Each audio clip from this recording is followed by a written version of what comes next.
timekeeping.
Good morning, Hockenheim. Welcome to the final day of FSG 2022, where we're just making the final preparations for the endurance to begin. Teams just completing the track walk. We can see the first few cars lining up, getting fueled. Officials making final preparations, so hopefully we'll be on track shortly.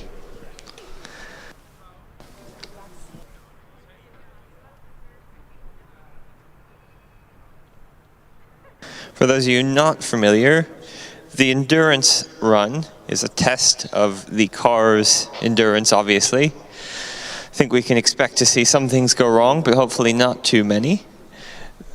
The event consists of 18 laps of the course. Each lap is 1,225 meters, and halfway through, after 9 laps, there's a pit stop where the drivers are changed and scrutineers check to make sure the car is still okay. Yeah, the track layout is very similar to the track layout that we saw in the autocross event yesterday, but it's only similar. There are some small changes, notably the slalom in the middle of the end field has 1 cone less, so we talked about yesterday a bit about the ideal line through there. That ideal line has definitely changed with 1 less cone in there. And one major difference is that it is now a full lap. The autocross yesterday was had a dedicated entry and exit point. Those two are now connected. That's why we have the increased distance.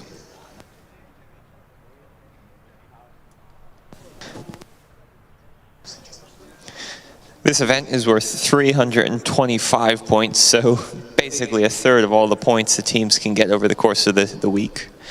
25 points are awarded to any team that finishes the endurance without DNF or disqualification. Additional points can be scored if the team's time is quick enough, and the formula for that is T-max over T-team. So 1.33 times the corrected elapsed time of the fasted vehicle over the team's corrected elapsed time minus 1 over 0.333 times 300.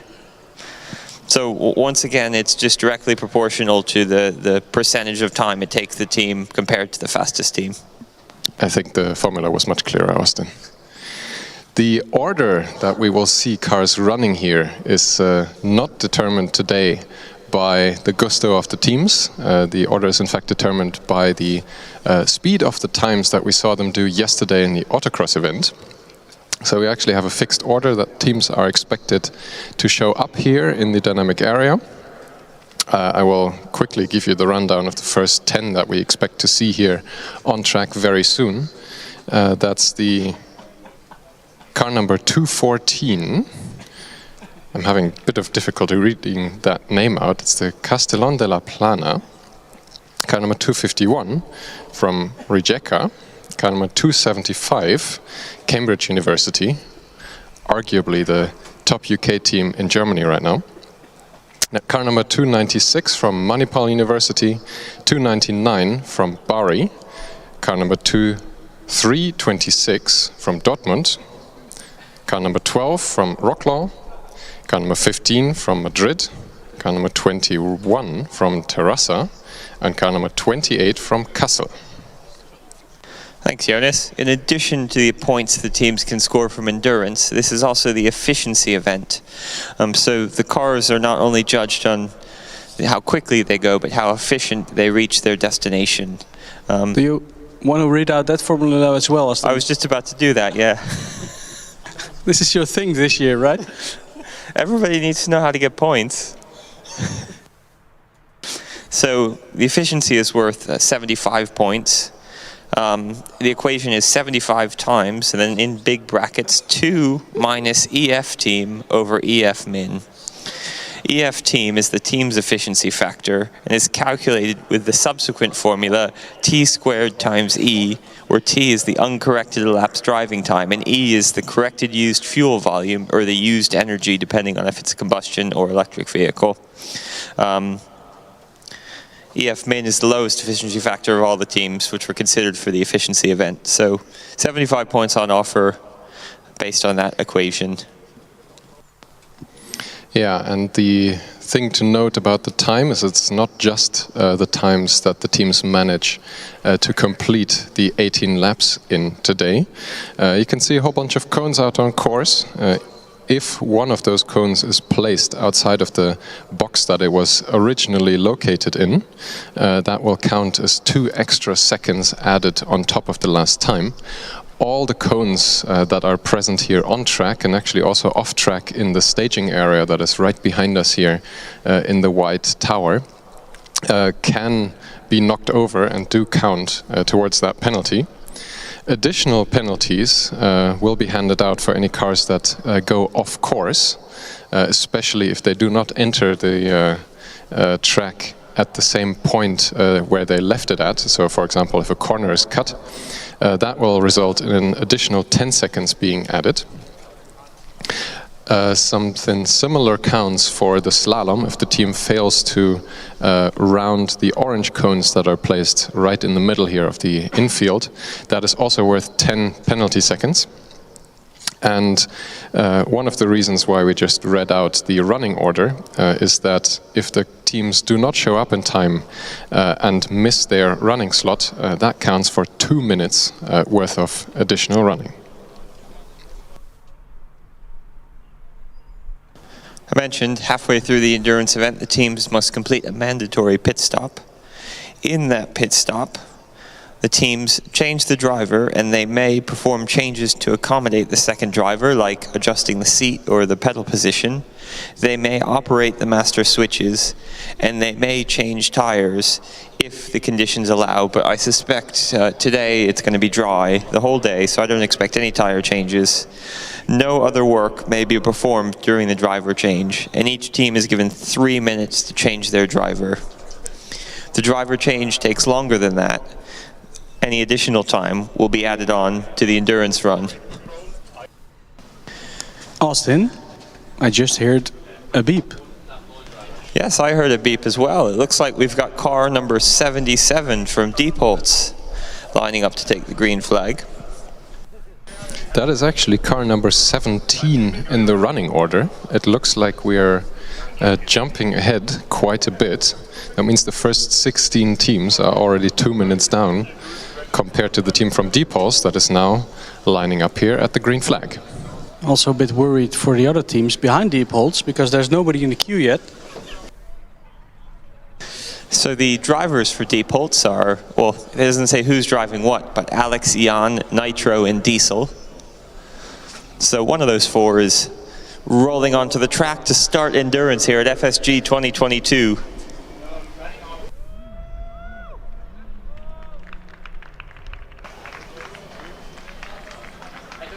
They got some supporters on the grandstand, Jonas. Yeah, indeed, quite a big cheer as the car rolls into the clink section. The name of the car from the Deefholt Dynamics race team is Tiger 4. But why, in the words of Klaus Ruel? It's something in German. I'm going to let Jonas take this one. Apparently it's a heavy artillery.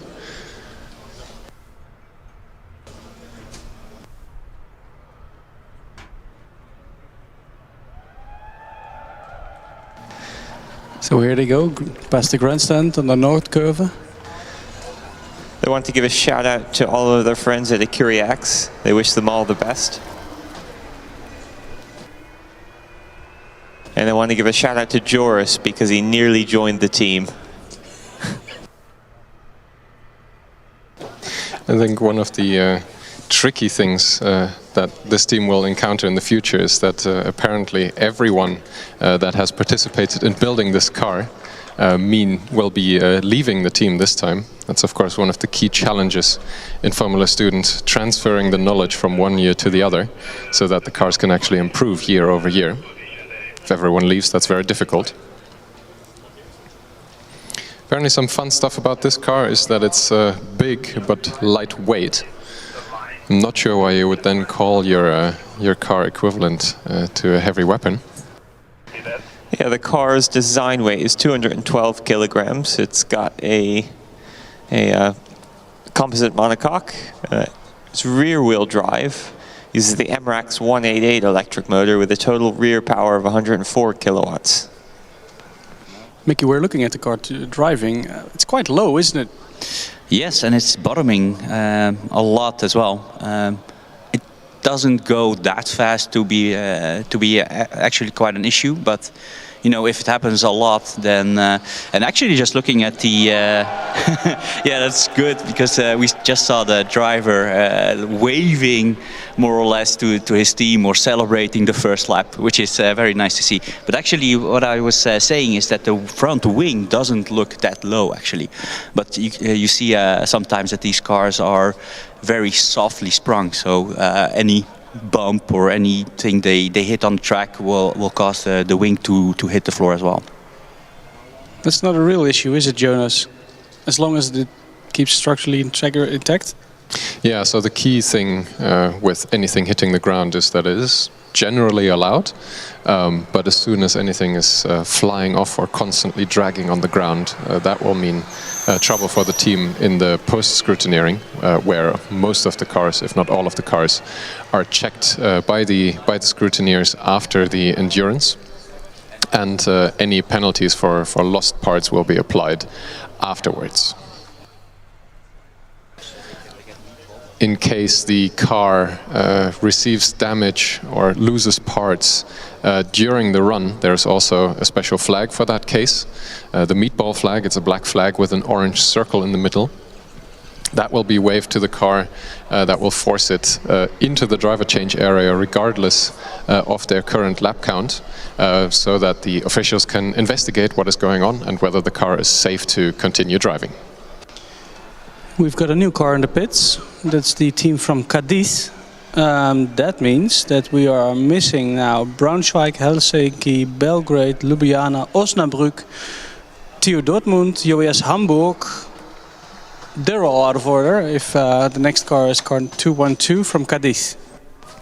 One piece of information that is of course missing for us here in the running order is the... Oh, sorry, the car stopped over there. The driver is out.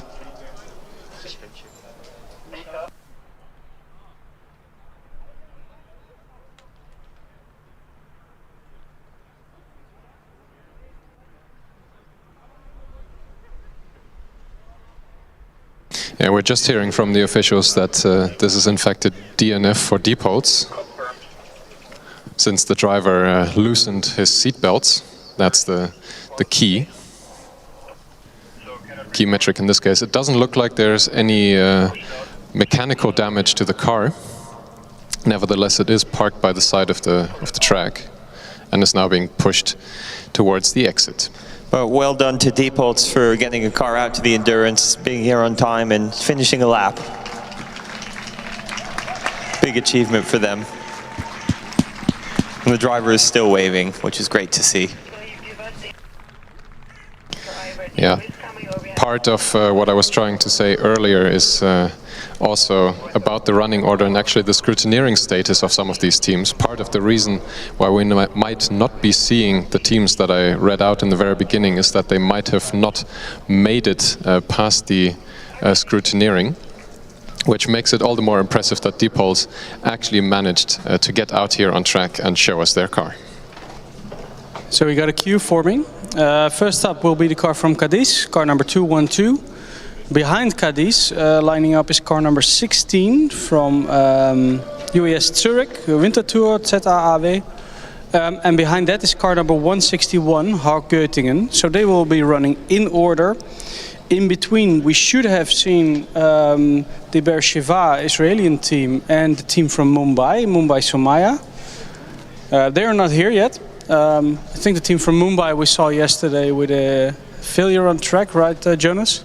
Yeah, I couldn't quite tell what it was back then, but I believe that it was suspension related since the car was being wheeled off of the furniture moving boards. That's usually a bad sign and most likely the reason that we will see them not running in their normal slot. There is the opportunity to still run out of order, but of course there are no guarantees about any other cars that might be on track at that point. The running order is created in order of speed of the car, so that similarly paced cars can not impede each other as much as possible. But that is not the case anymore for the out-of-order running cars. That's a risk that the teams take themselves.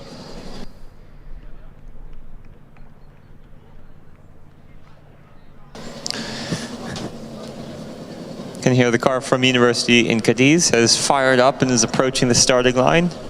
The university is Porto Real UCA, team name Formula Gades. No, it stalled just now, but it's back on. Getting the green flag now, car number 212. See-through bodywork, Jonas. Yes, I think the driver is indeed wearing pants in this case, which is a good thing, because that means he's actually rules compliant. Has a bit of trouble as it crosses what is the start-finish line in this case, moving very slowly through the cone killer chicane and towards the clink. But nevertheless, there's a big cheer from the team members. It's got a big fan on the back as well. The car uses a 4-cylinder Honda CBR 600RR engine with a displacement of 599.4 cubic centimeters. Design weight of 210 kilograms. Uses Continental tires, the C19 radial tires from Continental, that is. This is the first time we've seen this team at Formula Student Germany. Although in the past few years they've completed some of the other events, namely in Spain.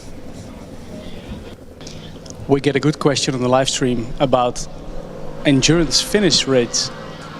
I might have some statistics on that. Let me look it up. Yeah, we were talking about the finishing rate this morning off stream, and it's a key metric, isn't it, for the teams? We mentioned that this event is worth 325 points, which means that you have basically no hope of winning or scoring anywhere near at the top if you do not manage to score a fraction of these points. So if we look at all the events since 1995, we can see that the combustion and electric finish rates differ quite a lot. Best finish rates we have seen was 90%. That was one event, I think it was the 08. The worst finish rate and hold on a second, sorry to interrupt. We've had Zurich UAS take the green flag and immediately come to a stop at the exit of the cone killer chicane. The T-cell is still blinking red, so there is still high voltage being supplied to the motor controllers, but the car jerked to life for about 20 meters and is now pulling off to the side of the track again. Cadiz, I think, is still far enough away that that shouldn't be a problem for them yet.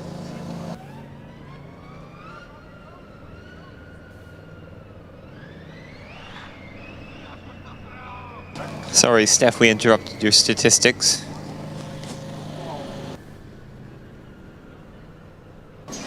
I can imagine. Maybe it's good to look back to last year. Last year we had 21 combustion cars on track with 6 DNFs.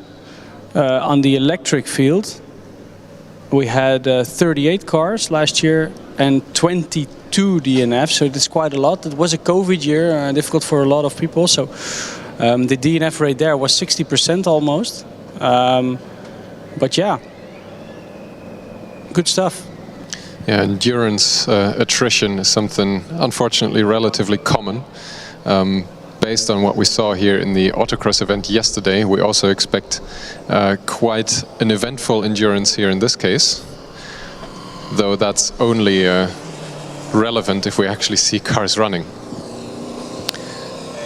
As the Uni Gades comes through the Cone Killer chicane again, their big fan club is definitely liking their car.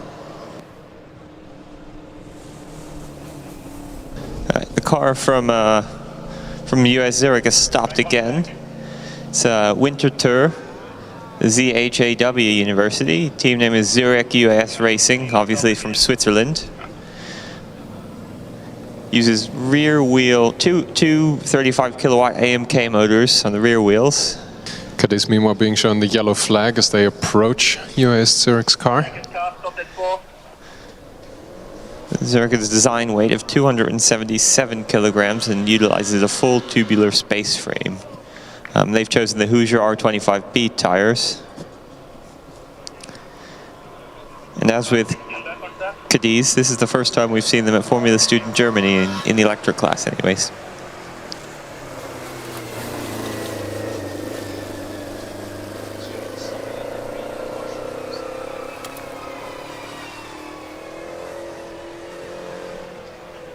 Zurich seems to be stopping again. So far our best guess is that they just want to say hi to all of the marshals on track. There are a number of stations here spread across the track to be able to attend to any calamities that might occur on track. It's a very friendly gesture. Thank you guys. Do you reckon he's brought some ice creams or something, dropping them off? It is definitely still cool enough for that. We have very calm and moderate track conditions this morning here. It's about 20 degrees what it feels like. The sun is just starting to come over all of the sections of the track. And the car from Gades has just taken a cone out.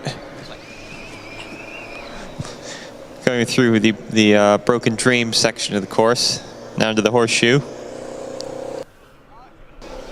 In the queue, Hog-Gittingen has to wait. No, now the cone is removed, the T-Sol is on for them. After that we will have TU Freiberg, then TU Chemnitz, and then we have Aalborg lining up. So with Aalborg lining up, that means we're already at spot 33 of the running order. That means we're progressing through the 50 cars in session A of the endurance at an extremely rapid rate. The consequence of that is, of course, that all the teams that are in session B, for example, should also start to prepare their car and show up here in the dynamic area on time. US Zurich, meanwhile, continuing the trend of stopping every 100 meters or so. I think they have said hi to pretty much every marshal post so far. And the car from Hog-Gittingen gets the green flag, car 161, Blue Flash Racing. This was the team that went in the swimming pool last night, right? All of them. Yes, they were very elated that they did complete the autocross run successfully, I believe. Big splashy party from them, what we saw last night. Zurich now being shown the meatball flag that we talked about earlier. That means they are pulling into the driver change area here behind the big white container right next to the track where race control and us commentators are located. The car from Hog-Gittingen, 192 kilogram design weight, uses the Continental C19 tires and 80 kilowatt rear wheel drive MRAX 228 motors. This is the 6th time Blue Flash Racing has competed at Formula Student Germany with a best finish of 11th position overall. That was in 2018. and actually finished in 3rd place in efficiency during that event, and 9th in endurance. Car number 16, meanwhile, in the driver change area being attended to by some scrutineers. The driver seems a bit clueless as to what is wrong with the car. If we look in the queue again, Jonas, we are missing the HBW Mannheim, so they are running out of order as well. Meanwhile, Cadiz completes another lap. What I just overheard from the officials regarding the status of car number 16 is that they would be willing to continue on their endurance course. They don't know what is wrong with the car, but since nothing is actually dangerous other than the car continuing to slowing down on track, they are willing to go and attempt to at least complete the number of laps that are required to finish.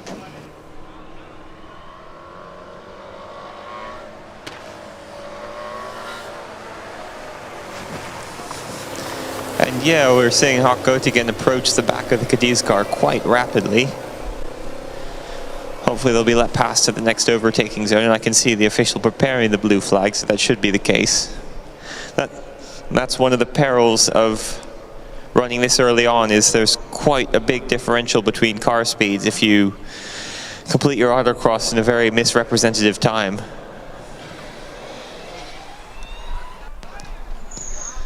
And the pass made very easily, although now car 212's come to a halt in the passing area. The driver stalled momentarily, but has got going again.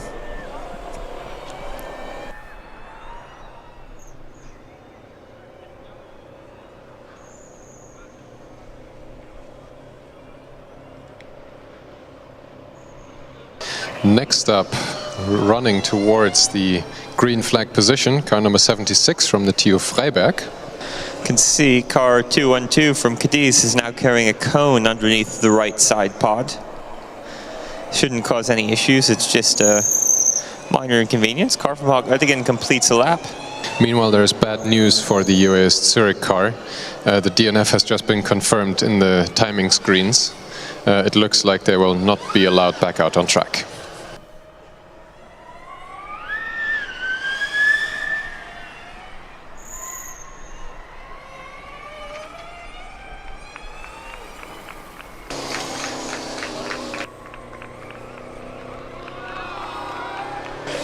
As the car from Cadiz is passing the big fan club, the driver gives the car a little bit of a wiggle. They are continuing at their leisurely pace. Meanwhile, we're being joined by some other cars here in the queue, waiting to start their run. That is car number 36 from the TU Chemnitz, now being readied towards the green flag. Car number 348, Aalborg, and car number 284, the UAS Hannover. We've just had car number 76 from Freiburg take the green flag as well, the Racetech Racing Team.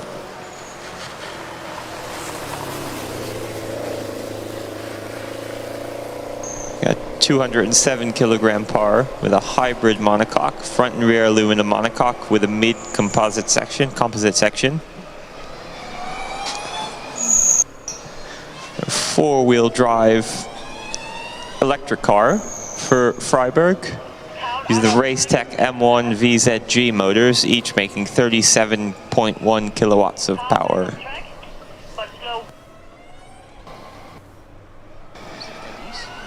Yeah, Cadiz, meanwhile, being pointed out on the officials' channel as having slowed a bit, which I think is the case.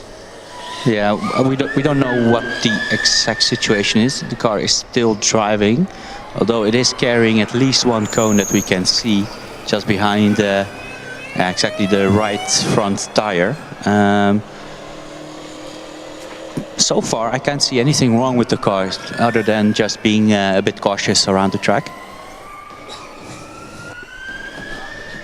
Freiburg has competed here at Formula Student Germany 7 times previously, with the best finish of 3rd in their last time here in 2019. In that event, actually finished 2nd in endurance and 4th in efficiency. Göttingen is approaching the rear of the Cadiz car, meanwhile, at a rapid rate. I'm sure they'll be given the blue flag here in the cone killer chicane. Yeah, I can already see the marshal preparing the blue flag for car number 212 from Cadiz, because there's a big difference in speed now with the Hawk Göttingen car.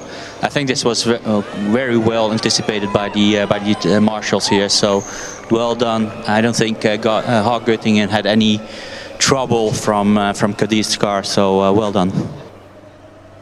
On the Freiberg car, I can hear quite a bit of bottoming on track. Pretty much in every section that contains a bump, there is some scrapage happening. Yeah, you can see the nose of the car diving also a little bit every time the car hits the driver hits the brakes. So I think it's just a matter of soft springs or a soft setup on the car. Otherwise, it's not bad. It looks actually quite decent out on track. So it looks good so far.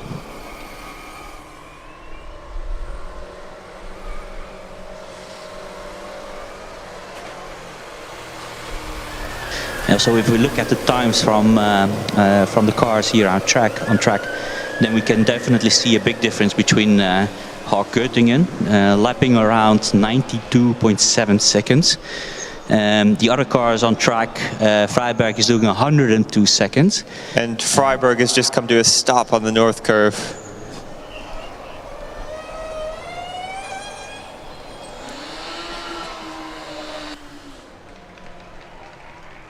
Got going again, sorry for interrupting, Mickey. Yeah, no problem. We're just happy that they got going again.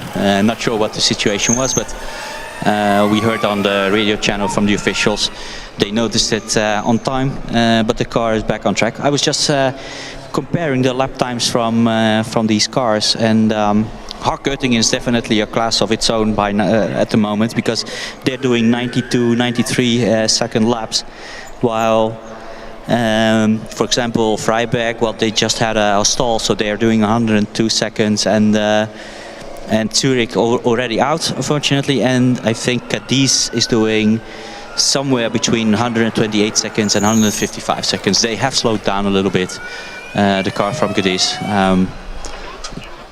They have slowed down quite a bit, and they also are taking out quite a few cones, especially considering the speed at which they're going. It's a bit like a bulldozer at the moment. Oh, this is an awkward situation for Freiberg. Yeah, they were approaching the back of Cadiz as they were in the overtaking lane area, but in the main section of the track. Yellow flags being rapidly waved. Fortunately, the driver from Cadiz was alert and pulled off the side of the track to make it even less awkward than it could have been. It looks like the car from Cadiz is actually quit running as well. Sounds like the engine is off. More yellow flags being shown to Göttingen. Sounds like the driver, he looks like he's taking the steering wheel out, and fear this may be the end of endurance for Cadiz. I think the driver tried restarting quite a few times and it just wouldn't restart. Yeah, we gotta give it to this driver from Cadiz, because he was very aware of the situation with two cars behind him, and he actually gave way to them. He didn't want to block them on the track. So, well done by the Cadiz driver, and I think he just did everything he could to bring the car home. So maybe better luck next year, guys. Well done. Looks like Freiberg has stopped on the north curve again as well. So at the moment we've got Hawk Göttingen, the only car actually circulating.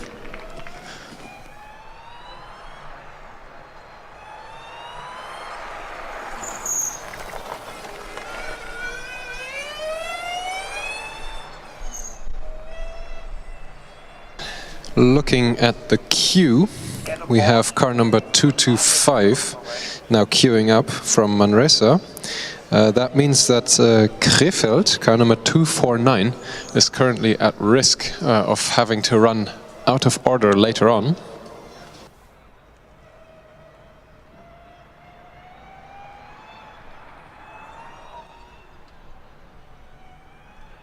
And we're now hearing on the officials channel that car number 76, that's Freiberg, who is currently stuck on the Nordkurve section of the track, will be pushed away and has to abort their endurance run. Nevertheless, we saw 3 completed laps here, so that it is at least some points on the board for them. Yeah, unfortunately, I've been quite busy with the marker of doom here on the start list. We've had to cross everybody out so far. Yeah, we've had 4 DNFs. That is something that we unfortunately were expecting a little bit, given the events of the autocross yesterday. The attrition rate so far is extremely high.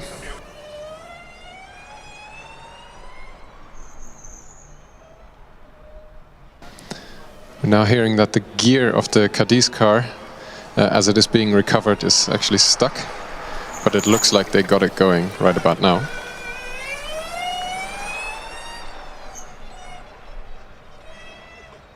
Yeah, it looks to me like some kind of suspension or steering problem, because I think that was yeah, they're trying to steer the car now by hand, and that meaning turning the wheels by hand instead of turning the steering wheel. So although I think they've got the dolly under the front, and so the front wheels aren't actually in full contact with the ground at the moment.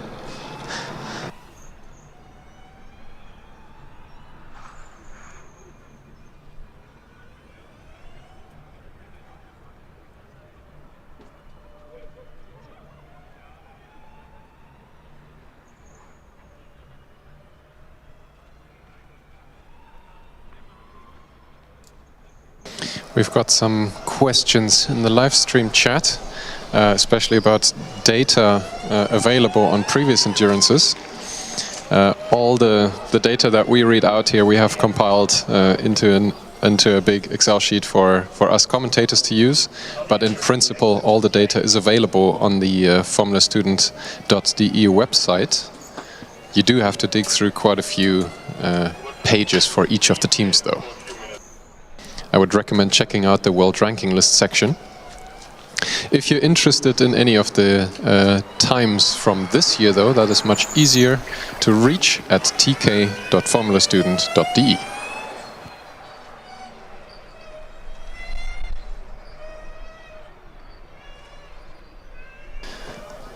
Göttingen, meanwhile, is I think on their last lap before their driver change. They're going very well so far. They managed to increase their pace, actually all the way down from roughly 100 seconds to 90 seconds per lap.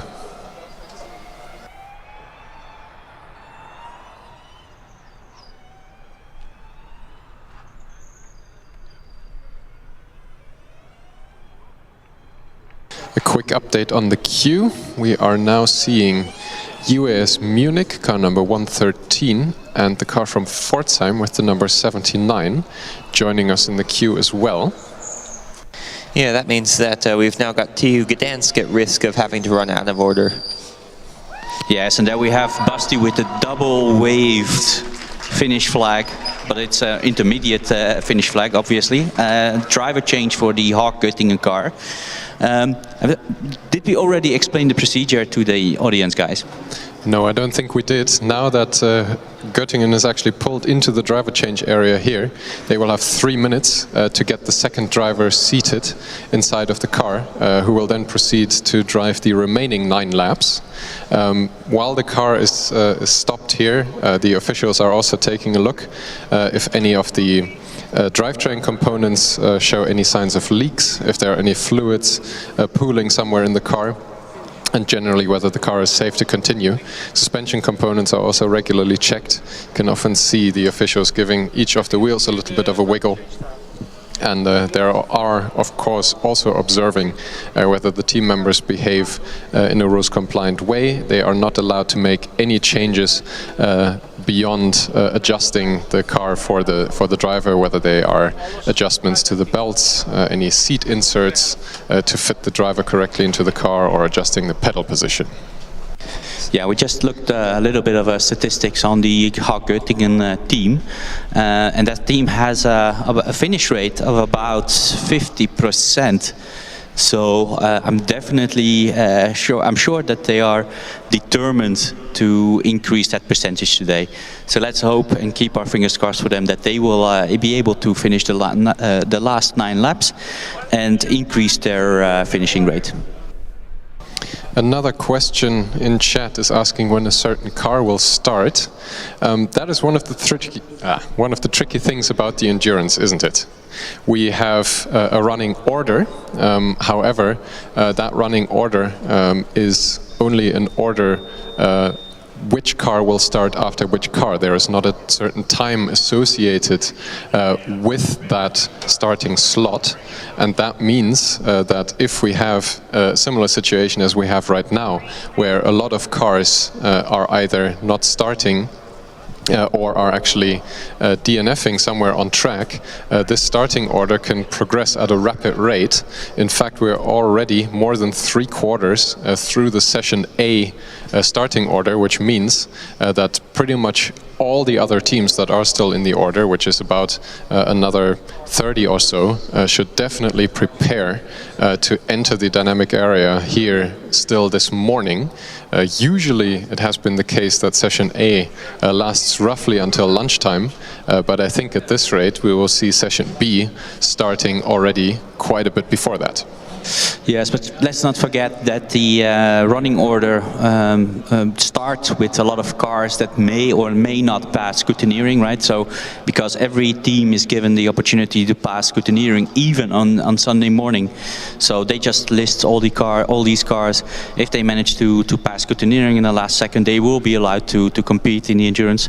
And of course, that's why the beginning goes really fast.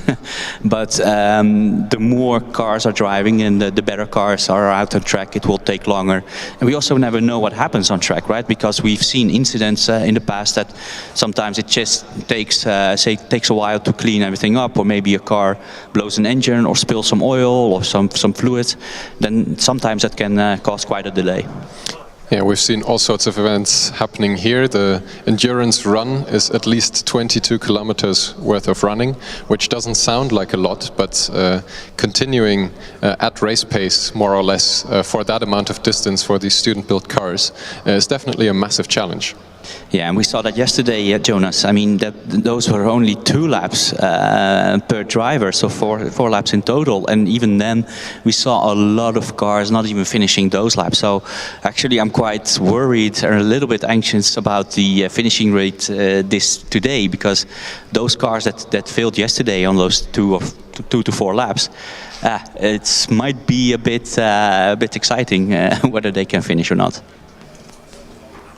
Meanwhile, the car from Göttingen's still in the pit stop. I don't think there's any issues, just waiting for the elapsed time to finish and the officials to release the car back onto the track. Yeah, getting back to the issue of the endurance here, let's also not forget that once the car drives off track, that doesn't mean that this is the end of the event for all of the teams. Once the car has completed a run, there will also still be the no small challenge of the post-scrutineering, where essential safety aspects and some other things on the car are checked for rules compliance, and only once all those checks have been passed, is the run actually going to be declared fully valid. Speaking of declaring, it is worthwhile noting that any of the information that we are relaying here, pointing out times that we read out, facts that we may provide, are expressly our own opinion. It is not official. None of the things we say should be considered as gospel. We're merely providing them to give you guys a bit of a better insight into what is happening here at the endurance. Yes, and by no means we are very serious about our task, and sometimes with a little bit of a joke in between. But yeah, other than that, there are no guarantees in what we're saying is actually true. Although we do try to give you up to date information, and we try to verify as much as we can. Göttingen is now being motioned to get ready for driving again.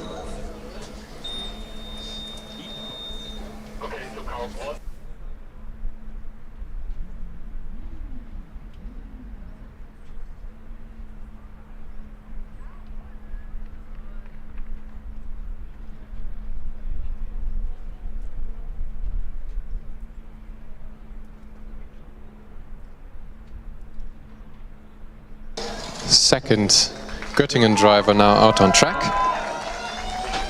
big cheers from the team members.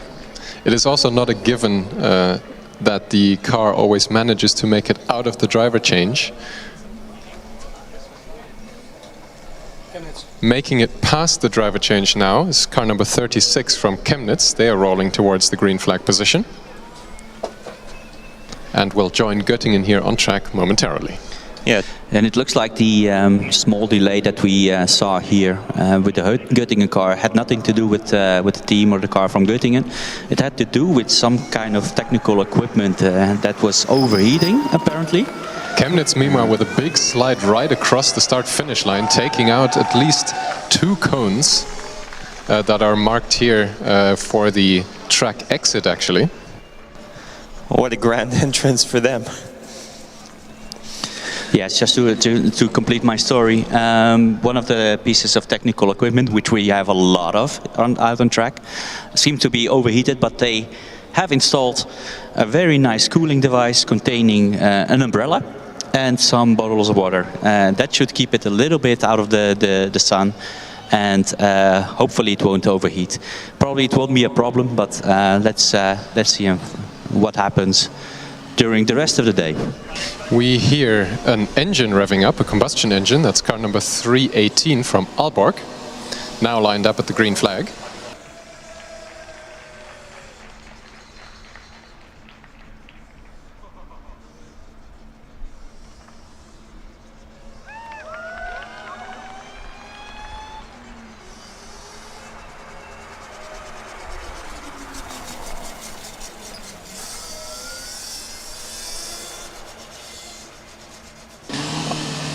Car 318 takes the green flag. This is AAU Racing.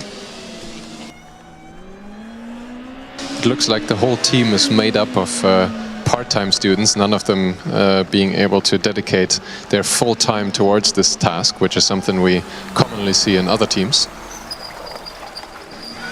The drivers are Mads, Jonas, Daniel and Frederick. Not sure who's driving today. Their goal is to finish all dynamic events with a car named G9.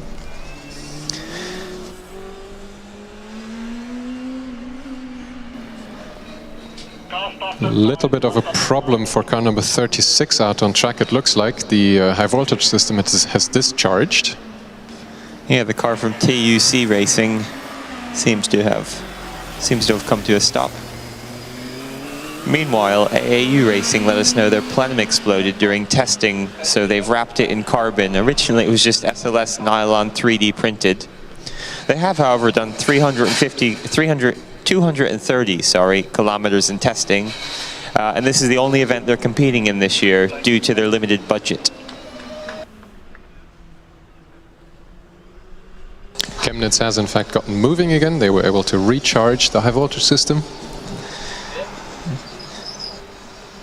Team from Aalborg have also let us know that if all goes well, the next car they produce should be an EV. So this is their last car, which is a combustion car.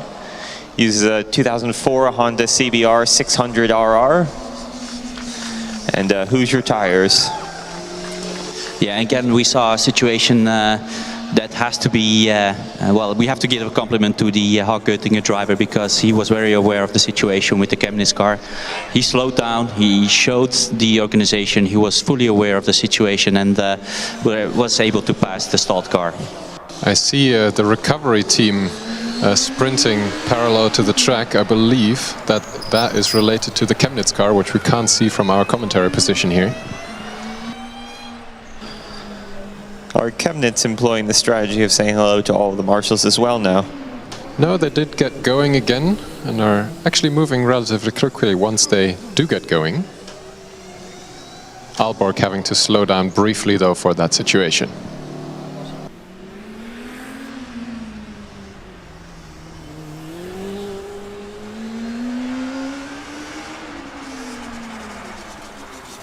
Revving up the engine, stalling, starting again and moving towards the green flag is car number 284 from the UAS Hannover. Yeah, this is Campus Motorsport Hannover. Car's name is Pegasus 22 because their car is a Pegasus. First driver for Campus Motorsport Hannover is Tamo Wittig. aka the Cone Destroyer. So I expect to see some dramatic driving from them soon.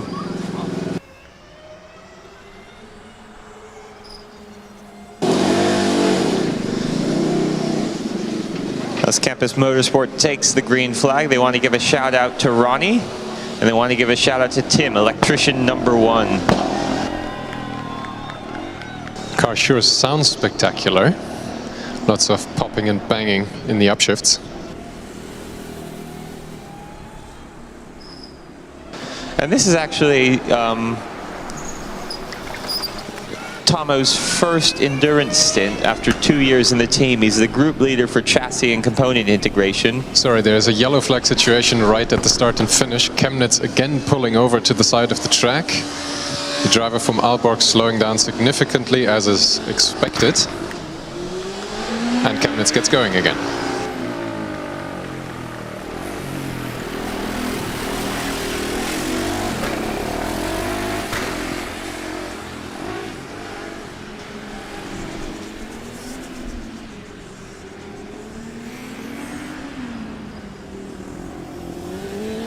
A quick look at the queue of cars looking to participate in the endurance. Car number 94 from the UAS Esslingen and car number 250 from Luebeck are now also waiting for their running slot.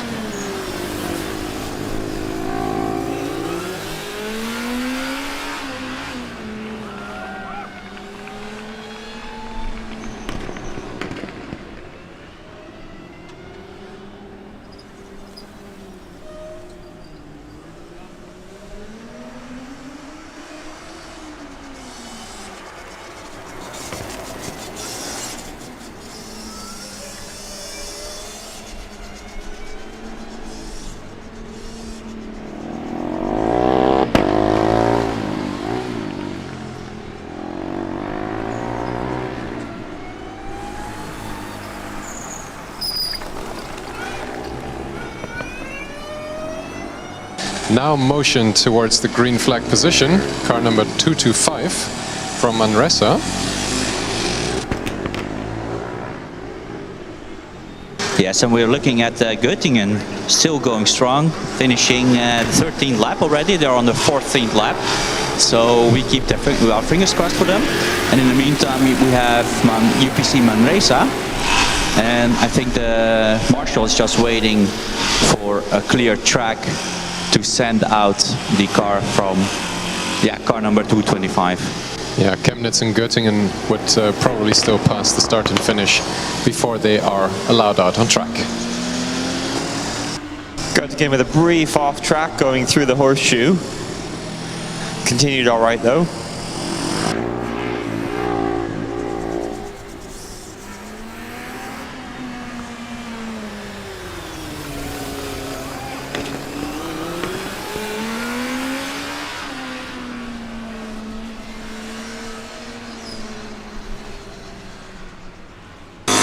Manresa finally getting the green flag.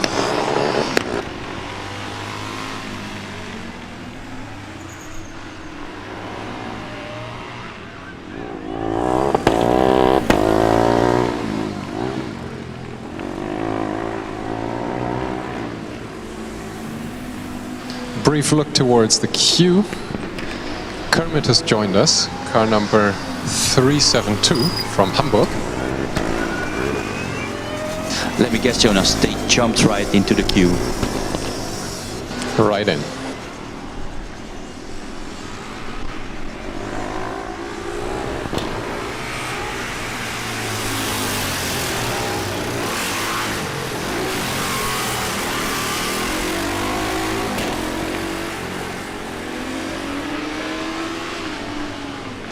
And one of the cars has just pulled off in the wing section.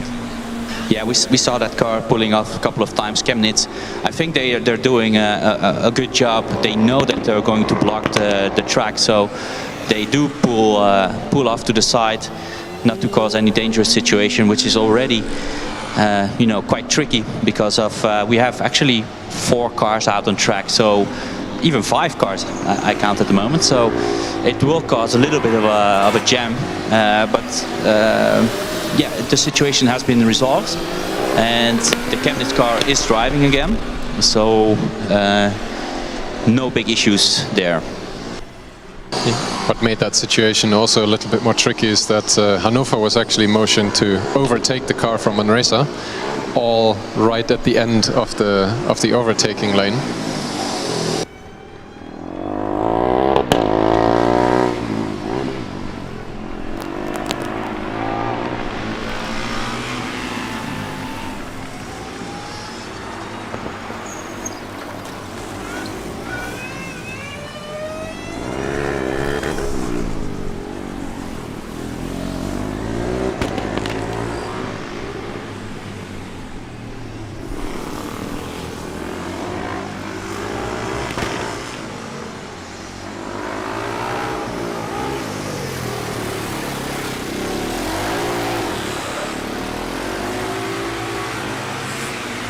As the cars on track are moving along very nicely at this point, I'm briefly turning my eye towards the queue again.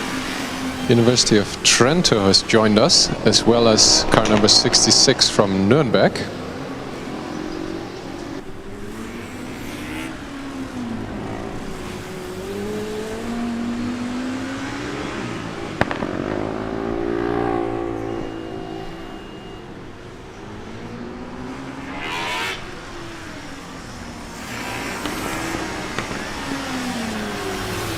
Yes, I'm just looking at the lap times from these cars, and they're actually quite comparable. Aalborg doing 100-second laps, Hannover doing also 100-second laps, and only thing is Chemnitz stalling every now and then, but they're doing 127 to 145-second laps. Yeah, Chemnitz stalled just again on the north curve. They've got going again, but I think this will be a longer lap for them. Yeah, looking towards the running order, currently we're missing the UAS Mannheim. So as we progress quite rapidly through the list here, the teams should make sure that they come to the dynamic area on time.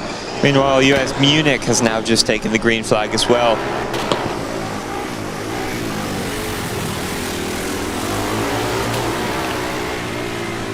So we have a number of 6 cars out on track, and this track is quite long, so at the moment it should not give us any issues. Of course, we have to keep an eye on any big speed differences, because then we can clog up a little bit, but so far a couple of cars just below the 100-second mark. Actually, Hannover doing 92.9, which is actually quite fast, and the other cars are not that far away with 101, 102 second laps. Since we have 6 cars out on track, I think the next car up, car number 79 from Pforzheim, will only be let out on track when Göttingen manages to complete their run. Which they're on their last lap now, so should hopefully be quite soon.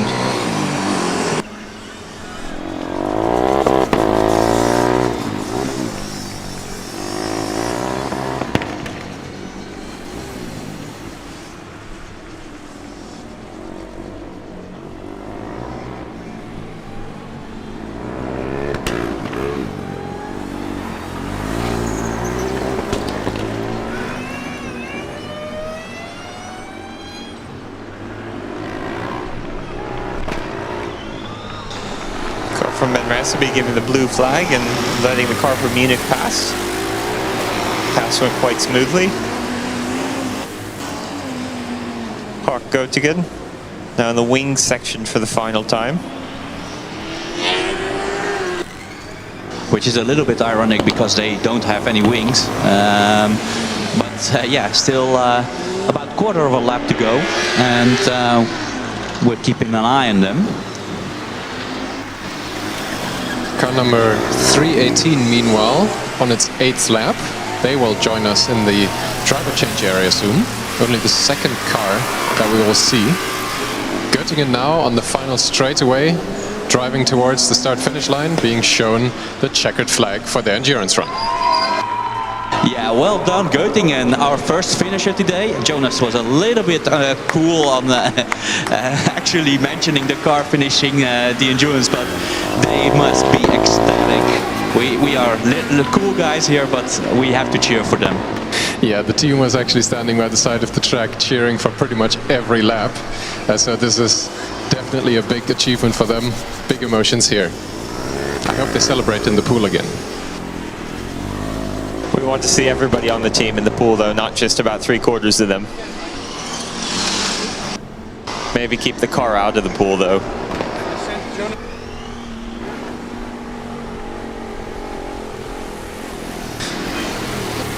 Jonas, do you want to go try to find the team and have a word and see what they think about being the first team to complete endurance? I'm on my way.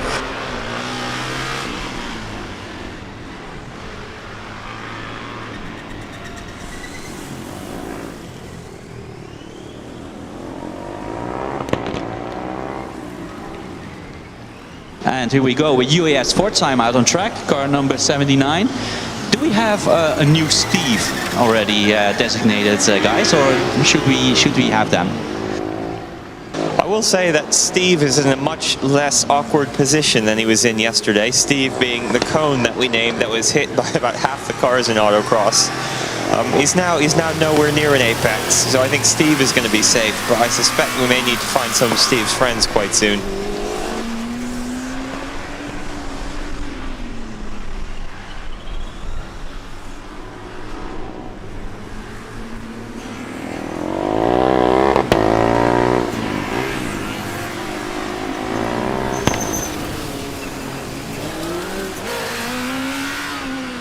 And is that cabinet stopped on track again in the north curve? I think it is.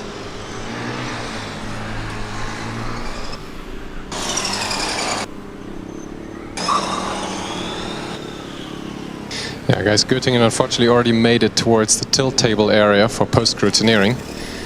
So I won't disturb the post-scrutineering process for now. I can give you an update on the queue, though. Behind Nuremberg, we have car number 34 from Ingolstadt lined up. Behind them, car number 29 from Bayreuth, the car number 240 from Reschau, and car number 168 from the UAS Mannheim, which I think would be let forward a little bit in the queue, since otherwise they would be running out of order. Car from Pforzheim now coming around to complete their second lap. Their first lap, actually, sorry. Yeah, so we have Aalborg coming into the driver change area for their midway driver change. And yeah, driver is almost out of the car. So we will keep an eye on them. In the meantime, I think we have a car stalled on track. Not sure which car that is, we can't see it. Munich, I think, US Munich. Yes, I believe it is, but they are on their way again, and it looks like, yeah, it was UAS Munich. Munich, of course, had some issues during autocross yesterday already, stopped on track quite a few times during their runs. The team from Pforzheim, Rennschmiede Pforzheim. Come on, Austin, Rennschmiede, you can say it.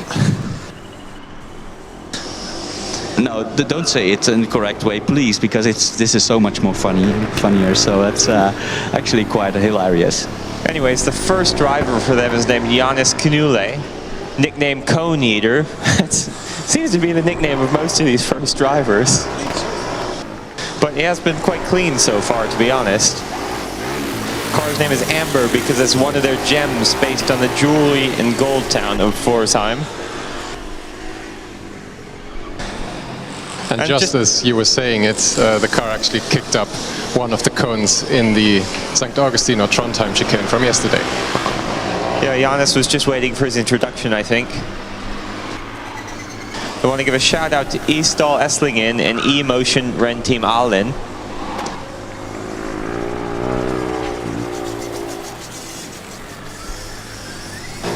And they have been bragging that they finished in second place in cost and manufacturing in FS Switzerland. So congratulations to Pforzheim for that earlier this year.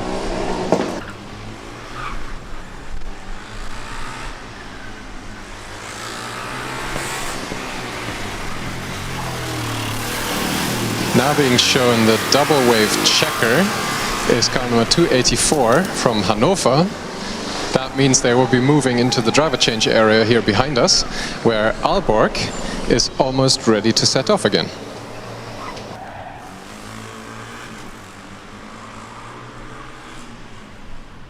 As with all the cars, officials will be tending to the driver change to quickly check the mechanical integrity of the car. Aalborg has gotten their engine going again and will briefly be motioned towards the green flag. And Chemnitz are joining them in the driver change area. They've just received the double checker flag, sorry. Very enthusiastically pulls into the pit box. I mentioned the team from Hannover, Campus Motorsport Hannover, making the driver change. Their second driver will be named Elias Niepater, aka Maverick, aka Bananalius, because he loves bananas. Being shown the blue flag, meanwhile, is Manresa again. Pforzheim behind them, exhibiting quite an exuberant driving style. The second driver from Aalborg also getting ready to take the green flag for the second half of their endurance. That's either Mads, Jonas, Daniel or Frederick.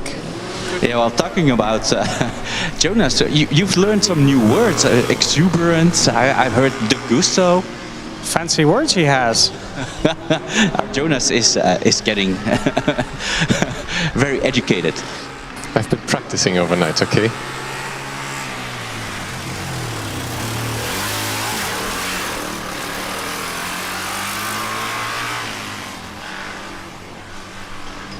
Scrabble, he wins.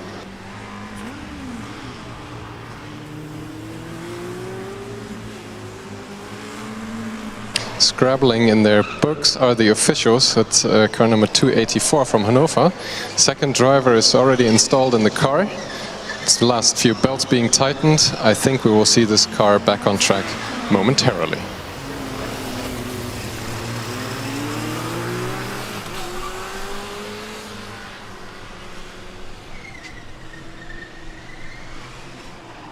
A big slide, meanwhile, from Pforzheim into the horseshoe, collecting at least 2 cones.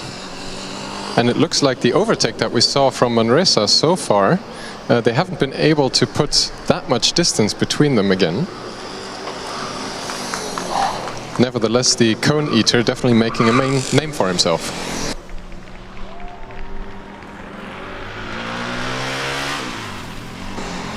Looks like Munich is stopped. UAS Munich is stopped on the north curve once again. Yeah, there's yellow flags being waved for Pforzheim and Manresa as they go past, but they set off just now.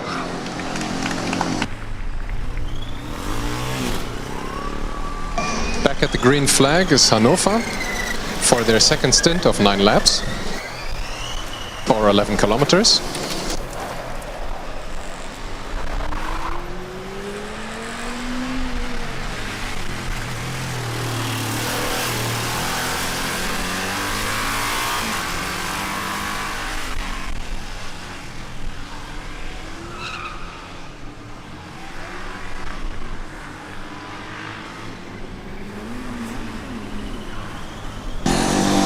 And indeed, car from Hanover back on track now. In the driver change area, I can see the team from Manresa getting ready to receive their car. They are out on their last lap of the first stint right now. Pforzheim slowing, meanwhile, in the area towards the horseshoe. No trouble for Manresa yet. They don't have to slow down. Only a few cones collected by Pforzheim. Yeah, the driver seems to struggle just a little bit. I'm not sure whether it's some issue with the car, torque vectoring, or just having fun. That's also an option. But it does seem to have a little bit of issue avoiding the cones. And Manresa gets the double checker in for their pit stop now too. Setting off from the driver change is Chemnitz again, rolling towards the green flag.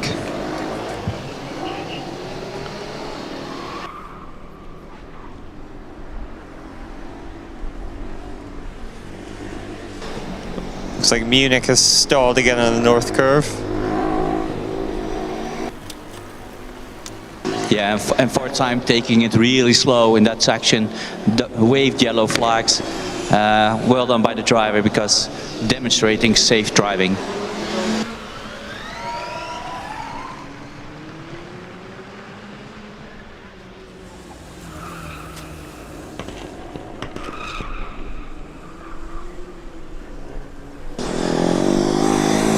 From Hannover passes us once again. The second driver seems to be struggling with the gear changes a little bit compared to the first.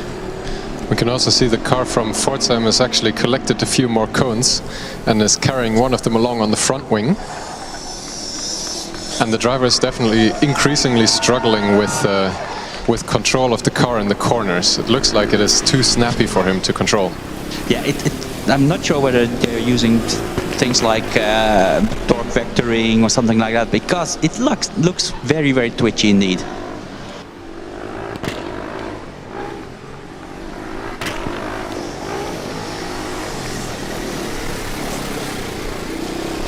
Looks like another car with some temporary struggles on track. Chemnitz briefly slowing in a section of the track that we can't see very well. Meanwhile, US Munich have got going again and made it around. They've been shown the last lap board prior to their driver change.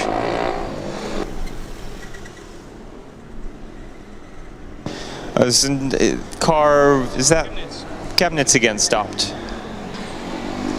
Yeah, a car from Pforzheim being waved past the area of the incident.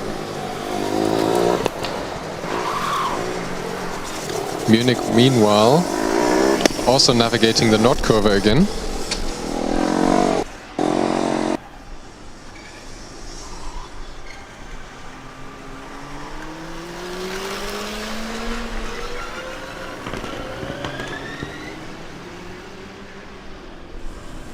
Revving up the engine in the driver change area is the car from Manresa. They will join the green flag position very shortly.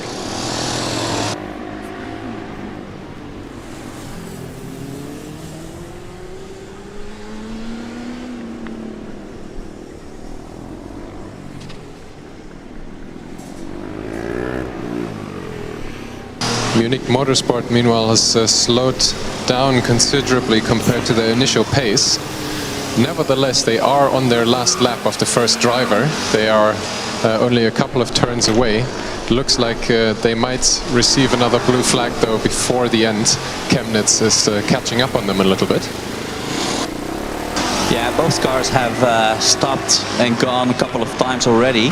A bit too much. I think both drivers can be quite frustrated with how the car is going. Nevertheless, car number 113, UAS Munich, coming in for the driver change, so they come halfway through the race. Yeah, I would expect the officials taking an especially close look. A car that is slowing down on track is usually not a good sign. So far, they've been able to continue successfully, though.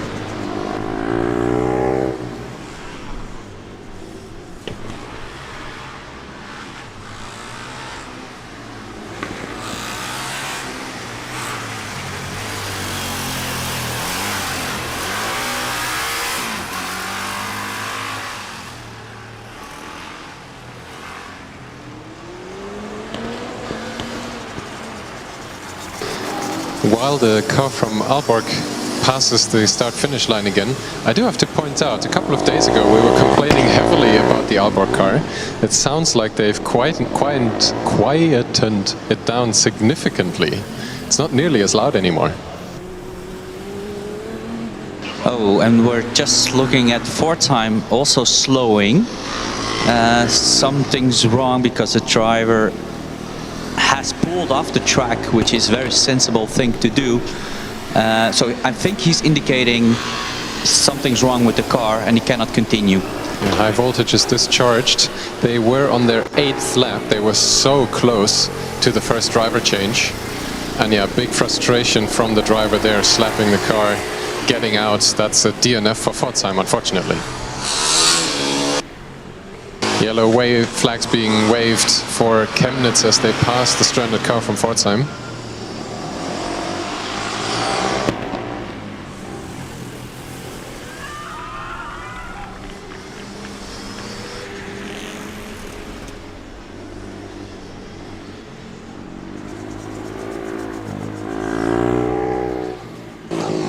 Looks like someone else is having some drama. There's a car spun out, actually, to the lost chain corner. I think that would be Manresa. It's definitely not pointed in the right direction for where the car is on the track. Looks like the car is moving again, though. They got going. Continuing is everything here for the endurance event.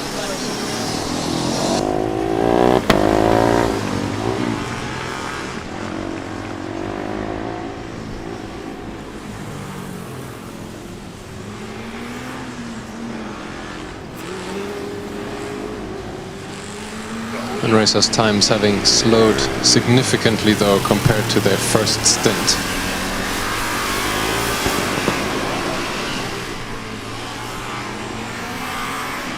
Munich, in the meantime, car number 113, has successfully installed their second driver in the car and sets off for the next 9 laps.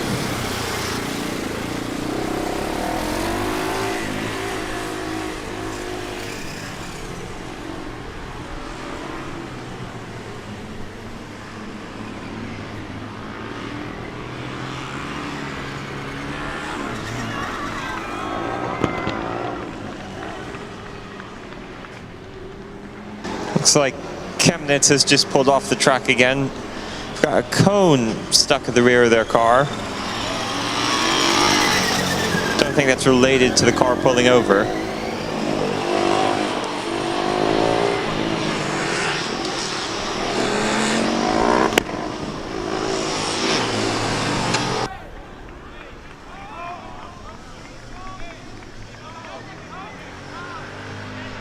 And we have a new personal best for the Chemnitz car, actually. It's a 95.95 second, which is actually quite a bit faster than the previous driver. Maybe having to do with the fact that it was a sort of a clean lap, so that's actually quite an improvement for them. Munich slowing down again.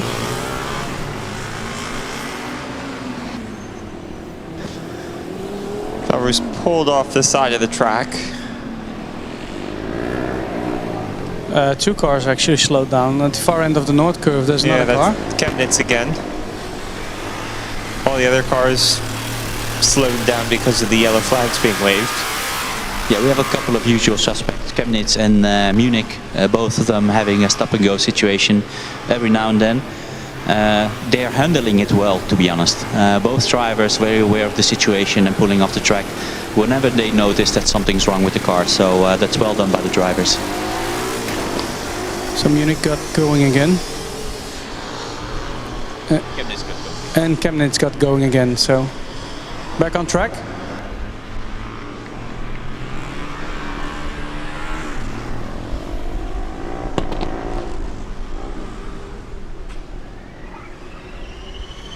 It's actually fun to see, Austin, that the north curve is really filling up where the shade line is. Yeah, I'll be interested to see how that continues over the next few hours. Let's be honest here. A lot of these Formula Student team members have not seen any daylight in a lot of months, so sitting out in the sun might be very bad for them. Got a potential blue flag situation coming up. The car from Chemnitz is right behind car 284.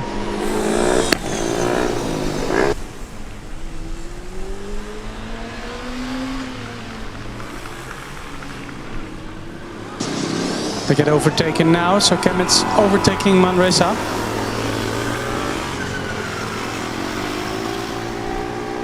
I think that was actually Hanover. Both cars do look pretty similar, but I think that was Hanover.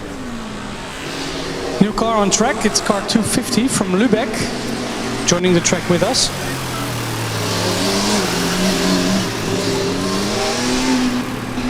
And Munich has stopped on the north curve.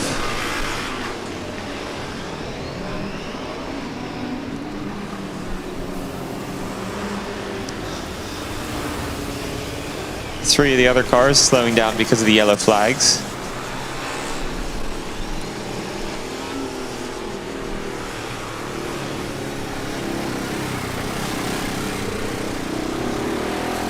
Munich is moving once again.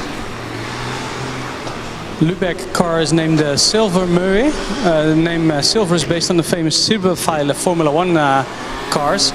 And the Murray is the seagull settled at the coast of Luebeck. Driver names for the endurance is Julian Staniewski, King Julian I. King Julian. And Daniel Menzel will do the second run, aka Daniel. That's a good nickname as well.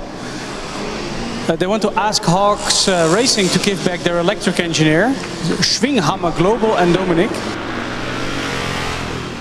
Oh, and that's the car, Austin, with the self-proclaimed biggest diffuser. We saw them yesterday as well. Oh yeah, I remember that. It is a pretty big diffuser.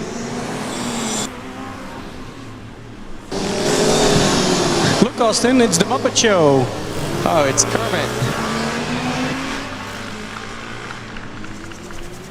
Meanwhile, Aalborg have just been shown the last lap board, about a quarter of the way into their final lap of endurance.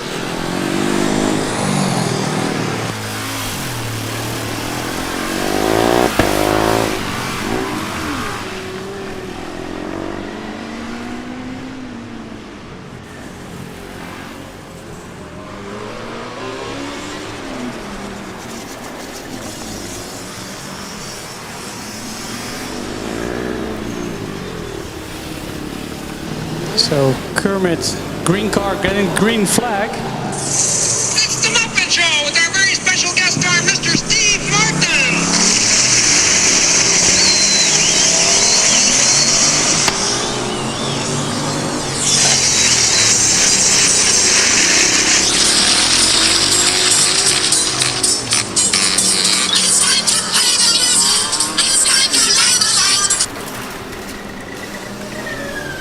Yeah, very nice introduction for that car, Steph. Thank you. If you name your car Kermit, you can't go without the Muppet Show, right? Yeah, but now it's all about Aalborg. Going through the horseshoe for the final time. Just a few turns to navigate now to finish endurance. There's a stationary Chemnitz car the driver will have to navigate past for the final time. Done it so many times already, I don't think it should be an issue. Driver from Aalborg slowing down excessively for dramatic effect. Will they make it? They've gotten back to the green flag zone. One last chicane to get through. And Aalborg crawls past the finish line of endurance and finishes here at FSG 2022. Well done to Aalborg.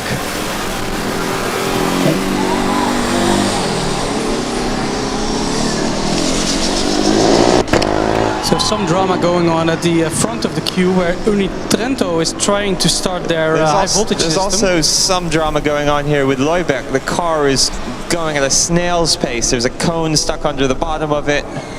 Very quickly being caught up by UAS Munich. Not being shown the blue flag for some reason. Trento is looking in trouble, guys. They have turned their high voltage system on and off a couple of times. They've done it 3 times. Usually it's 3 times to fix the problem. And you're absolutely right, this was the 3rd time, and here they are. So it's good that they managed to turn it off and on again 3 times. In the meanwhile, Hannover, car 284 on their last lap. So we're keeping an eye on them. I can see the dreaded meatball flag being prepared. Who's it going to be for?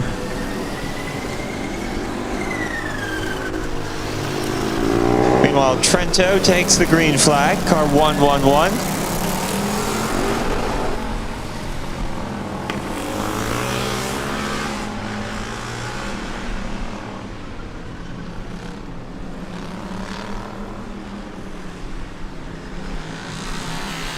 Yeah, looking at Hannover, navigating the last straight.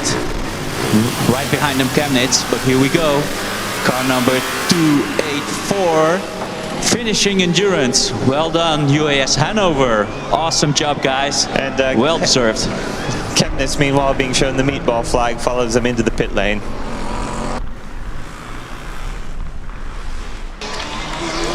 So the 3rd car to complete endurance, very well done. Next up would be Chemnitz. And Luebeck back up to speed this lap. I mean, much more quickly past us here. Oh, big power slide from the green Hamburg car, while they overtake the Munich car. Oh, Kermit clipping a cone there.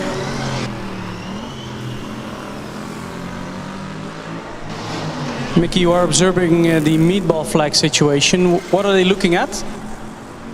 I'm not sure what exactly the situation is, but it looks like it's all over for Chemnitz. They were struggling out there. They got a meatball flag, and now I think it's been confirmed that the car is a DNF. But nevertheless, they can be very proud because this driver didn't give up. He was very aware of the situation. He was very safe out on track. He tried as much as he could. But unfortunately, absolutely right. They didn't give up. They only had 2 laps to go, so that's very harsh for the team. Nevertheless, very well done to get your car going at all, not giving up and being here. So very well done for the team from Chemnitz. Yeah, I see the scrutineers looking at the rear of the car. So I think next to the drivetrain issue that they seem to have, at least electrical, they also seem to have some kind of mechanical failure.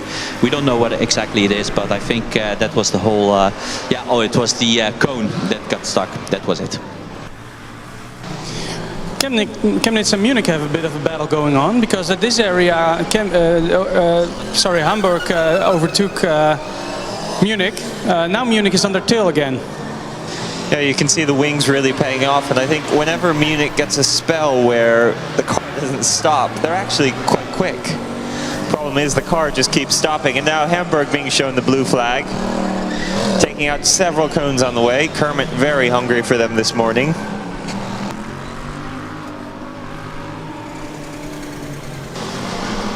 Small look at the queue. Up next will be Ingolstadt. After that we will have Uni Bayreuth here. The Polish team from Rzeszów is here. And after that we will have car number 69, DHBW Mannheim. They had to be here before, so they are definitely running out of order.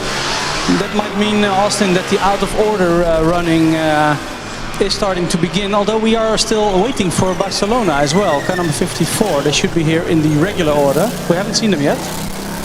Yeah, that's absolutely right. Barcelona are nominally the last team in the first session, session A.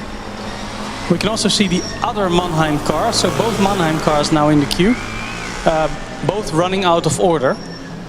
So again, to remind everybody how it works is there's a running order. Oh, Trento just stopped here near the finish line.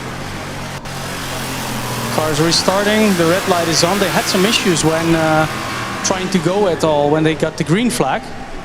We also have another car from Luebeck now stopping on track, so Kermit has to go round. Team from Hamburg, as do Munich. They've got a really good battle going on, the cars from Hamburg and Munich. Hamburg now back in front.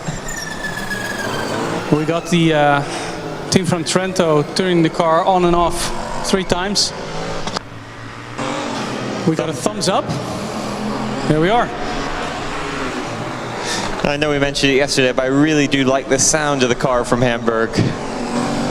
It's a good looking car with the 2 black stripes on the front of the car as well. Yeah, it sounds like a Mercedes AMG V8 almost. And we have car number 225 from Manresa on their last lap. And we should be able to see them. Yeah, there they are on the last lap, getting the checkered flag. Basti, well done. Car number 225 from Manresa. Team being very happy. They're here near the dynamic area. We get here a big shout. It's about 30 people. Well done, guys. So now we have 4 finished cars. Just to give you the finished cars, Göttingen finished. We have Aalborg is finished. We have Hannover, and just now we have Manresa.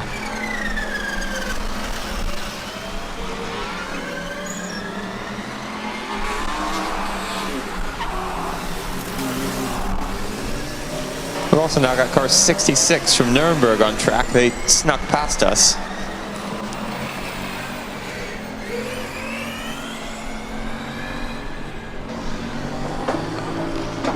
That team also filled in the commentator form.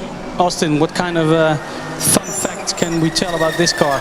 So I can tell you the first driver for Nuremberg is Marian Schmelz. The car's name is Nora. It's a Norris Racing rolling fridge slash coffin slash cone collector. Not sure that all of those things are desirable in a race car, but that's what the team have called the car. It's Strohm Söhne Racing.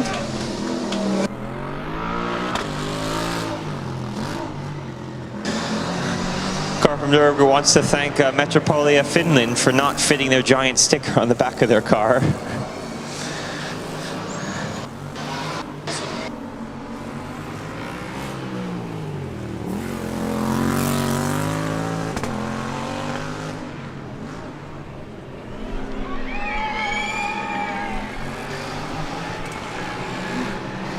So we also have been joined by the team from Ingolstadt. There was a lot of action going on track, Mickey. We had a little bit of a traffic jam going on. Cars stalling a little bit around track, finishing. So we have to read up a little bit. To continue on Nuremberg, Austin.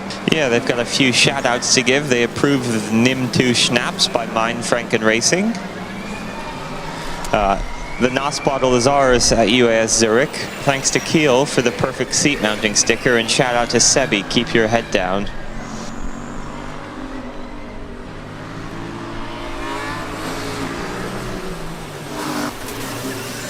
I see a lot of blue flags now in the last lap at the far end at the Nordkurve section. Yeah, car 34 from Ingolstadt, Schanzer Racing. Car is named SRE22.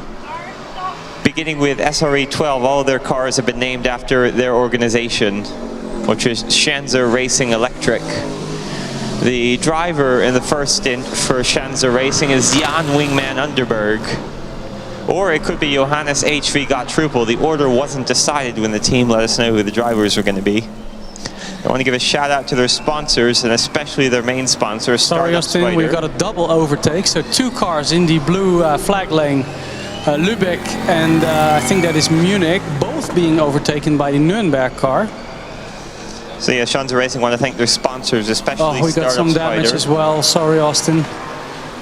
Something flew off one of the parts of the car.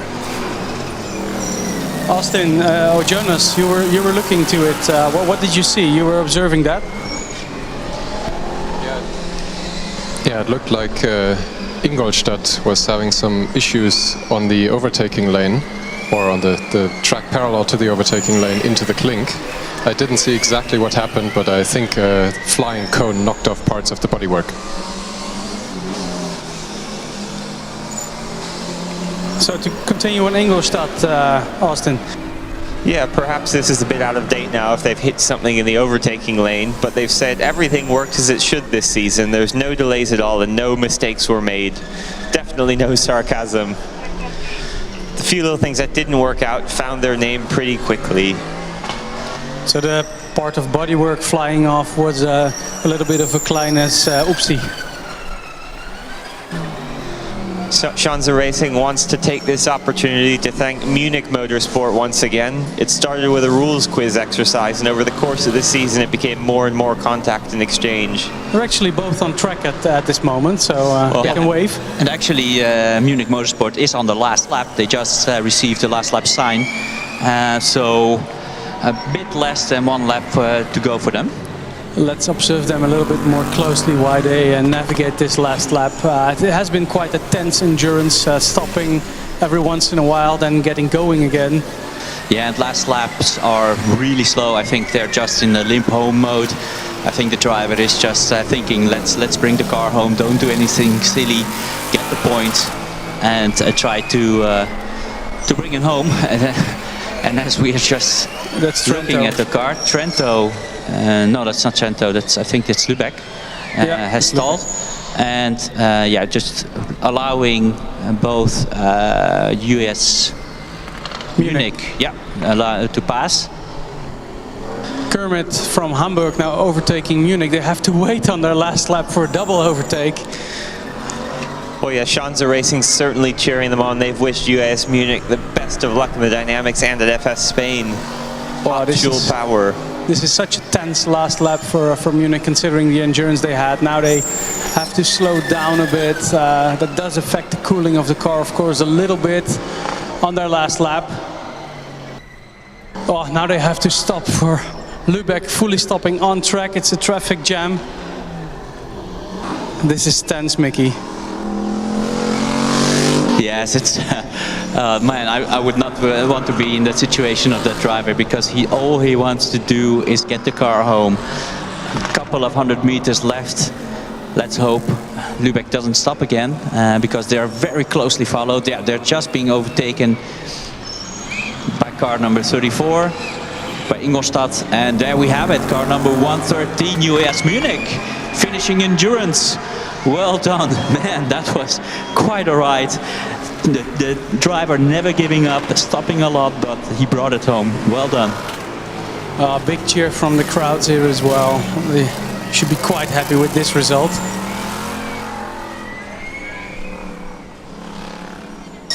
So a lot of cars that are running out of order now in the queue. We already comment on the both Mannheims, car 69 and 168.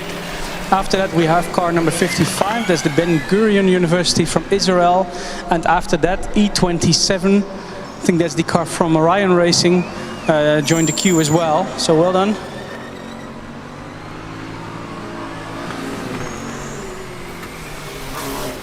New car on track, Oni Bayreuth, car number 29.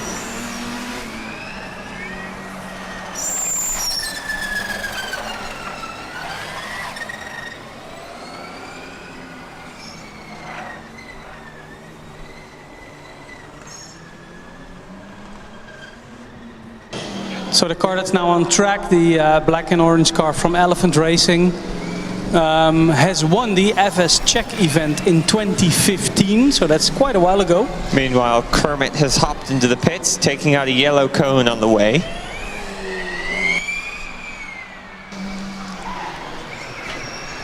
Coming back to Bayreuth, this is their 10th time with the electric car here in FSG, so they were one of the very first cars to adopt the electrical principle when the competition started.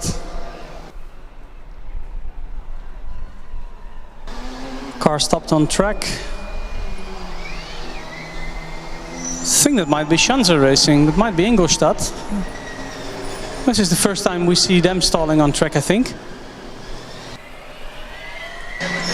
Yes, and we have both cars now, TH Luebeck and HSU Hamburg in for the driver change. Actually, Hamburg has the second driver already in the car, while Luebeck is just starting the driver change. So Austin, you were quite observant. We saw the electric car from Ishtal Esslingen here. They never came out, did they? No, they're not on track. They haven't made an attempt. They must have been pushed back. They must have found a problem. Maybe we'll see them in a little bit. Let's hope we can anyways. Bayreuth now really flying past the car from Trento. They're really picking up the pace. They might be in it for the fastest lap times of the day if they can keep this up.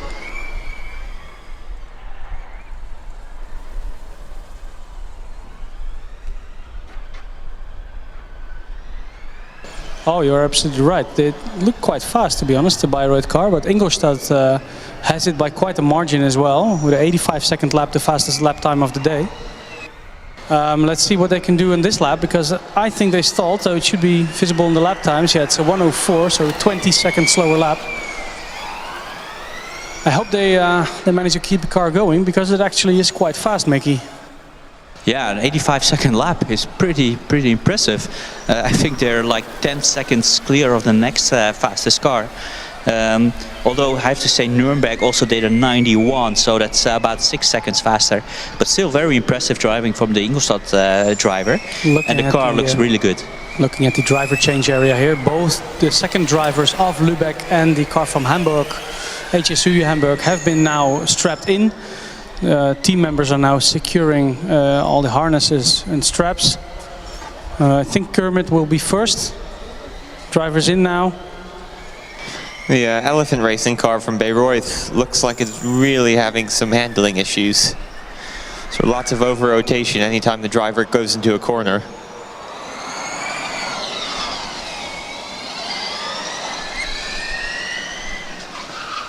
So they did improve their time by almost 10 seconds with a 93.6. Blue flag now again for Trento. This time it is for Ingolstadt. They whizzed past. Let's see, I think they had a good lap. They have the best lap time of the day so far with 85.3, and they beat it. It's an 84.488. Yeah, and I've been observing them as well, because it doesn't look all that fast, but it is very clean and quick in the end. Got an issue on the north curve again. Can't see which car it is. Should be Bayreuth now. The black and orange car. I think you're right. So we have Kermit hopping back on track. So they managed to complete the driver change. No, Bayreuth is still going. I guess, I think it's the Trento car, guys, that just pulled off. I can see it on the live stream. And it looks like here. car 34 has just stopped as well. Yeah, Ingolstadt stopped as well. That's the reason why Bayreuth was slowing. It was because of the car that was already there. There's now two cars stopped within about 2 meters of each other on the north curve. Basically the only spot we really can't see. But it is close to a camera position for the live stream, so live stream viewers will be able to see a lot more, as will the people on the grandstand of the north curve.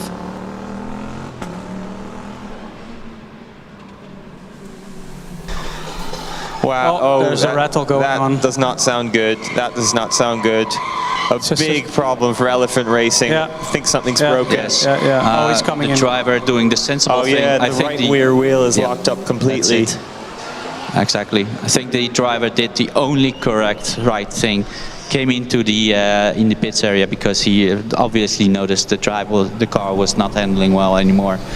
So, well, unfortunate for them, but it did look good out there, and the driver did actually absolutely everything to bring the car home. But that's it for them. Let's see the Trento car, I think, being pushed away right now as well. And I'm also a bit worried about the Ingolstadt car. They were stalled before and can't really seem to manage to get the car going again. I see the green light burning on the main hoop. So the HV system definitely is not on. Trento's just made its way to the pit stop, Steph. Oh, then the car stalled was another car. We thought it was Trento, but they're in the pit stop.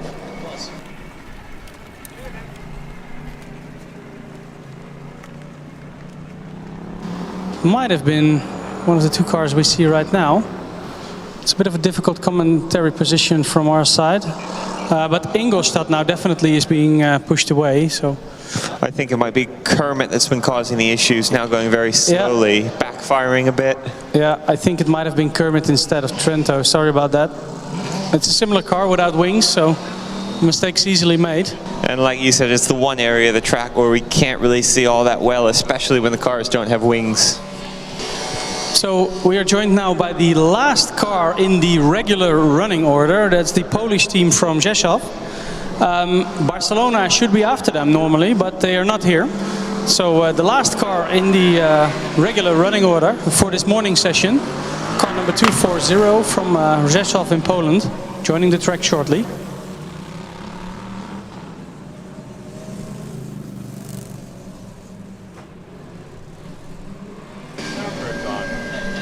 So then we have cars running out of order, which is the two Mannheim cars, then the Ben-Gurion University. We saw the Indian team here as well, but they have been pushed out of the queue again. But Barcelona did manage to make it here, although unfortunately this will be probably an out of order for them, but it's they could be going after Rzeszów, so I don't know exactly what the officials will do. Well, we have one car running out of order anyway. That's car number 69, the HBW Mannheim. They're on track.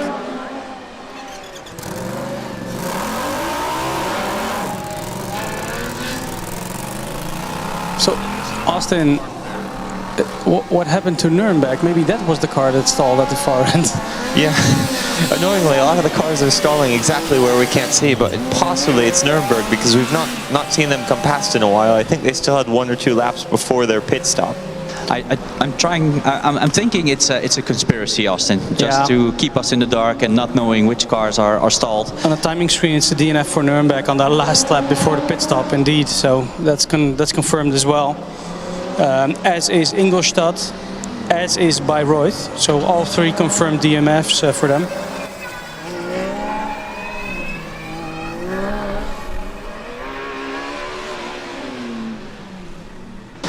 But yeah, Kermit really is struggling through the low-speed corners. Yeah, here we go again.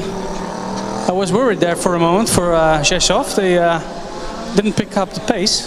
These are actually two of my favorite sounding cars here on track together. This is brilliant. That car sounds great from Rzeszów.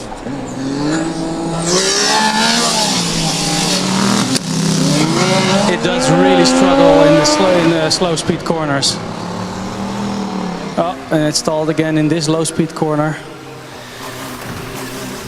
It completely stalled the engine. It's trying to restart right now. Kermit is being led by, or not? I think Kermit has stalled as well. Kermit's there, Kermit stalled, no. and now Rzeszów is going again. A lot of drama going on the last 5 to 10 minutes, Austin. See, difficult to keep up. Trento, meanwhile, are now at the green flag position. They managed to complete their pit stop. And also the HV light, sorry Austin, also the HV light for the other Mannheim car, the car Illyria from UAS Mannheim is turned on as well.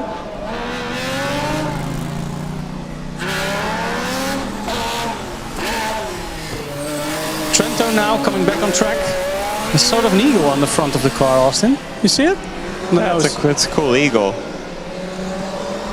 Multicolored. Also the HV light is on for the Israeli team from the Ben-Gurion University, car number 55, so both will be on track shortly as well.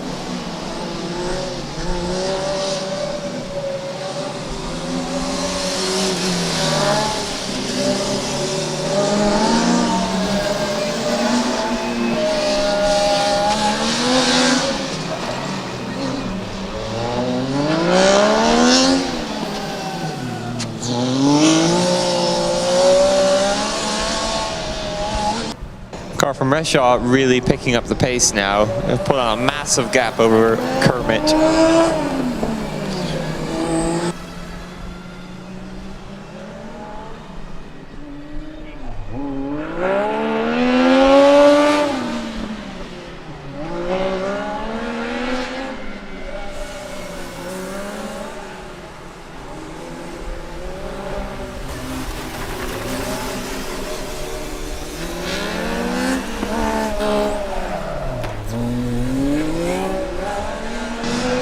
Sounds to me like the car from Hamburg, Kermit, is possibly stuck in a single gear.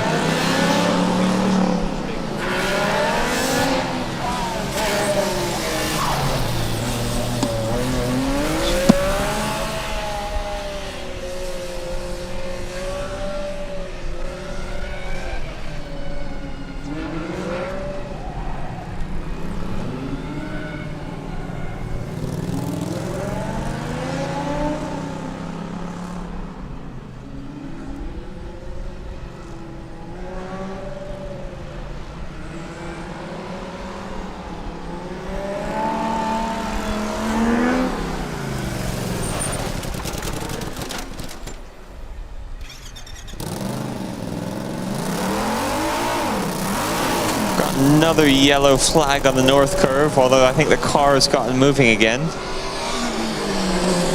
Once again, I think it was for the car from Hamburg.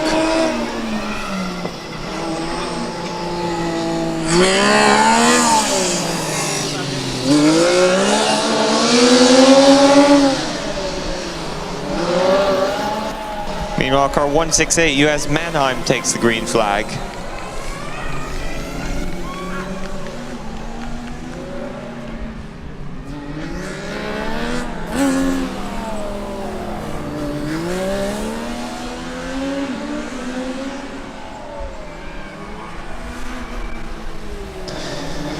Yeah, the driver from Hamburg really struggling through the low-speed corners. I think the car must be stuck in second or third gear. Yeah, I don't hear it shifting either, Austin. If we look at the lap times, they slow down considerably as well. It's a 20-30 second difference with the fastest laps of the day. Although, Austin, we know that these kind of engines are a bit drivable when stuck in the right gear, so to say, but it's too low in gear. Yeah, and it looks like the driver has come to a stop just through the clink. It's got it fired up again. We also saw Rezhov slowing down considerably there. They're now being caught by a blue car behind them. Oh yeah, Rezhov have a cone underneath the front. That wing might impede steering.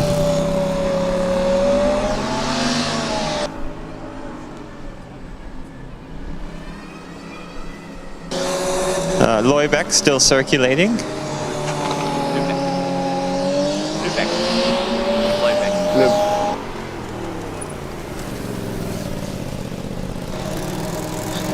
So this is the first lap for car 168, the Mannheim car. Unfortunately not a real good benchmark for us since they were hampered quite for a long time. So let's see what they can do in their second lap.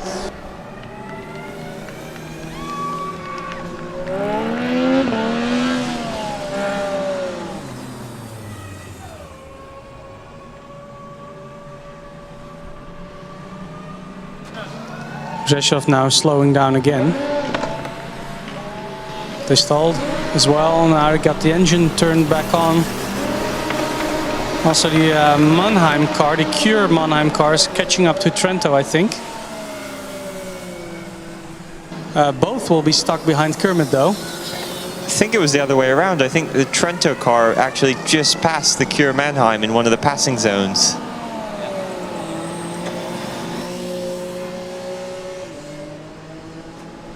Yeah, I think you're right, Austin. Well observed. I think Trento is actually gaining on Kermit and just passed car that was the Mannheim car. Mannheim car seems to be struggling just a little bit. I'm not sure what the cause is of it, but it doesn't look snappy or twitchy at all. Just a little bit slow. The Mannheim car is named Emma. The driver names for the endurance is Leon and Daniel. Daniel's nickname is Schnorres. Their goal was being able to drive it all, so that goal they definitely have met. They're here, and they want to give a shout out to Fast Tube in Berlin, because they visited them a while ago and they came back with Corona, so they said they sabotaged the team. In the meanwhile, UAS Mannheim overtaking Luebeck very cleanly. No time lost for the cars there, and I can see I think the Rezhov car again carrying a cone, well, just pushing it out of the way actually, and continuing on track.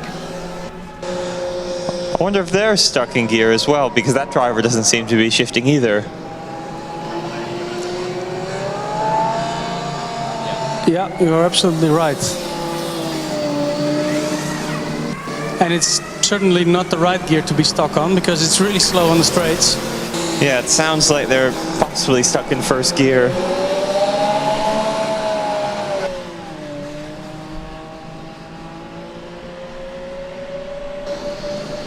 So all cars on track, almost all cars now having some issue of sorts, except for the car 168. I think the blue car with the wing over there, they're doing quite well.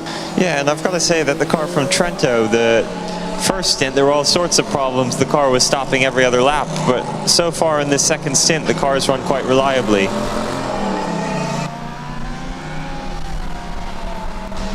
So good news from the supporters on the live team for the Indian team. We can see that that team is now being in the queue again, so that's very good. And we also have UAS Niederrhein, car number 249, also joining. So we have a couple of cars running out of order, but they are first in this first session anyway.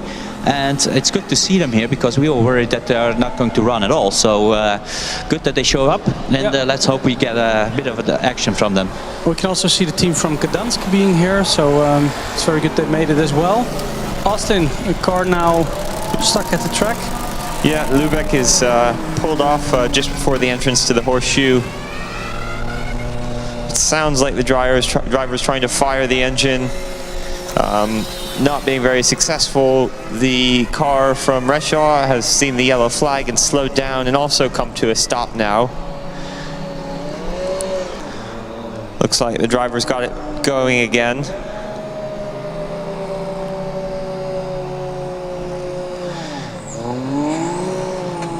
He's got through the area. It's quite an eventful end of the morning session, I have to say, Austin. Yeah, the flagging's got me confused. I can't imagine what the drivers are thinking. Oh, now Kermit's coming past, going quite... yeah, rush hour traffic here in Hockenheim.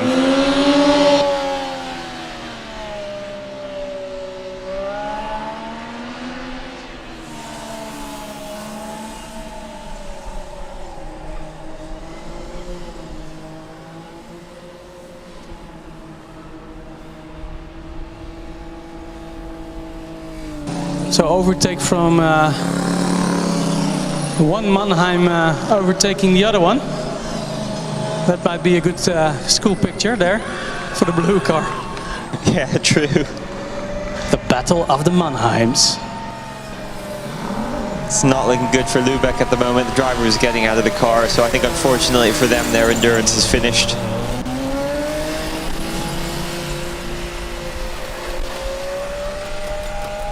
Oh, and they only had 2.5 laps to go, so they were almost there in lap 16 of the endurance.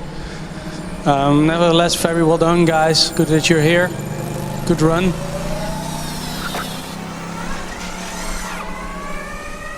Car is stuck in somewhat of an awkward place there, near quite a difficult kink, where also the elevation of the track is a little bit bumpy, to say the least. So it's being now pushed out of the way. Close to the tire stacks where the marshal post is, to a safe position, so that's very, very good.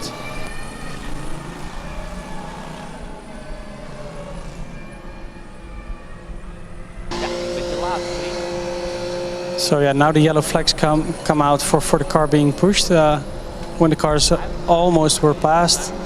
Nevertheless, the Mannheim car, the blue Mannheim car, I have to say, is back on track now.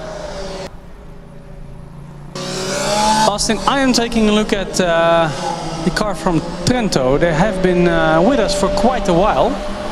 They should be going into the end of their endurance. Yeah, and I'd imagine the same for Hamburg as well. Like, they must be close. Kermit's been with us for a while. Kermit will get the last lap sign, I think, when they come around.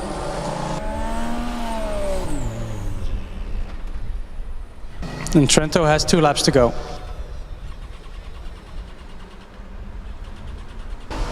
So on the far end near the Noordkurve, why do all the cars stall there, Austin? We can hardly see it, but there's a car stall there as well.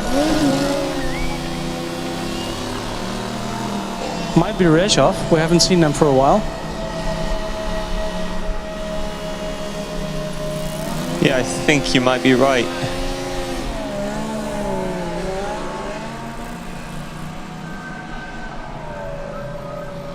I can hear the car from Rezhov. Oh, it's got going in. There it is. Yeah, it is there. So last lap for the green car from HSU Hamburg.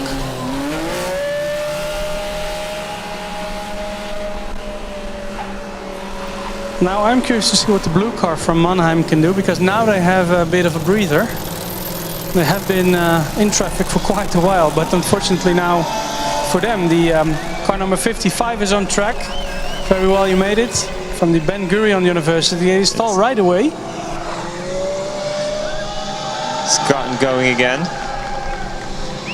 Rzeszów now stuck behind Trento. Actually, when the Polish car from Rzeszów goes, it's quite a fast car, but it has some shifting issues. It is, yeah. Although I think the Trento driver will definitely hear that behind him. I think that the car from Trento is slowing down quite a bit compared to the past laps as well.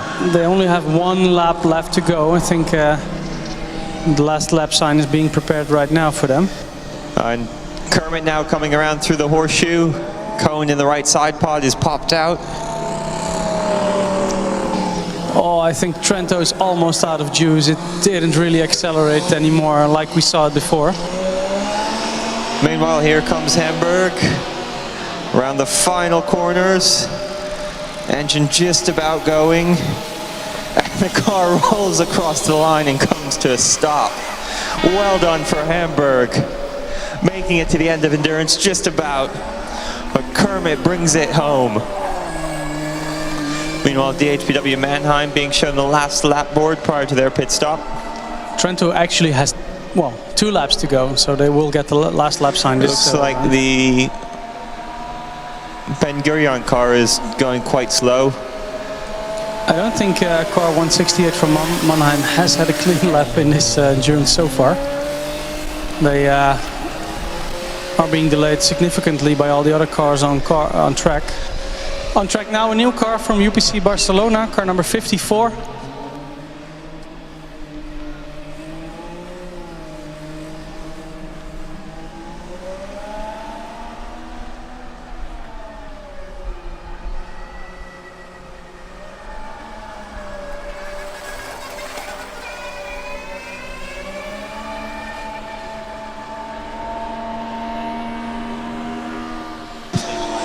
I've got a feeling this could be the first clean lap for UAS Mannheim now. We've got quite a big stretch of road in front of them. At the Noordkurve section we can see Barcelona, Austin. This car normally is a bit faster than that. They're definitely slower than they should be. Maybe they have some issues going on, but at least it's good they're here. But can you see, we see almost no acceleration out of that tight corner. Meanwhile, the car from Reshaw has made it to the driver change. Yeah, I think we know what the mystery was behind the Kermit car. We see in the driver change area, or at least they finished the endurance just now, but the front left brake was on fire actually. So that tells me that they were actually braking all the time. So that means they were dragging the front left wheel. Exactly, and they were dragging the brakes, and that's why they just overheated, and probably that's why they were so slow. And we didn't hear it shift, so stack of problems there for that car. Yeah, it's actually quite amazing that they finished, but they did. So, and now we have the Mannheim car sneaking up on us for the driver change actually. And we also have the other car number 240 from Resso, also in the driver change area. It's busy, guys. I like it.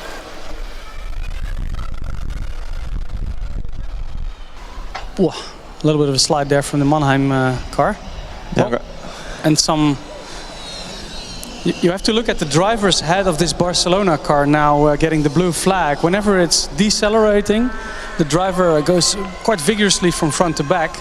So definitely something in a motor controller or electromotor or something in the drivetrain doesn't really work as fluid as they want.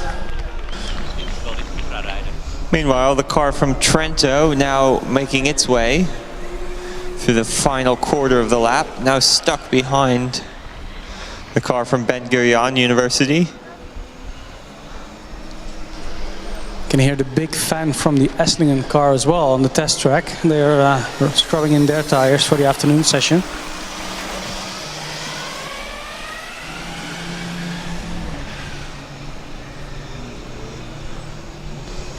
Behind in the queue behind TU Gdansk, which are last in the queue, I don't see any new cars coming.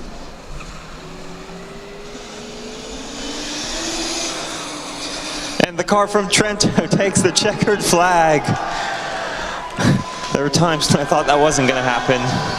I think the team has had the same thoughts because they're so happy over it. Brilliant result for Trento. High fives all over.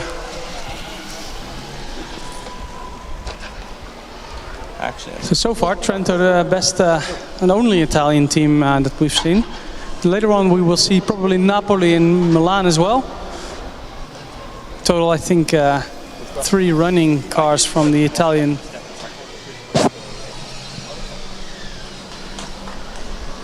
So yeah, we got caught on a bit of the wrong foot there during the endurance, Austin. We thought they were pushing Trento away, but it wasn't. It was the Nuremberg car, right?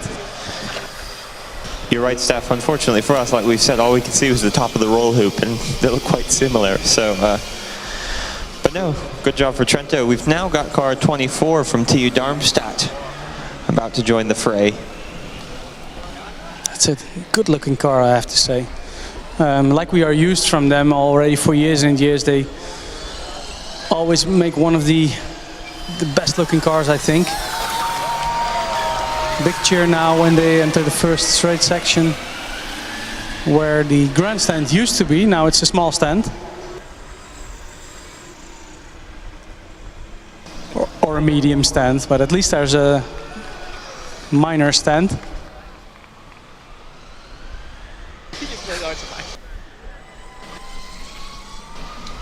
So not being a major stand, major stand.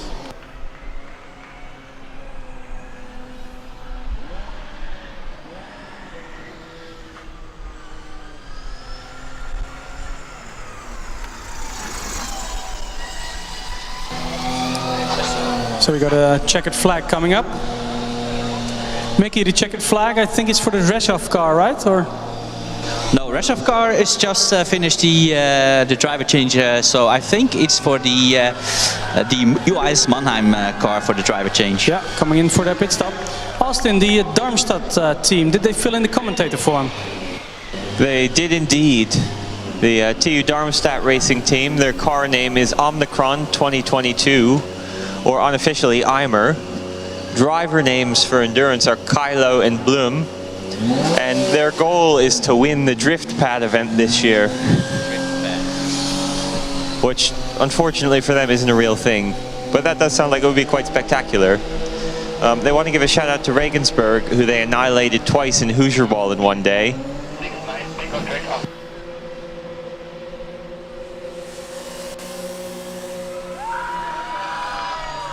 Darmstadt want to give a shout out to John Travoltage, Mazels Vader for saving their motors, and the Hamburg Hawks for being awesome.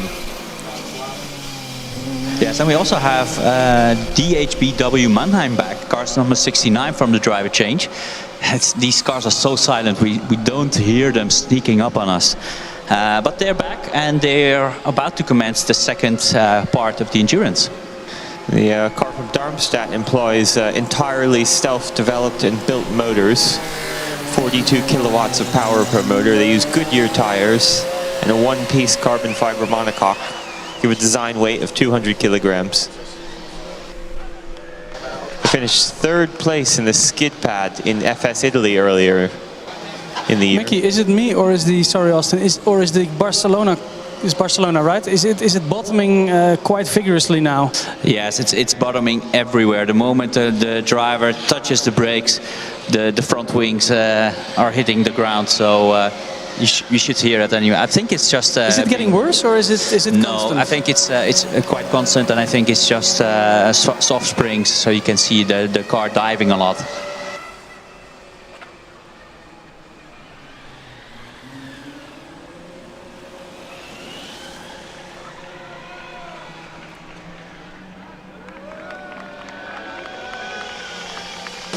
Probably the reason why I thought it was getting worse is that it was his second lap. So the banker lap was done, he knows the track now, so he's starting to drive a little bit faster and then also bottoming out a little bit heavier. Start Racing coming around again and followed by Reshov. They have been on their second stint now. Yes, I think they still have the same issue, being stuck in single gear. So that will be actually quite an achievement for them to drive around like that, because I know from experience how difficult that is for a driver and how frustrating it is that you can't shift and you have to always mind the rev limiter. It's like in a regular car, right? When you're stuck in your first gear, it's... Do you have that a lot, Steph, being stuck in I can set my automatic to manual, and then I could drive in theory in first gear, but yeah, I know from previous cars when you're in first gear it's like bumping all over the place. Yeah, unlike most road cars, well, most traditional road cars, a lot of these Formula student cars have either pneumatic or electronic gear shift systems, and historically I'd say that pneumatic systems have a tendency to leak and fail, and I can confirm that, Austin. I don't think I've had a single good experience with a pneumatic gear shifter. Pneumatic gear shifters are okay. Pneumatic clutches, though, we have had that in the past, Mickey, was not a success. I have no comment on that.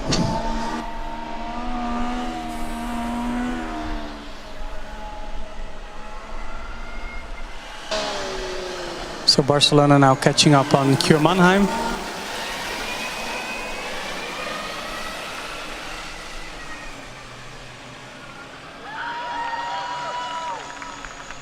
I think they're going to get the blue flag now. Yep, there we go.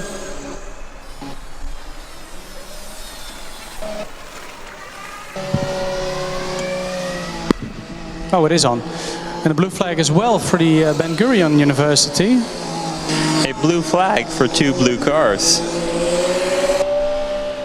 Is the song right, Austin? Blue dabu dee dabu die, dabu dee dabu die. That one? Yeah, so I'm so glad that our idea for bringing our karaoke set here in the control tower was rejected. I'm really glad, because otherwise, oh man, that would be horrible.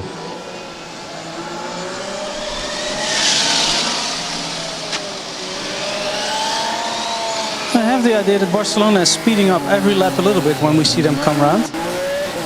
Because they're hitting the floor a bit harder every time, or? No, yeah, of course they get some blue flags every once in a while, so they are held up a little bit. But I think that driver is definitely picking up the pace, learning the track.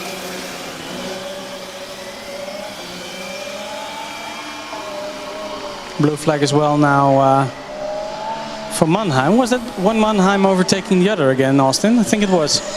Yeah, was that the actual Mannheimlich maneuver? Maybe it's not removing cones, maybe it's passing one another.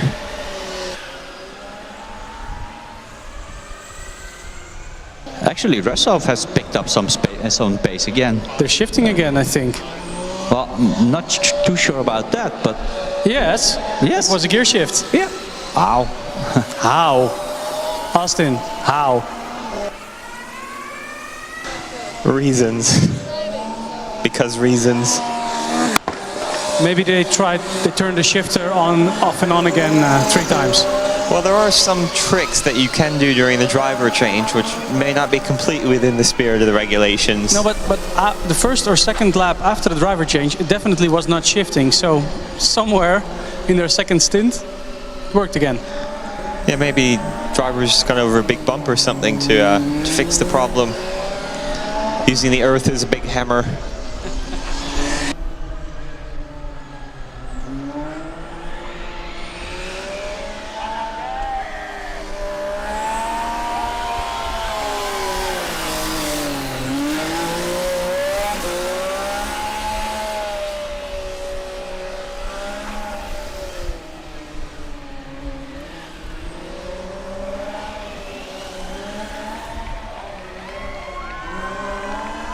So Austin, let's not forget to continue to comment, because we are currently being photographed.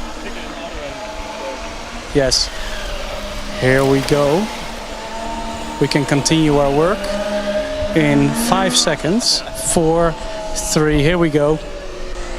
We will make some autographed copies available later on, I think.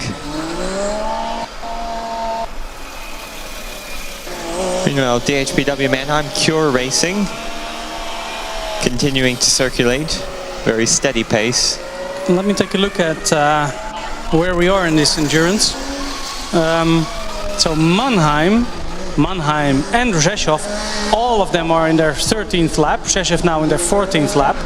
So they will be the first 3 cars that are attempting to complete endurance. The other cars are still in their first stint. Looking at the queue, we have UAS Niederrhein, we have Orion Racing Mumbai, and we have Gdansk. After that, no new cars lining up yet. But we're still missing quite a lot cars, Austin, that we also didn't see in autocross yesterday, right? So probably they won't make it here.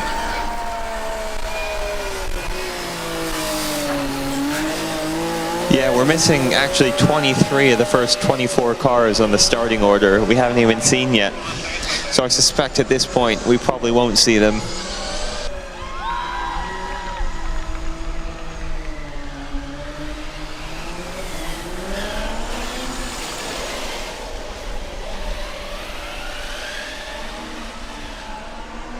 Car from Ben-Gurion University continuing to circulate, completes another lap.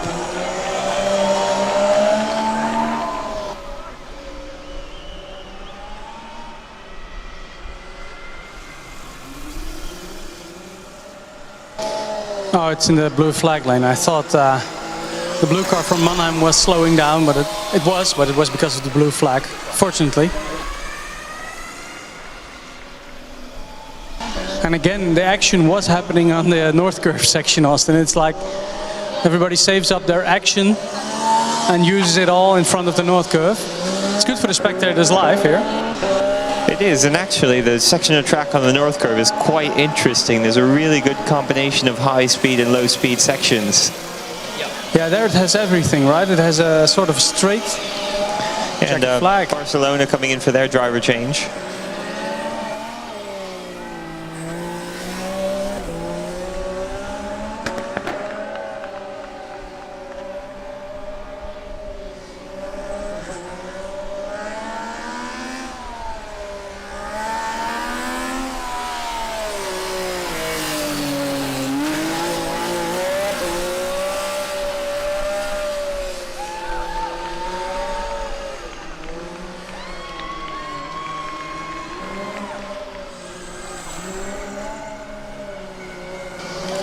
Well, Austin, after some drama a while ago, everything's looking quite clean now, isn't it?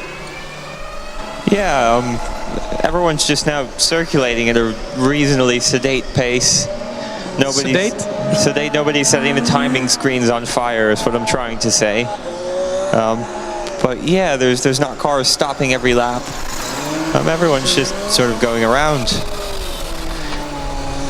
Car number 55 from Ben-Gurion University showing the last lap board prior to their pit stop. You get a big cheer every time they drive past. Got some amazing fans in the crowd.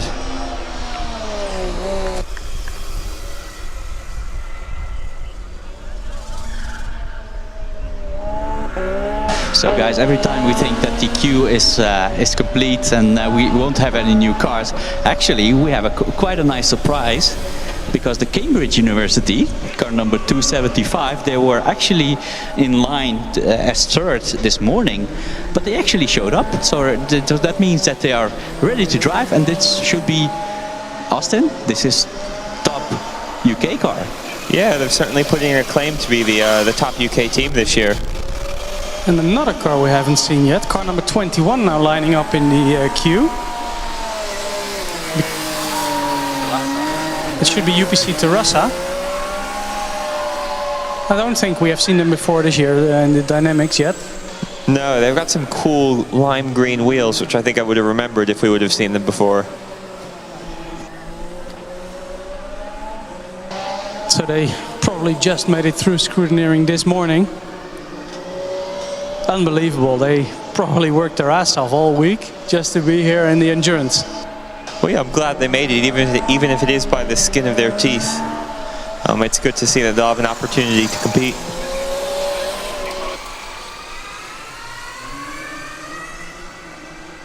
We know for a fact, Austin, that scrutineers here in Germany are quite strict.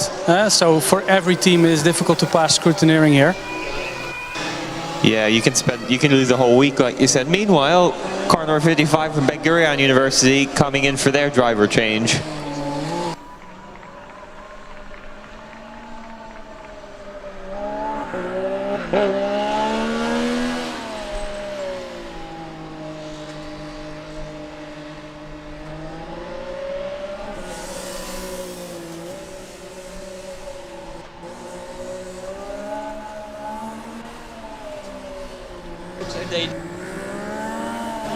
So we got the checkered flag for Ben-Gurion University. They're in the pit stop, as are Barcelona. We can see that the... and Darmstadt's headed your way as well, Steph, coming to the pit. So we have got 4 spaces here. 3 cars now, we only have 1 spot left.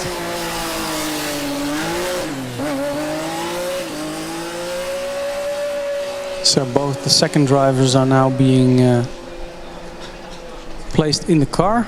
I think the Barcelona driver is already in there trying to start the engine or the electrical high voltage system.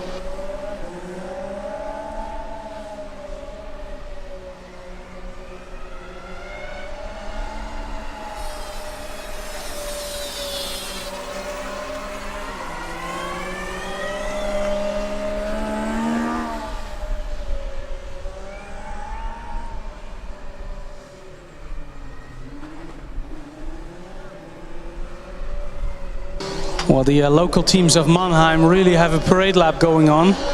Both of them on track.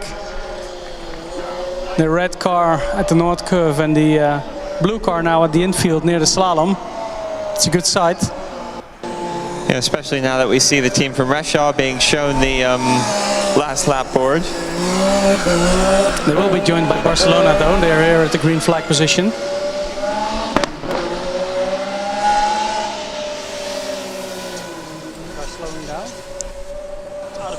Looks like the blue car from Mannheim 168 is slowing down quite a bit. I think they might be out of juice. They are getting the last lap sign now. So this might be the limp home mode to not fully drain the battery. They are definitely slower than we saw them before. Maybe explain a little bit to the audience what the limp home mode is, unless we've already done that, obviously. Do it. Oh, it's a mode in the car which the team sets to use minimal power, just enough to allow it to move forward. But we can't expect any reasonable lap times at all. It will literally just crawl around the circuit if it is in limp home mode, as if it's limping home after being injured. Barcelona now back on track. We can also hear the car from UAS Niederrhein 249. They have turned on their combustion engine. And we are also looking at the pit stop for Darmstadt. TU Darmstadt, that's good. They're allowed to go again. High voltage system is not yet on. Also at the Ben-Gurion University team 55. It's looking clean so far. PRz Racing now has their high voltage system on and they're back to the green flag position. So well done in completing the pit stop. And in the meantime, we have Resov coming up to the final straight. And they are in the final chicane, only a couple of meters left, and there you have it, car number 240 from Resov, finishing endurance. Well done guys, awesome job. Darmstadt now rejoining the fray for their second stint. As are UAS Niederrhein, they are now coming to the starting position. A new car on track, car number 249 from UAS Niederrhein. Meanwhile, the pit stop for Ben-Gurion, car number 55, they do take their time. They had to check thoroughly whether the harness was on, but everything is okay now. Car from Niederrhein on track. I remember this from yesterday as being one of the loudest cars that we can hear. Oh, it's nice to hear the air horn as well. I'm a big fan. Yes, and we have another car coming up for the finish line. Here we go. The UAS Mannheim, car number 168, taking the checkered flag and finishing endurance. Awesome job, guys. Well done. Wow, we've seen so much drama here and still a lot of cars finishing and drivers not giving up. That's absolutely amazing. And also the other Mannheim, they are in their last lap now. Let's see if both local Mannheim teams can finish. It's only 20 kilometers or so away from where we are, so a lot of supporters here on the grandstands as well. Successful pit stop from Ben-Gurion University, car number 55, they're back on track as well. And again getting a big cheer like every single lap on the first straight section after the start line. Well, the audience is awake, so that's good to see, and the teams are cheering the car on every time. Meanwhile, we have a timekeeping guy walking over. I think Tom needs a little bit of new coffee. Needs a fresh one. He's missed the crosswalk. He has definitely missed the crosswalk by 1.5 meters. Oh wow, we have Orion Racing from India back on track. Look at their rear wing. Oh wow. I think the technical term for that is floppy. Oh, we see some smoke from Barcelona. Or might have just been a lockup going into the slot. Yeah, there's definitely smoke. Every single time they apply the brakes, it looks like the right rear tire locks up. Or maybe the front right, I can't tell. We will get the meatball for Barcelona and we will get the finish flag for Mannheim. So let's finish on the finish flag first. Let's focus on that one. Mannheim here. Also this Mannheim team, car number 69, Cure Mannheim, completing endurance. Yes, well done, guys. Awesome drive so far.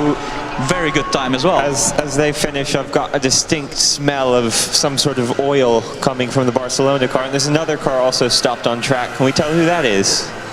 It's being pushed out of the way. No. Oh, it's Orion Racing, I think. Yeah, it must be Orion Racing.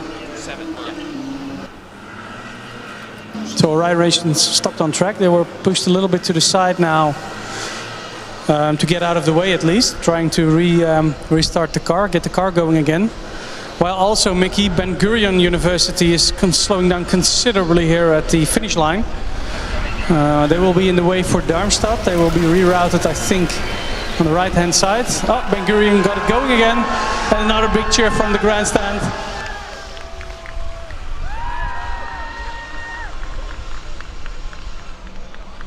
This is what I like about these drivers. They never ever give up. They will get out of the car and even push it across the line if they have to, but they don't give up, and that's very nice to see.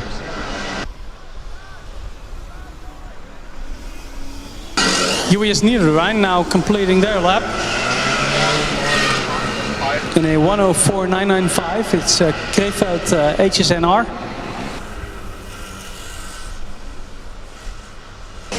New car on track, car number 306 from T.U.C Gdansk.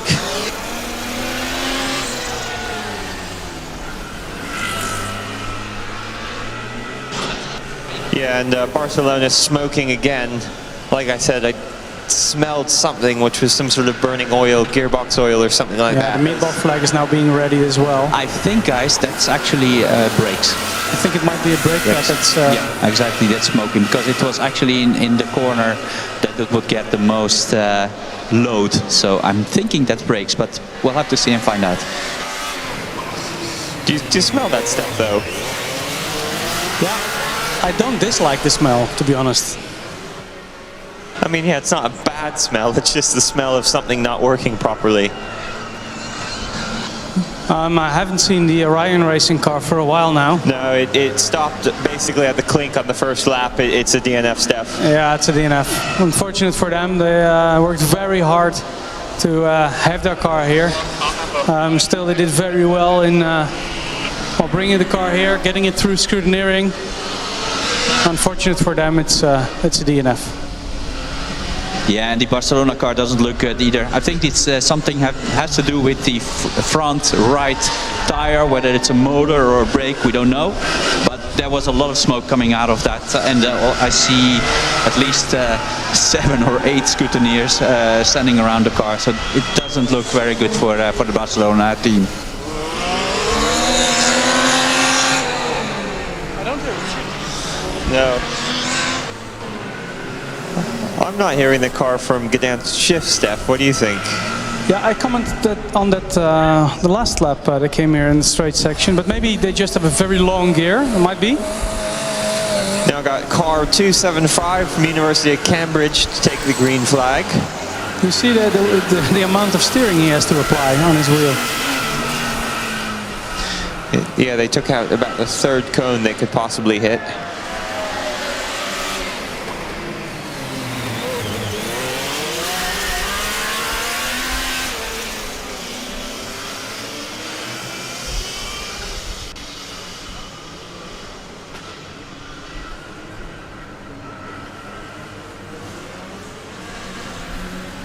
Yeah, it's just been confirmed, unfortunately. Car 54, UPC Barcelona, has been given a DNF. That's unfortunate for them, but I'm pretty sure we'll see them back next year. And they were actually quite good this year, so all the best to them. Dart Racing now being catched by UAS Racing. They will get the blue flag in the next overtaking lane. And also, I have to say, Gdansk is looking quite good, although they are hitting quite a couple of cones, but they're quite fast at this. So it's double overtake. Let's see if they can catch UAS Racing. We get a real battle of the combustions going on now. It's fun to watch.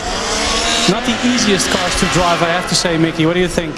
Yeah, I'm just looking at these cars. They have quite some roll also in the car, and the more a car rolls, the more difficult it gets for the driver to let's say, time his steering right, because first the car has to roll, then it will get grip, and then it will turn into the corner. So actually these drivers are doing an amazing job, because these cars are obviously not easy to drive.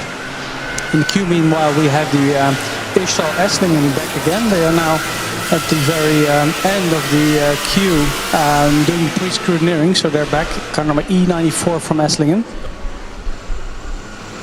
We saw them before in the queue actually, then they were out again and now they're back, so it's good they made it. Austin, you're looking at the Cambridge car as well, right? Yeah, I am. The driver's really having to work at the wheel. It's like they're driving a London bus. Or a Cambridge bus then. Yeah, a Cambridge bus or a, yeah. The Gdansk driver is quite close actually. I would recommend the second driver to take a bit more distance when they're in this position. It's a bit too close for my liking. What do you think, Mickey? No, exactly. I concur, because it's so close, and if the car in front of you hits the brakes, you're just on top of them. I know there's a lot of adrenaline and there's a lot of rush, and you want to get by, but these cars will get the blue flag eventually. All you have to do is stay a couple of meters behind, or 10 meters, 50 meters, and you will be able to pass. UPC Terrassa now at the green flag position. The electric car with number 21.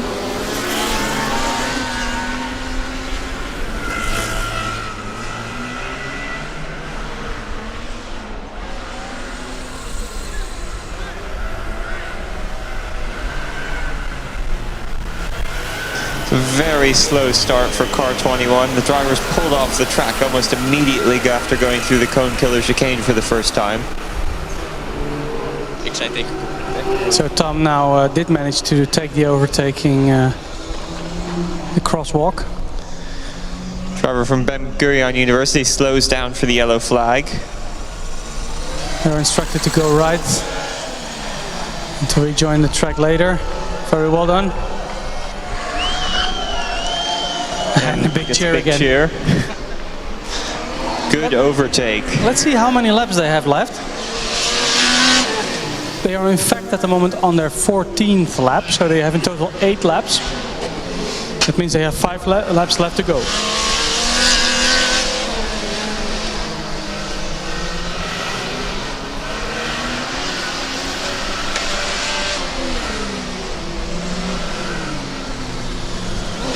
Actually, it's quite nice. In the live stream, we have now a box picture with the car that's standing still, while we have on the big screen the running car. So that's quite cool. I can't recall seeing it before in previous years. Yeah, we saw it yesterday actually. We had that picture-in-picture. So that's what I meant. Yeah, the little box in the box. Box in box. The box in the box. Picture, whatever. Yes.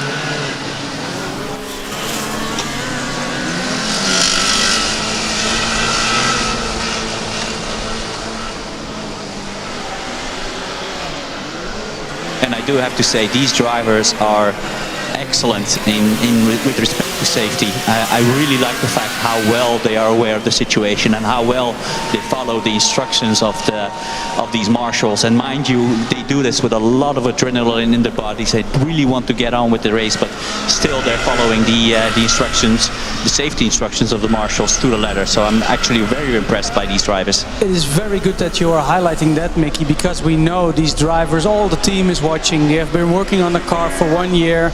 FSG for most teams is the highlight of the year. I can remember I wasn't a driver like you, but I drove a lot of cars a couple of times. It's quite difficult to find your way through the cones as well. There are quite a lot of them. You're super low. Sometimes it's quite difficult, especially the first or second lap, to know where you should go, especially if you haven't got that much experience. So yeah, they're doing a good job. You're absolutely right.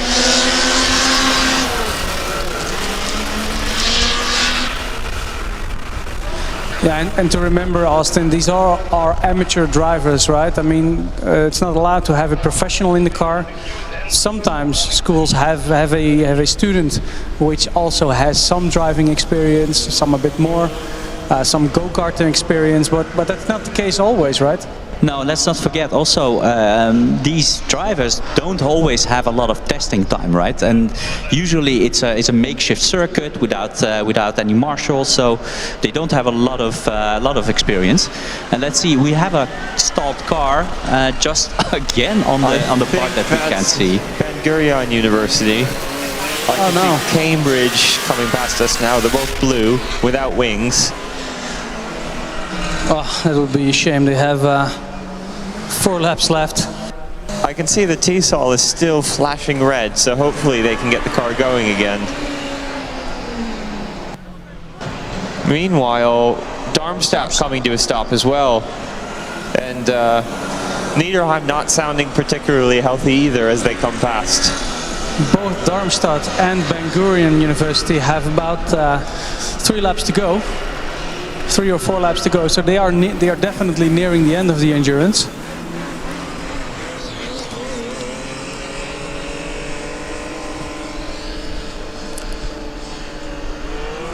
Nothing happening with either car yet. I can see the driver from Darmstadt. Oh, it's not good. Taking the steering wheel off. The driver from Darmstadt is getting out of the car. Looks like it will be a DNF for Darmstadt.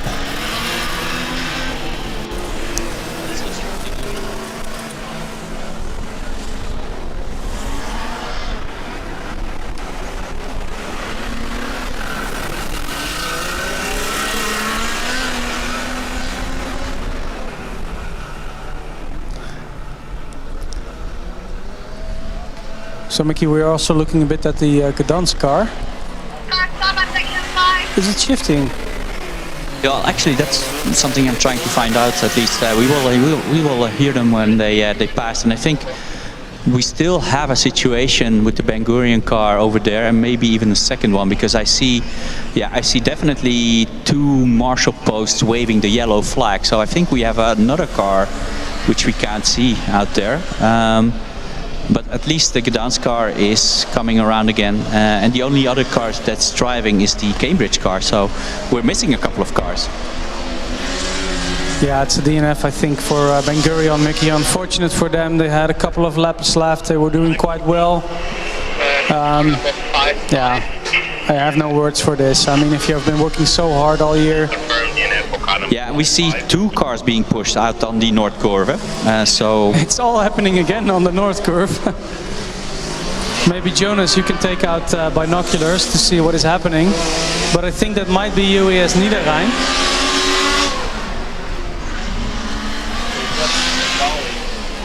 Yeah, so that's UAS Niederrhein as well being pushed off with the white wing.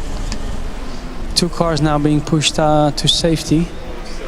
Wow, that's harsh. 3, 4 cars in a couple of seconds, maybe even.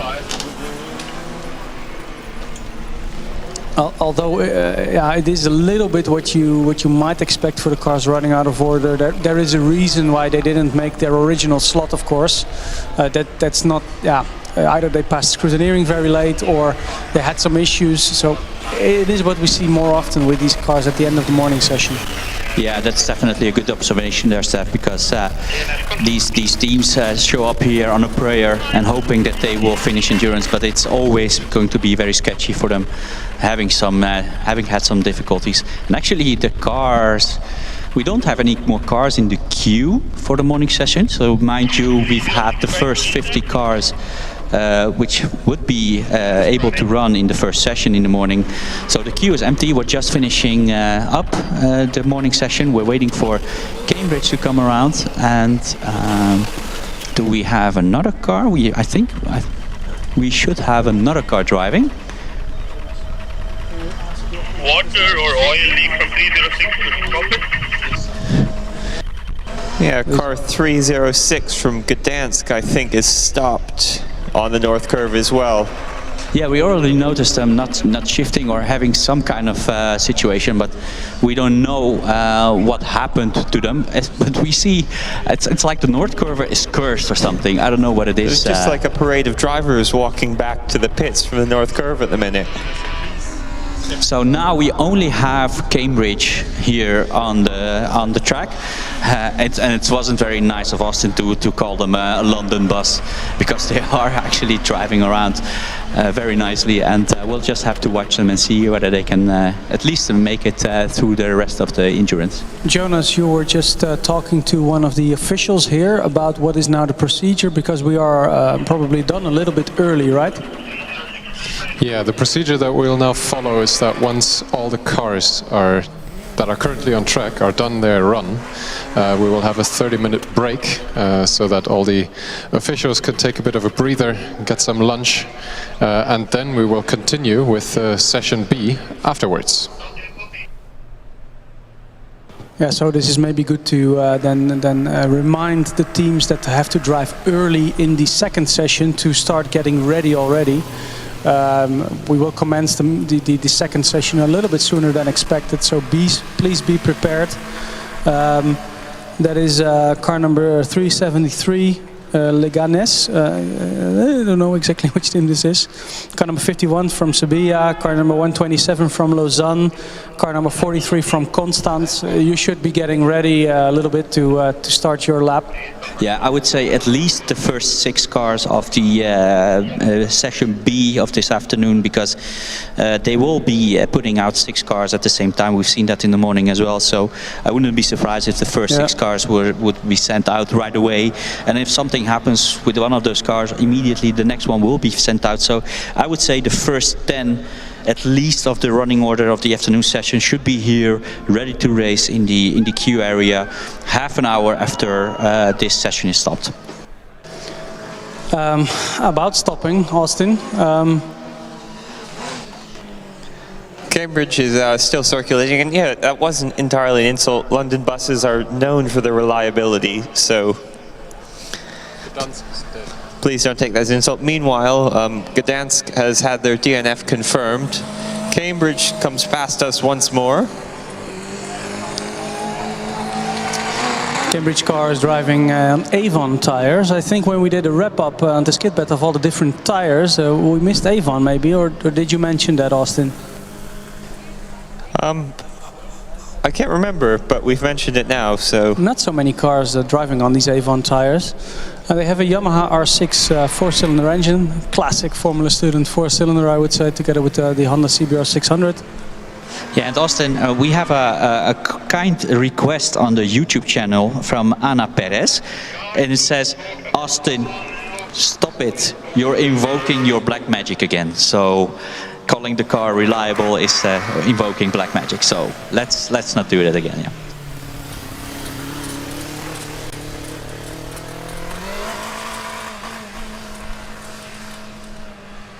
Yeah, Anna, of course, if it's the same Ana Perez.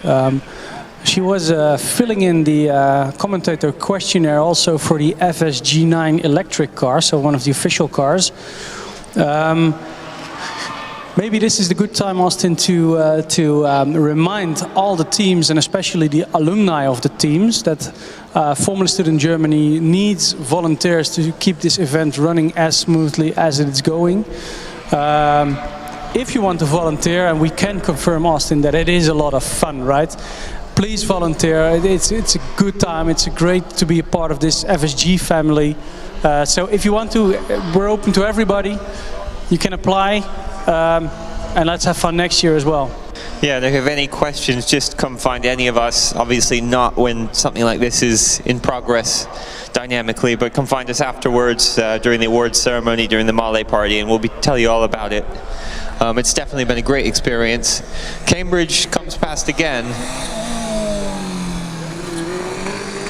trying to decide whether the car sounds a little bit louder or not than it did the last time. So about the volunteering on the FSG-formulastudent.de website, if you are interested, please check the section officials and then volunteers, and there you can learn about how you can be part of our little family here.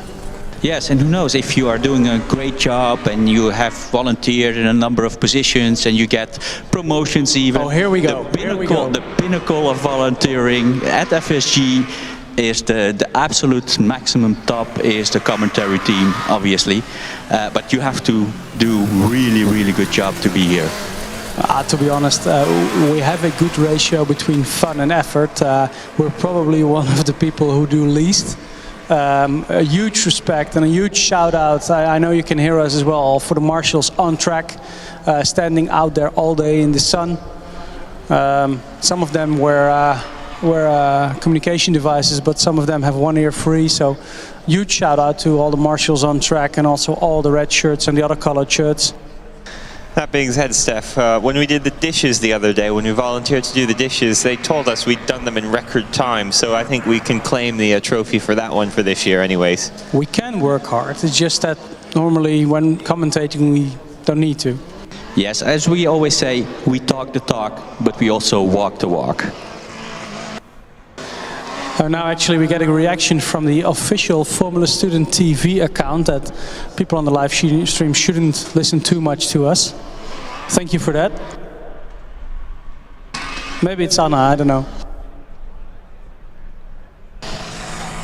Cambridge are now being shown the last lap board prior to their pit stop. So it seems that we have to kick out Formula Student TV from our fan club. They will not be getting a Christmas card from us this year. Mickey had brought some stroopwafels for you this morning, but I think we'll keep them for ourselves now. The Cambridge car is revving quite vigorously here when they have to pick up pace. Is it a clutch thing, Austin? Yeah, I mentioned it about a lap or two ago. It sounded like the car was just louder, whether they were revving higher and that made it louder. But something has definitely changed from the beginning of the run.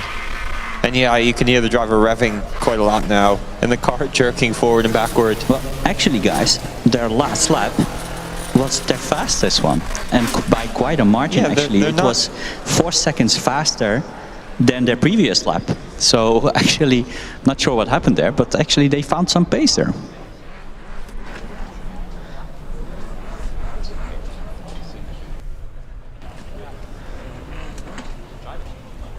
Oh, it is slowing down now. Looks like the driver's pulled off the side of the track.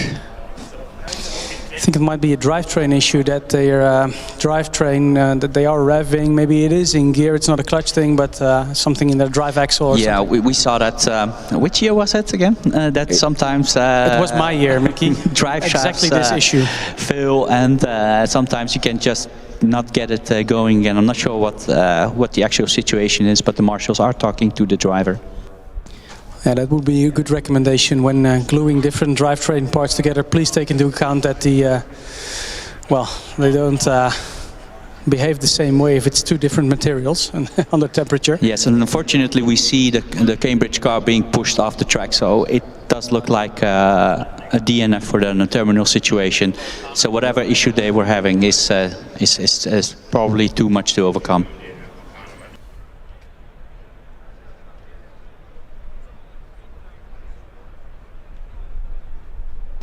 So that means that we have reached the conclusion of the session 8, the morning session of the endurance. So I think the marshals will collect all the stalled cars around the track. They will bring them back, or at least they will ask the team members to help bring back their cars and collect them. We will have a short lunch break, and we will be back soon in about half an hour, so that means around 12 o'clock we will be back for the second session, the afternoon session, and we will see hopefully another 35 cars competing in endurance.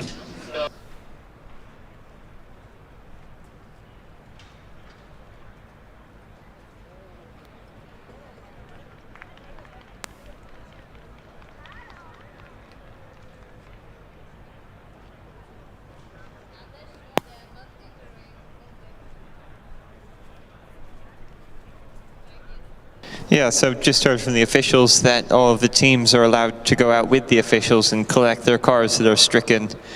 So if you do have a car that's somewhere in the dynamic area, make yourselves known and the officials will help you get to it and retrieve it back to your pit.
Welcome back, everyone. We've just had a quick early lunch break. The officials just now making their way back onto the track, so we should get started in a few minutes. Glad to see that at least the first 8 cars in the afternoon's run order have presented themselves and are ready to go. As a reminder, that's car 373 from University Carlos III in Madrid, car 51 from Sevilla, car 127 from Lausanne, car 43 from UAS Constance, car 44 from UAS Ulm, car 110 from UAS Augsburg, car 277 from Thessaly, and car 102 from Siegen.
Just to recap about the results of endurance this morning, 29 teams attempted to take part, and we had 10 finishers, so a completion percentage of just over 33%.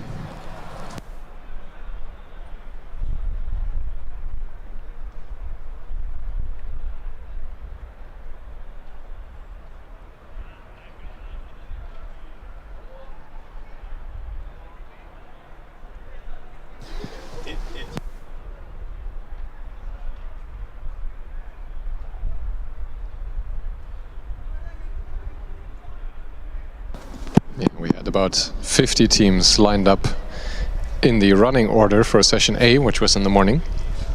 And then out of those 50, 29 made it into the dynamic area. That's just under 60%. Yeah, we're just pointing out that actually it's a 0% finishing rate, because we didn't have any Finnish teams attending. Yeah, the team from Helsinki was lined up, but unfortunately they didn't make it to their slot.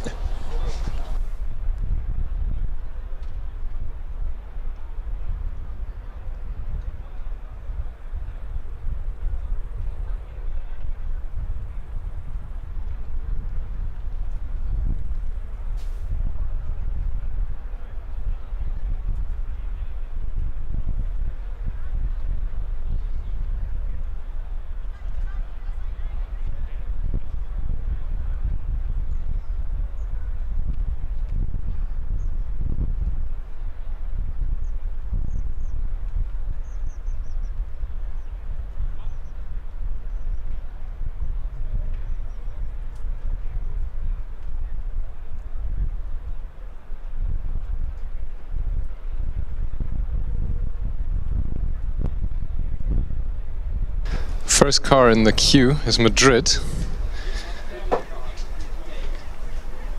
They want to point out that the whole car has been financed by teammates, specifically by selling cookies. That's pretty impressive.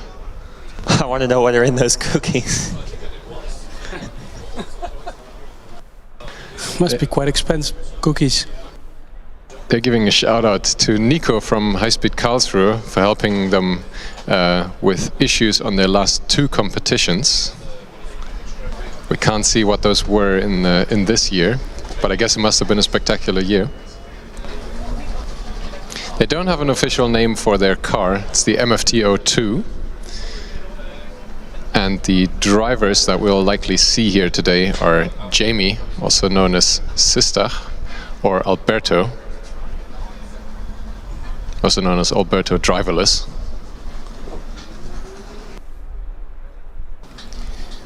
So I expect to see Madrid shortly at the green flag position. They will be followed up immediately by the electric car from Sevilla. Their high voltage system is on as well. You can see the blinking red light. After that it will be Lausanne, the team from Switzerland.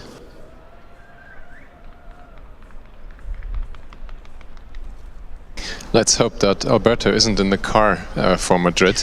Apparently every time he uses the car he breaks something and ends up not driving. That will be unfortunate here today, since we will see each team attempt a total of 18 laps.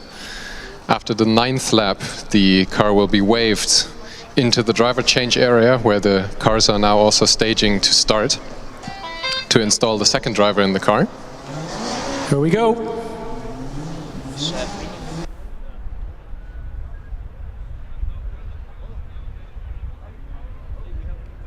Today we're running on the long format of the FSG track again, total of 1,225 meters, which results in just over 22 kilometers for the total endurance run. You can hear the Madrid car revving quite vigorously. They can't roll off. I think the clutch doesn't engage, Justin. Yeah, it's certainly sounding that way.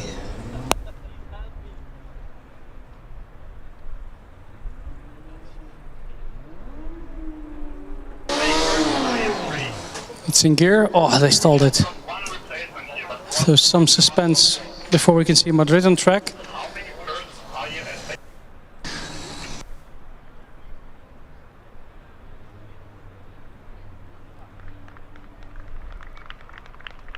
Here we go now. Madrid moving towards the green flag position. So with this we are restarting the endurance with the afternoon session. First car on track, car number 373 from Madrid. And yes, they're picking up some pace now. On the first straight, big cheers from the team members. Everyone give them a big cheer as they go past. We need to pick up the atmosphere a little bit. It's been a little bit flat this morning.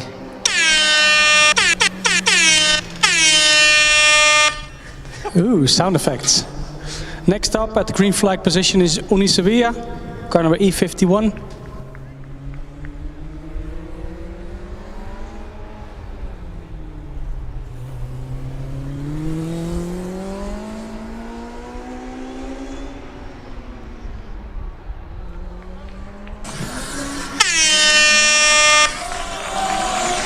Sevilla is on track, car number 51. Big cheers from the small stand. Let's call it the small stand.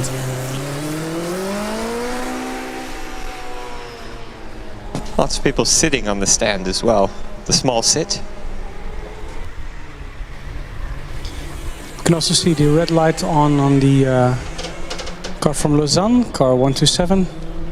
Yeah, we saw some issues when with the car from Lausanne yesterday in the autocross runs. I believe there was at least one run that they had to park the car by the side of the road a little bit. Both cars making their way around the course. The car from University Carlos III in Madrid is going quite slowly, but it seems like the car may have some issues shifting. It is bottoming out quite heavily. It's quite a low wing. The front wing is set up higher a little bit, but in the middle section it's quite low to the ground. Definitely sounds like they're stuck in one gear already. Let's see if the car can magically cure itself like we saw earlier on. Yeah, it's definitely not shifting. The electric car from Sevilla now coming around, completing their first lap.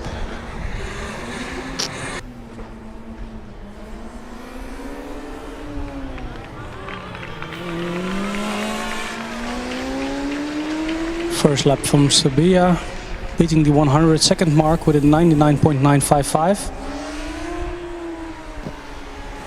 Maybe this is a good moment to point out again that the order that the cars are expected to stand in the queue here and make their way out onto the track is predetermined per their performance in the autocross runs yesterday.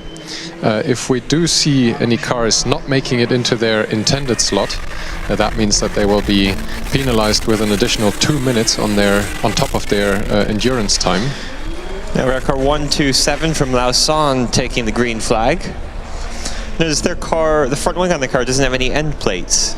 Has it been like that the whole weekend?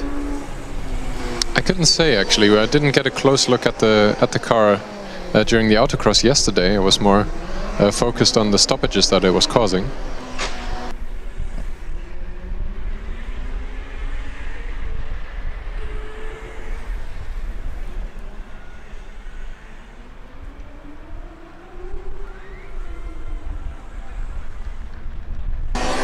Well, in the book, it does have some end plates, Austin, so they were supposed to be on there. Good catch. Possibly some issues with rules compliance or something like that. May suffer a little bit with reduced downforce, but that's much better than being disqualified. Sevilla making another lap.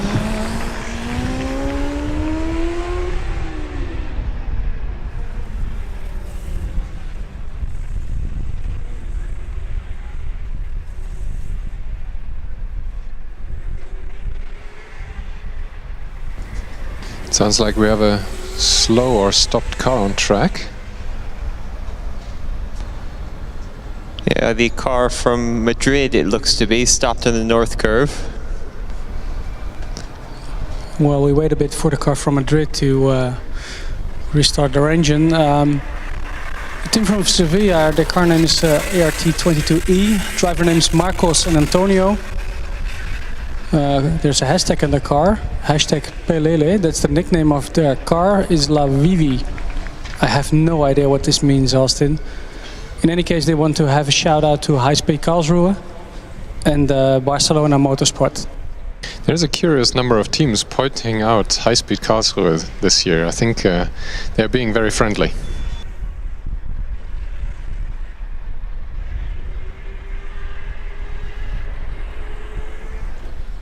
Madrid, meanwhile, still stuck on the Nordkurve section of the track. Lausanne having to slow down due to the yellow flags to get around the spot where they're stopped. Car 43 from Constance, meanwhile, takes the green flag.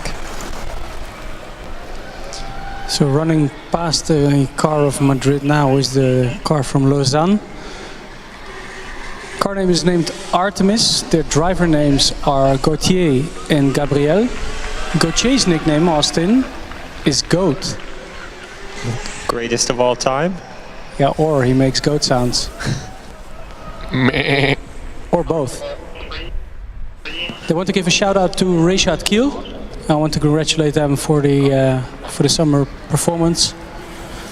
And we should say that Baptiste has a really beautiful red mustache. And they fail a lot of rain tests this year. It does rain in Switzerland quite a lot, doesn't it? I've actually never been to Switzerland. I know they've got lots of mountains. Snow in the winter, so I guess, yeah, it must rain in the summer. Next car that will join us on track, car number 44 from the UAS Ulm.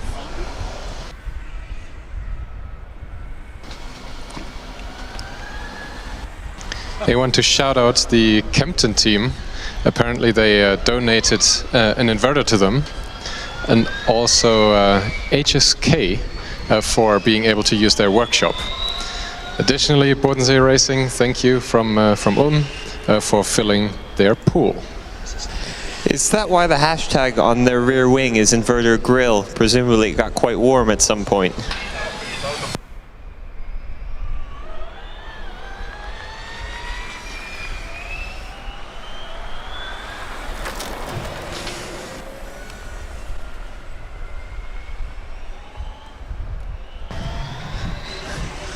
It's not looking particularly promising for Madrid. The officials have now turned the car so it's facing the wrong way on the track.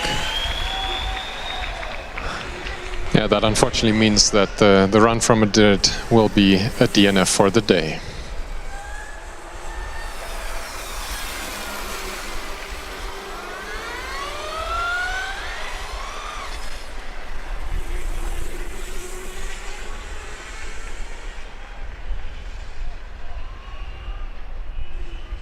I think we have a similar situation as we had yesterday, where two cars with consecutive car numbers are driving. Do you have any information on car number 43? Yeah, the team from Constance, they want to give a shout out to Sven ohne Bremse. And we had to say, der Sven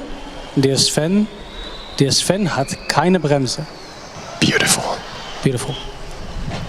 Driver names William and Jannis. Nickname from William is Will I Am.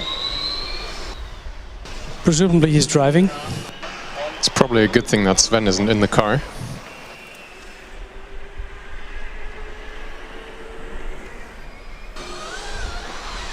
Could also now see car 110 from UAS Augsburg joining the track.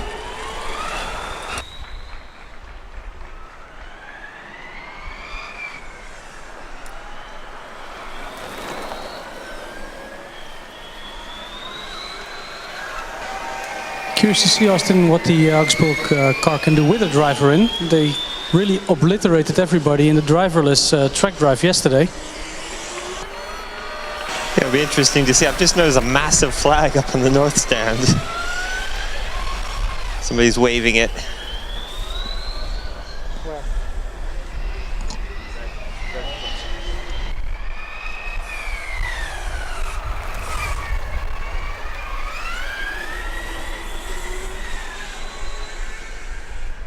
Oh, it looks like car number 43, I think, is stopped just on the entrance back to the infield section. Ulm now catching up to Lausanne. No blue flag yet. And 43 back moving again. Ulm, meanwhile, is starting to catch Lausanne. I think there will be blue flags. Yes, blue flags being shown to Lausanne. Ulm can overtake.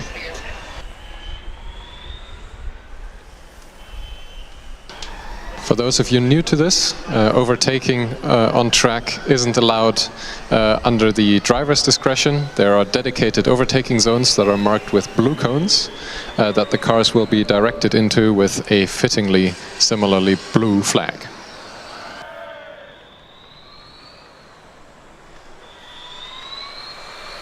Augsburg is now catching up to Constance as well. After their little breakdown on track, that gap has closed significantly. Looking at the queue as well. At the starting line we have now Unit Thessaly joining the track, car number 277. It's car number 2777. Next up will be Siegen. Do you still hear me, Austin? I can't hear myself. Yes. Yeah. My monitor is out then. So up next is Siegen. Then we have Lisboa. Then we have Oregon State. That also means that we are missing the team from Laperly, car number 222. They missed their spot. And then we have the team from Taiwan.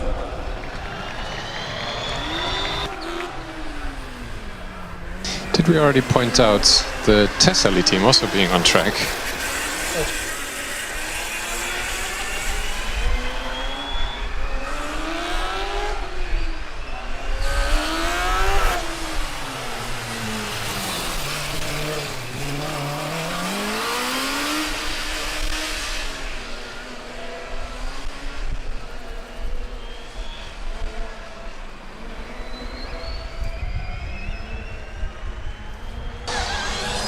Real battle going on between Constance and Augsburg. Matching speeds, I would say. Maybe Augsburg is a little bit faster, but not by much.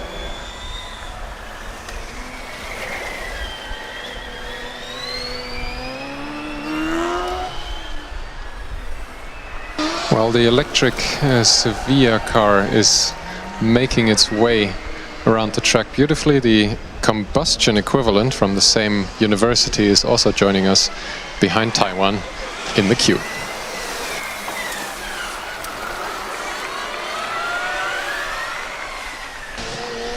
I like the sound of the Thessaly car.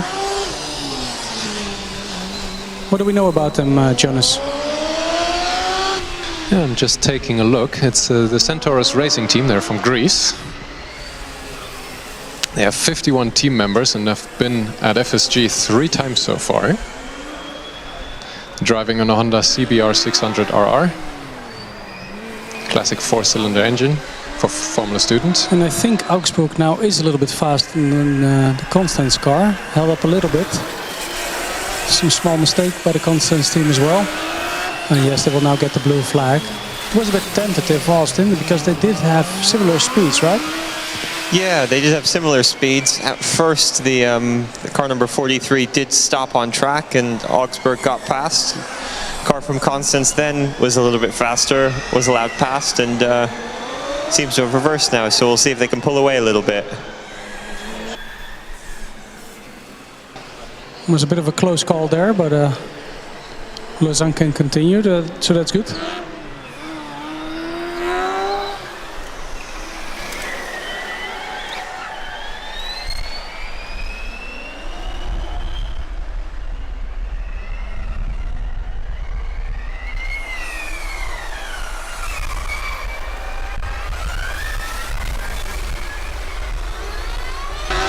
Thessaly now catching up to the Sevilla car. Getting the blue flag now. Going neatly into the overtaking lane. Austin, these are always nice pictures for the teams, right? I mean, these are the best pictures to put up on your wall when you're overtaking another team. Yeah, it's great. You can sort of brag about it a little bit. The car from Sevilla, meanwhile, is on its last lap before the driver change. I think something quite impressive that the commentary forum is pointing out to me here is that last year was the first year that they passed technical inspection in the first place. That's something traditionally very difficult for the electric cars here in the paddock. And we will be joined by Juni Siegen, then at the starting line, car number 0102. I think we'll see the driver Simi, also known as Simeon, in the car from Siegen. Second one will be David, or Rüb. We'll see them, Siegen. See. I see what you did there. Anyway, they've just taken the green flag.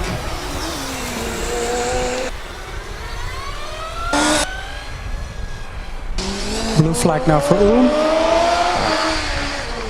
They neatly go into the overtaking lane, so get whizzed by Augsburg. Augsburg is doing a good job, I think, Austin. Yeah, and so is Sevilla, who have come in for their driver change. But yeah, Augsburg has picked up pace and is now, I think, the fastest car on the track. Just to reiterate the driver change procedure a little bit, the team has 3 minutes to uninstall the first driver and install the second driver in the car. Any changes that are necessary on the car to fit the second driver, for example fitting a different seat insert or changing the position of the pedals or adjusting the belt length, are permitted. However, no other changes by the team on the car are allowed. The officials are always taking a close look at the state of the car from a mechanical point of view, whether it's still safe to continue, and then the car will be let out onto the track for the second stint of 11 kilometers.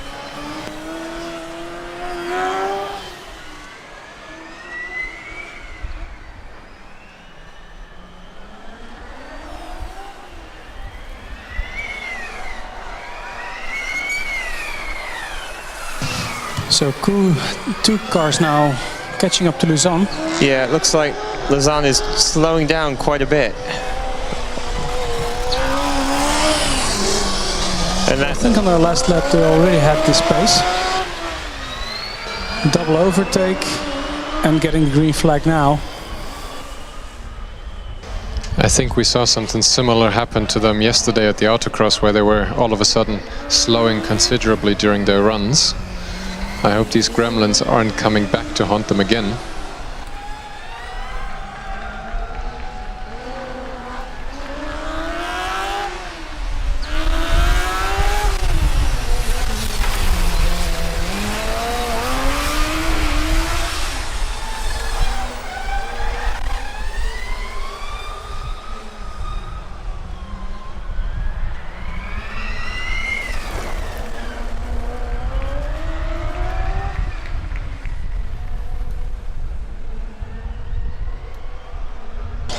And Constance getting the last lap board as well.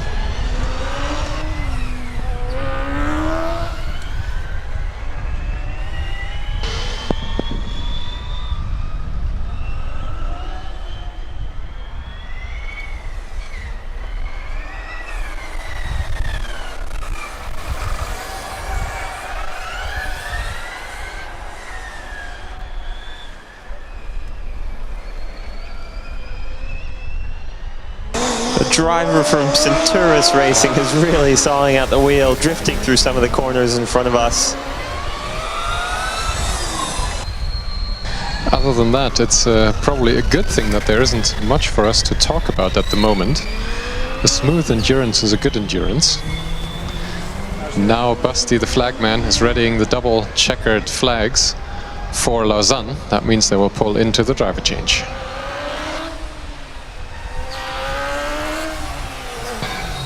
Austin, each time that Augsburg comes round, they're bottoming so heavy here. Always I'm turning my head to see what's going on, but they are doing that quite consistently now.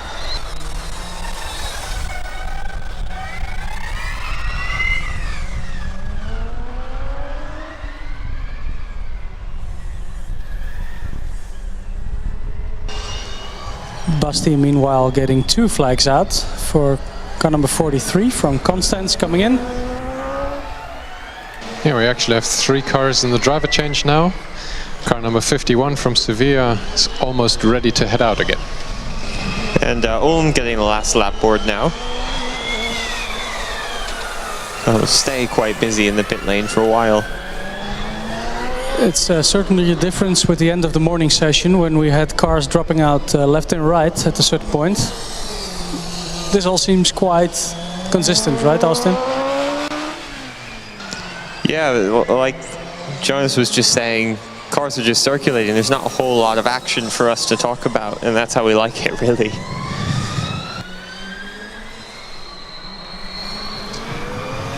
It has something relaxing about it, seeing all those and hearing all those electric cars whizzing about.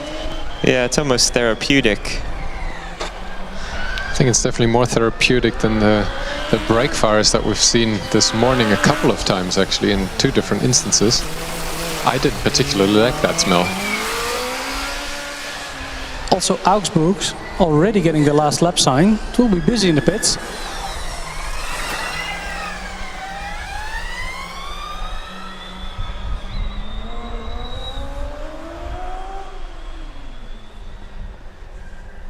And Lisbon now being given the green flag, car number 50.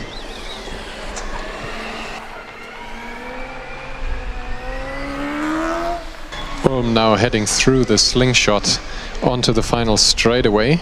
Basti readying the double checkered flags so that they can come in for their driver change.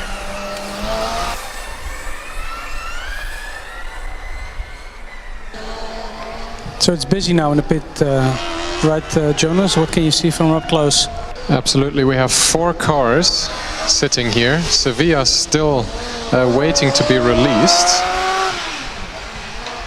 Very calm last strap checks at Lausanne. Sevilla is now heading out. Constance is also almost done with the driver change. Ulm is just getting started. Meanwhile, lining up at the waiting, or the head of the queue, is car number 47 from Oregon State, GFR. And we have the electric car from Sevilla back on track. It's one of the quietest cars, but they've got some of the loudest fans. Double checkered flag for Augsburg.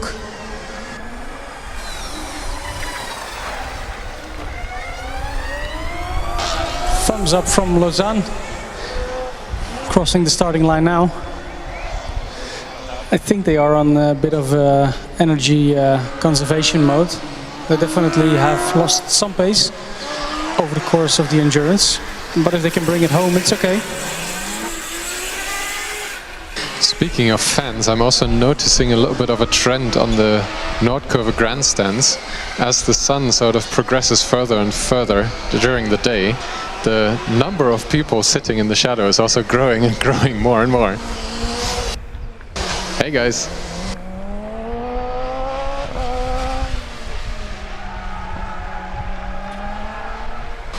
Constance waiting after their driver change at the green flag position. Yeah, everyone's in the shade except for that one guy with the big flag, who's very enthusiastically waving it at the bottom of the stand.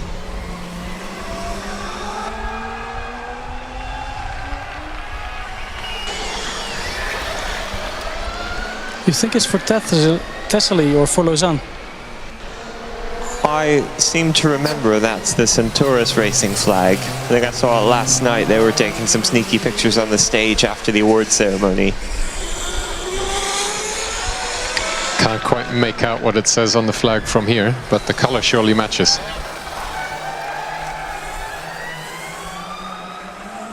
Car number 44 now back at the green flag and being let onto the track immediately.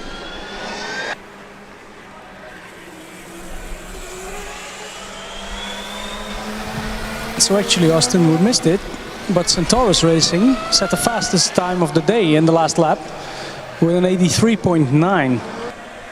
Yeah, the driver was really working hard, so that's well deserved. It is also the best smelling car on track. The fumes that we can smell from here are great. The sound is great as well. Yeah, and the first run is now completed. Driver coming in for the driver change.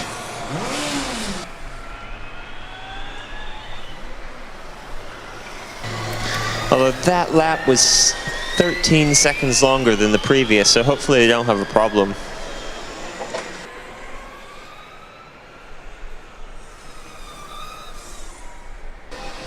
Augsburg now being released after their driver change towards the green flag.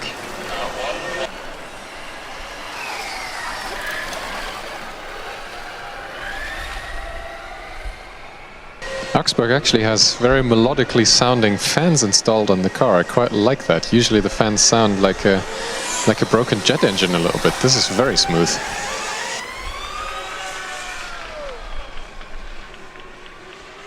Yeah, the car is almost singing at us. Well, here they go back on track. Ulm looks like they're coming to a stop just after the horseshoe. Lisbon now approaching them, yellow flags being waved. They have to slow them down a little bit, which they do, as do Lausanne, and Siegen will catch them as well.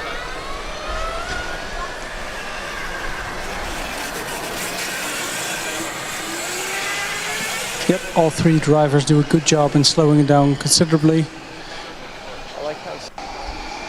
Yeah, in opposition to the rules that we had yesterday at the autocross, if there are any yellow flags during their endurance run, the teams will not be compensated with any sort of reruns.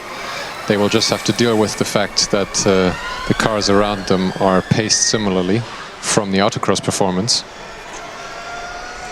The Ulm driver unfortunately getting out of the car. That means that car number 44 will receive a DNF for today.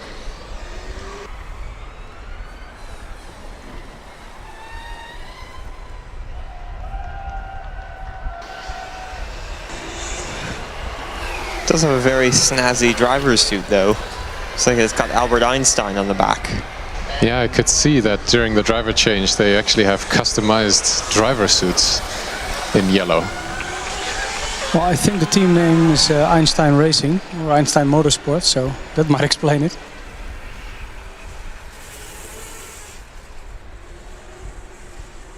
One piece of good news for the Ulm team perhaps is that they will still be eligible for an efficiency score outside of the endurance score that they are now not eligible for anymore.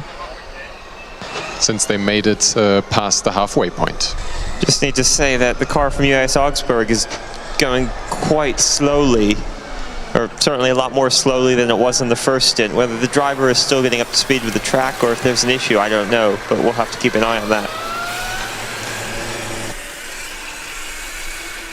Yeah, it is significantly slower. In the first stint we saw around about high 80-second lap times. Now it's more 110 seconds.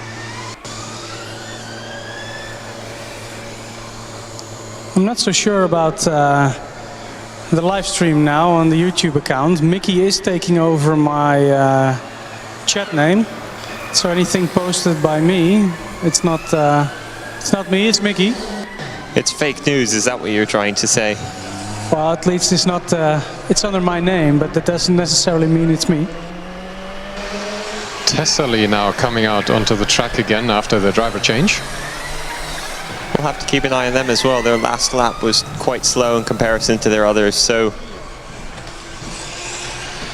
hopefully not an issue for them.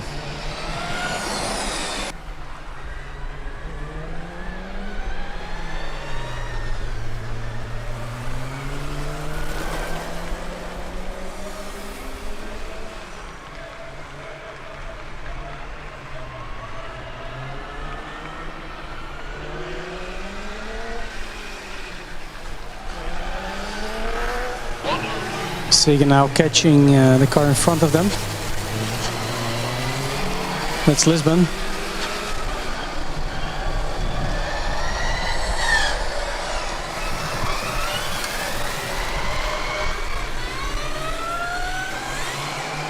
So checkered flag now for the Segan car for the pit stop. Austin, I can also see a meatball flag being prepared. Yeah, I wonder who it's going to be for. I suspect it may be Centaurus Racing, based on the pace of the car and the pointing finger of one of the officials. Yeah, they are definitely looking at Thessaly. Again, slowing down a bit.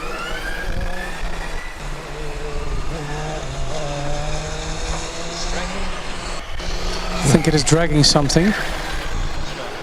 The Constance driver keeping, respecting a distance from them, as I think Thessaly will now be waved inside of the driver change area for an inspection from the officials.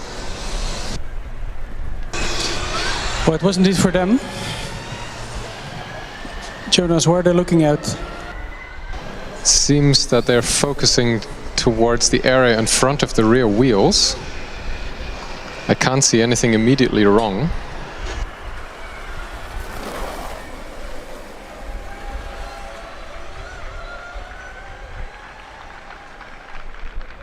The officials inspecting if any fluids have leaked. The diffuser looks dry from here.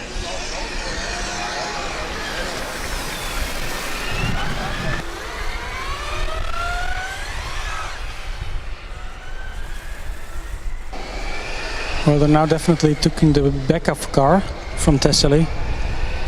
Might be oil.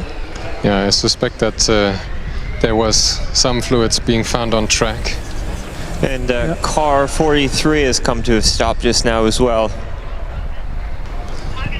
They have a fire extinguisher close by the car as well, so it's definitely something in the engine compartment.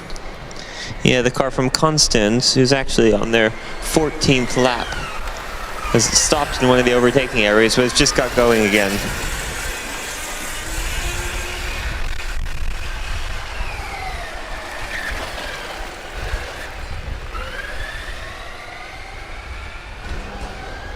It's a bit tentative for the Thessaly car. It's still unclear to me what is going on. It's not a DNF yet. They're definitely looking very close. It might be coolant. Might be oil. The officials now actually also providing an umbrella for the driver. He's wearing a black driver suit, and given the intensity of the sun and the temperatures outside here, that's definitely going to be welcome relief for him or her.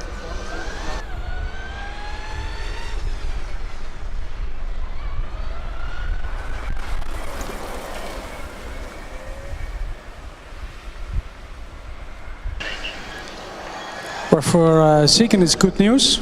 They're back again. Well, we see Lisbon overtake Sevilla. Yeah, once again, car 50 has overtaken 51, so consecutive numbers. Being readied from the queue of cars that haven't run yet is car number 47 from Oregon State.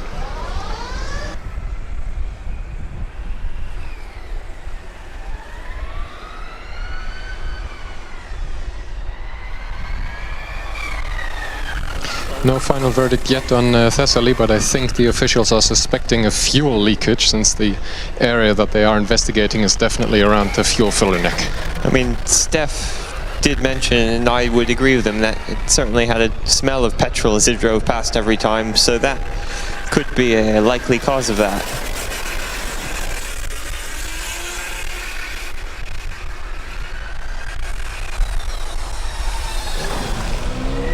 I now see the push bar sign, so team members are being asked to come with the push bar for Thessaly. But it's a bit tentative still, so let's wait and see.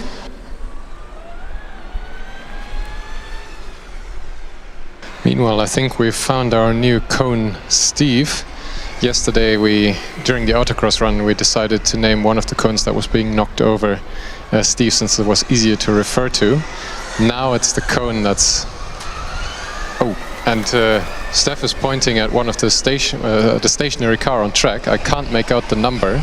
Yeah, it's quite close to the medium stand and the Volkswagen stand. The car just stalled, but they're back at it again. Constance, I believe that was car number 43. Yeah, you are right. And meanwhile, unfortunately, a DNF has been confirmed for car 277 from Thessaly. Siegen now overtaking Sevilla.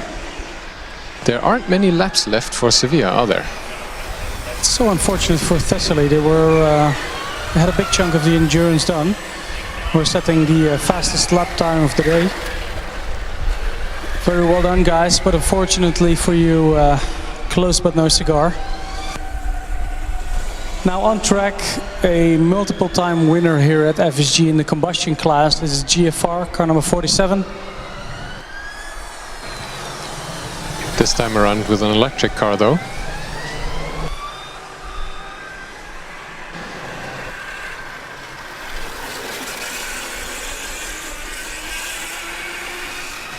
Constance definitely slowing again. Lisbon is catching up on both Constance and Augsburg. No blue flags yet. But Constance has pulled off the outside of the circuit just before the overtaking area.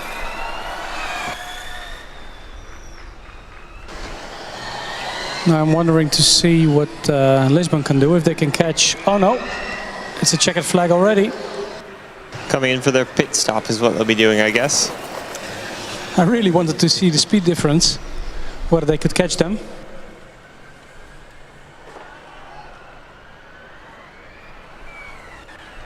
Constance back moving again. Last lap sign being readied. Readied for Sevilla, in fact.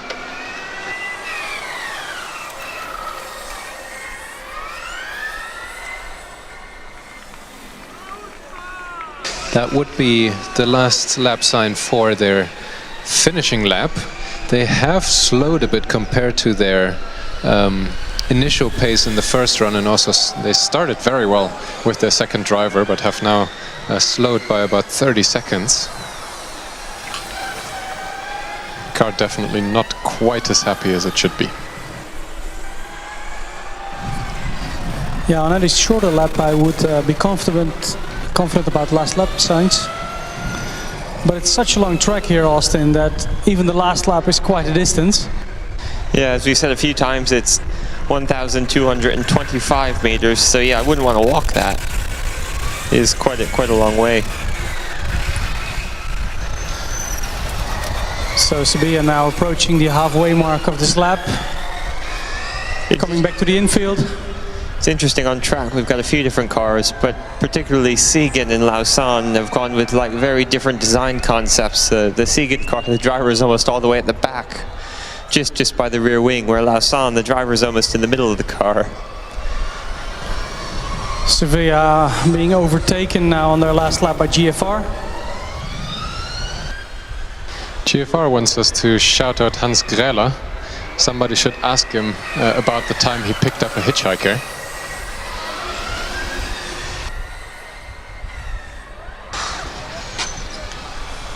Lap sign was just shown as well.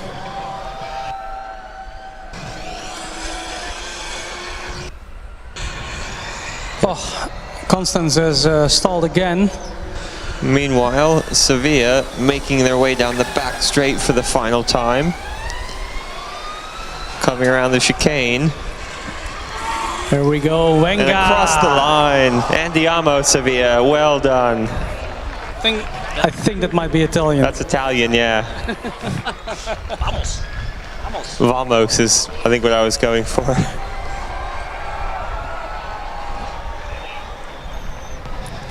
As the electric Sevilla car exits the endurance area, the combustion car at number 218 from Sevilla is entering, or about ready to enter. Speaking of exiting, it looks like the Augsburg driver has pulled the car off the course and exited the car, so I think it'll be a DNF for Augsburg as well. And Lausanne has finished the endurance, in fact, pulling in for their last lap. Checkered flag for them. Well done, Lausanne. Yeah, I'm so happy for this Artemis ratings team. It was a bit tentative, some speed differences during the endurance, but they made it, so very well done from the team from Switzerland. Returning with their second driver, car number 50 from Lisbon.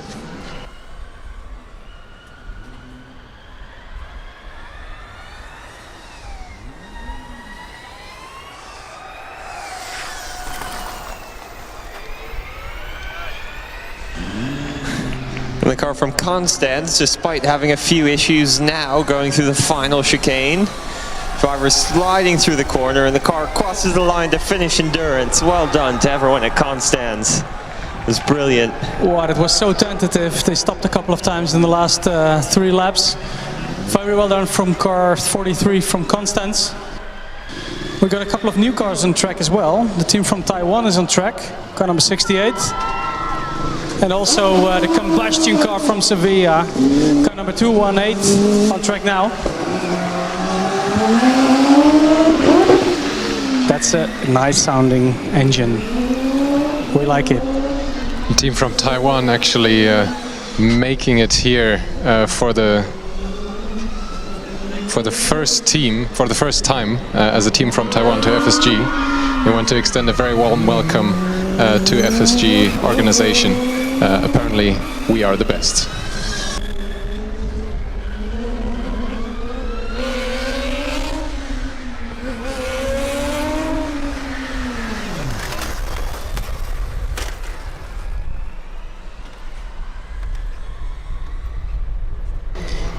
There's a car stopped at the entry to the north curve, I think.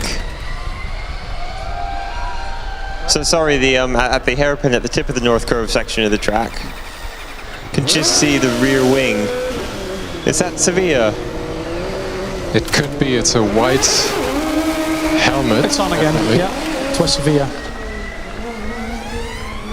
They stalled as well. I heard the engine fire, and since it's the only combustion car on track, I think it must be Sevilla.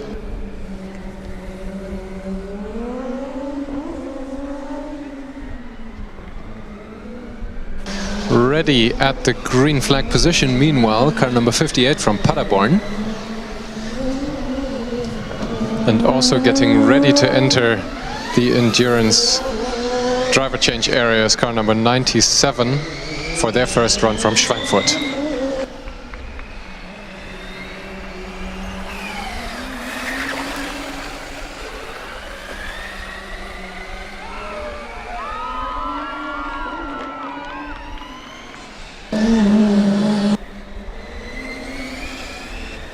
Siegen is slowly but surely catching the combustion car from Sevilla. I think we have a pretty good chance of some blue flags for them.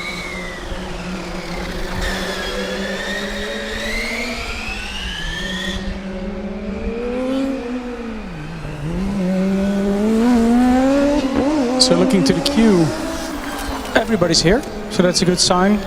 We have car number 97, Schweinfurt UAS, followed by Bialystok. Then we have CTO in Prague, Milano and Budapest. They're all here.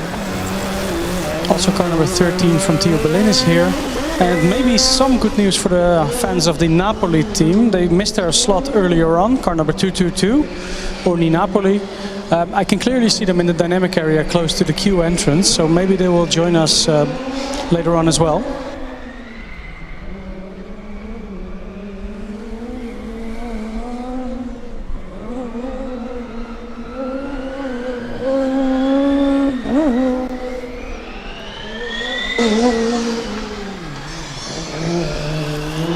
Is this Taiwanese team flying or what?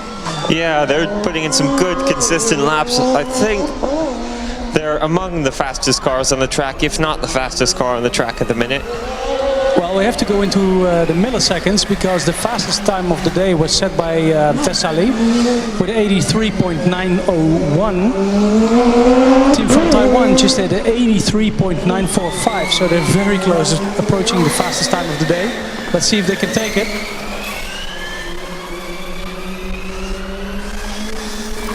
I think they will be held up a little bit in this lap or the next lap by the couple of slower cars in front of them, catching them quite quickly. And the driver appears to have missed a blue flag in car 58, although the car from GFR has received the blue flag. So no damage done for the Taiwanese team. Let's see how fast they can catch the next one. It's a joy to look at. It's a beautiful car. Oh, almost missed the braking point there at the hairpin. Now into the horseshoe.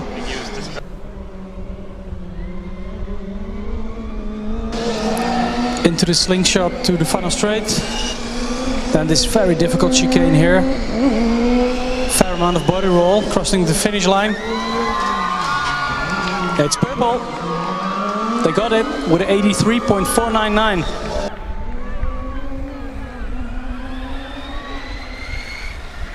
Yeah, seeing fastest times only about halfway through the first stint. That's a good sign. Uni Siegen just been given the last lap board. Car slowing down near the North Cove. Yeah, Taiwanese team now stuck, as are GFR. a train of cars. Cars now being guided around so they can continue on their fast laps. Who is it that has stalls?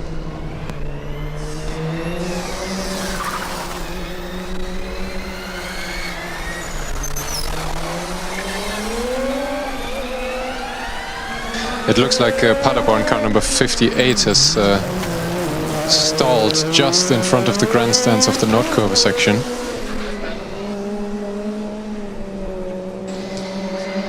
We got a new car at the starting line. That's the team from Schweinfurt, car number 97.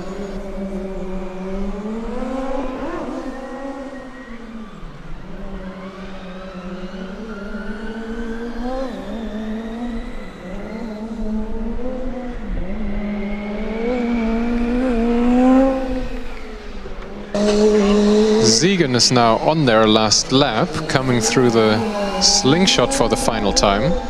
Checkered flag is being readied.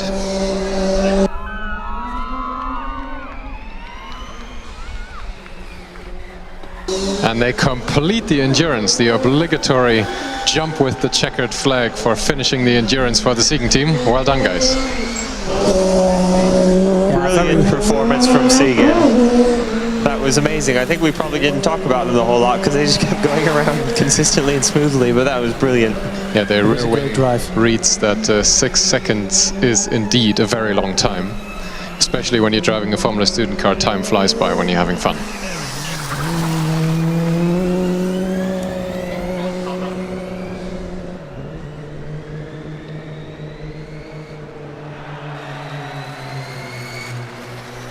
now hearing from the officials that car number 58 is receiving a DNF. It does not look like the driver was able to restart the car and being pushed off to the side. That's unfortunate.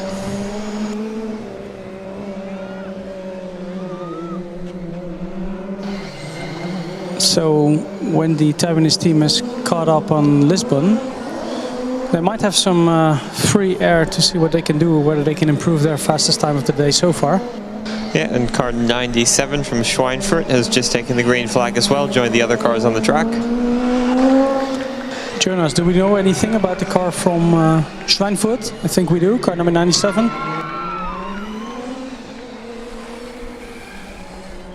We know some things. Unfortunately, the team hasn't filled in the commentary form, so I can only give you the information from the design spec sheet.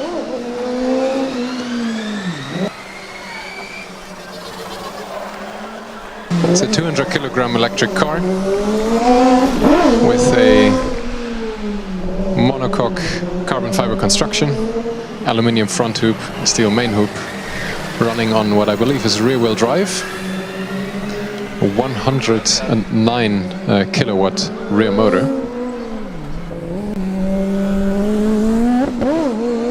Running on Hoosier tires and have been here at FSG 2 times already. With the electric car, of course, with the combustion car, I've seen them as long as I can remember. They have been here for a while. Quite a distinctive car as well. The next car that will join us here on track is car number 369 from Bialystok. Yeah, the car from Bialystok is revving at a very low RPM. It sounds a bit like a dragster.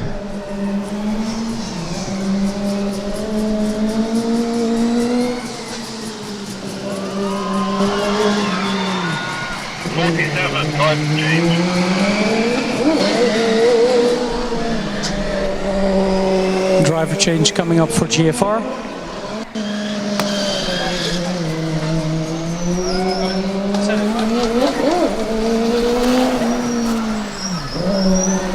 So Jonas, let's take a look to GFR in the pits. Well, we still wait for Bialystok to come to the track. Yeah, so far there is no sense of urgency. The team very calmly extending the driver restraints a little bit. Officials giving the rear wing a brief wiggle, but no drama so far in the driver change area.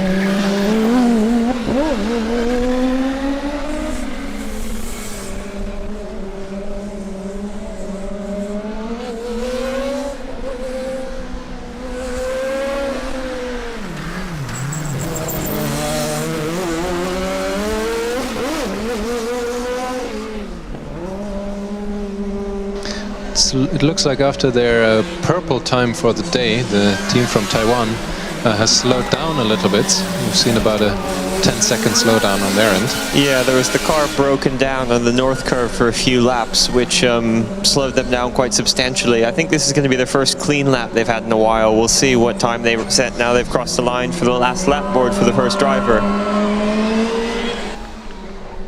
I think every time that car goes past the forum area, right where the clink is, there's big cheers coming. The team obviously very proud of their performance here. They probably this year are the team who traveled furthest. We don't have any Australian teams or South American teams this year, so it's good that they come from so far and then doing so well.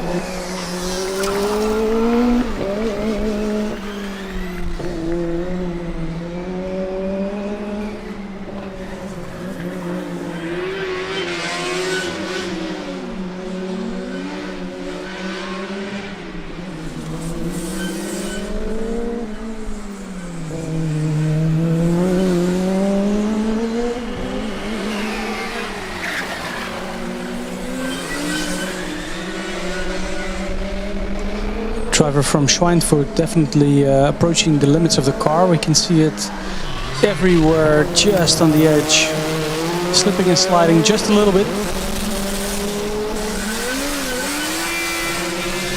So driver change coming up from the Taiwanese team. Big cheers from the team again. Yeah, Basti is doing the double waving. Very well done. Coming in for the pit stop now. Team coming to the dynamic area to watch a bit more close.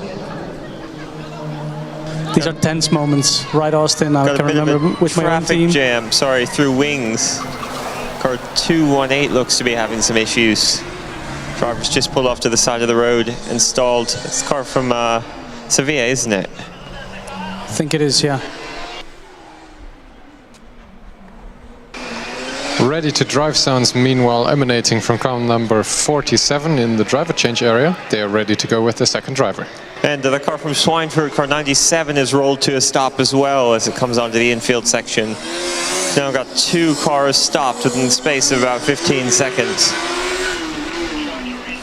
Now coming to the North Curve is the car from Lisbon, car number 50.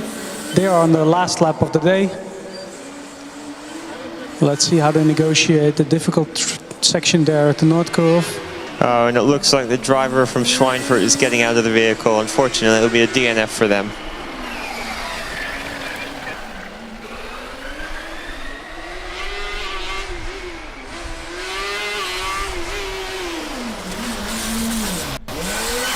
And we're also hearing that the driver from car number 218 is declaring that he can no longer restart the car. That will also be a DNF for the combustion Sevilla car by the looks of it. So take a closer look at the Lisbon car, Austin. They are slowing down, of course, because of the yellow flags. Let's see if they can pick up the pace now a little bit. Oh, I certainly hope it isn't out of juice. It's quite slow. Come on.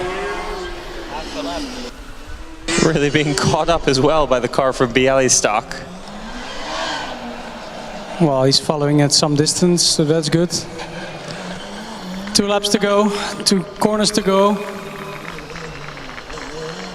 Yeah, these are the tense moments for any Formula student team member. The last few meters, they're being waved into the overtaking lane so that Bialystok can get past Lisbon. I think they're okay. If it stops now, I'm pushing it myself. Basti is ready with the checkered flag. And they make it into the driver change area. You've completed the endurance, guys.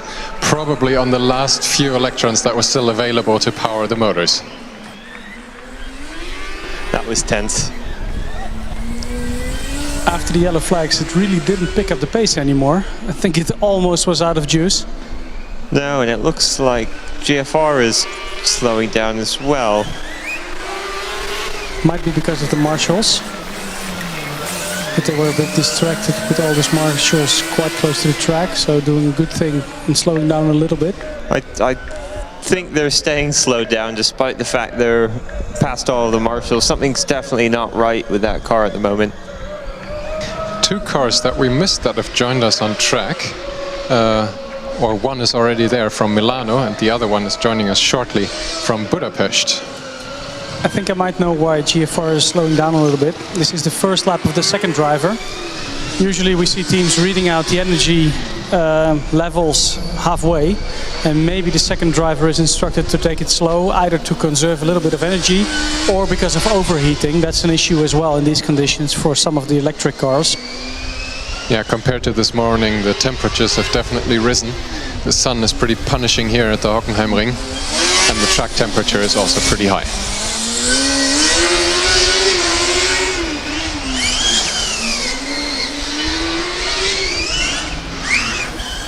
First lap from Milan was a 100.8, and we have a new car at the starting line. It's Budapest, BME Racing. Crossing the line now. On track.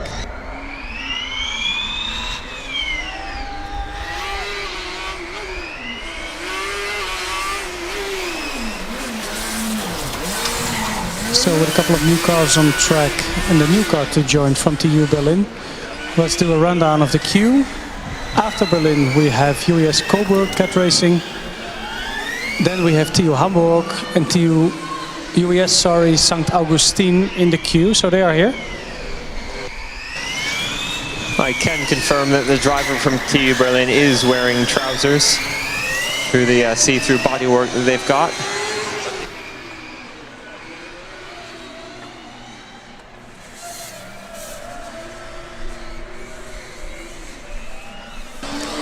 How many years have we been making that joke, Austin? At least 10 years, I think. I think, yeah, ever since I've started here, I've been making that joke.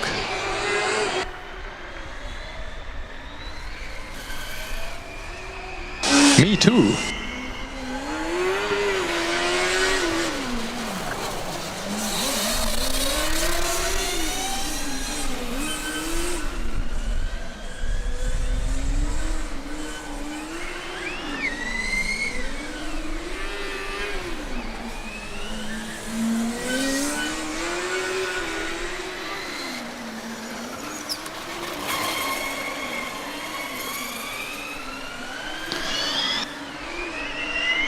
We have a question on stream whether the car from Taiwan, car number 68, is okay in the pits.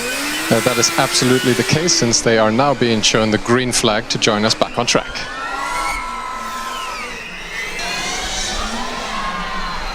You get a picture from the team again. Let's see how the second driver can do. My OCD at the moment is a little bit calming down. We have again the situation where two cars on track have consecutive car numbers, 13 and 14. The team from BME Racing wants us to give a shout out to all of their alumni. I'm guessing that there is a significant amount of help provided and input and information transferred from them.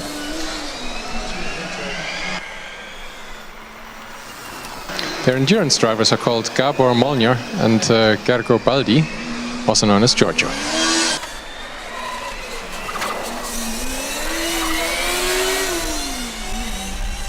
They determined by team vote that their car should be named Lola. It's the song, right, Austin? That is a song. Yeah, I'll let you sing this one. Lola. That one. Hello, LA, Lola. Yeah, that one. Speaking of Lola, Lola Cars has just been bought by a new entrepreneur, and we should see them making a comeback at some point over the next few years. It's quite exciting for a motorsport brand with such heritage that disappeared over the past 10 years. It's not really related at all to Formula Student except for by the name, but cool fact. Cool little factoid about the Berlin team as well. Their goal here this year at FSG is to become the arguably top UK team. Their endurance drivers are named Friedrich Fiete Dehn and Yannick Robrecht. I think they're going to push for the fastest time of the day. Already in 85 in the second lap.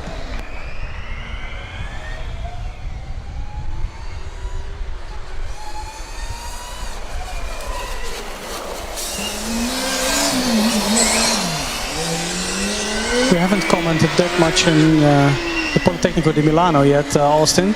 Let's observe them while they come into the slingshot. How's the car looking? From what I saw the first few laps, the driver was really throwing it around the corners. We'll see if he gets sideways at all through here. Appears to be taking it a little bit easier now.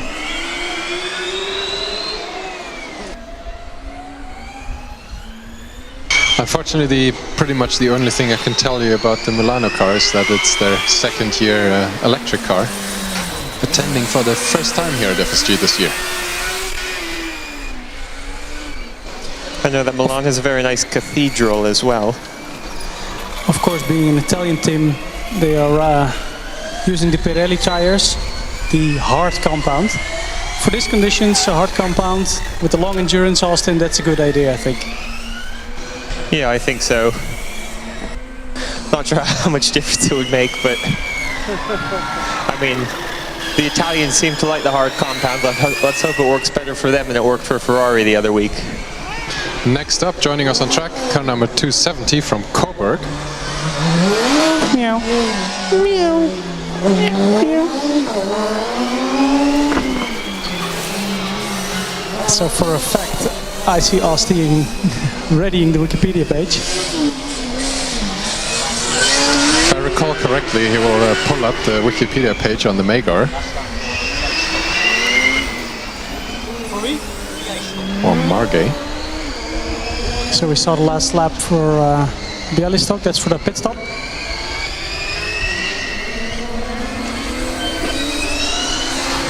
Code here for Milan. They're struggling a bit to control the car. As Austin just mentioned, it's still not gone, but manageable.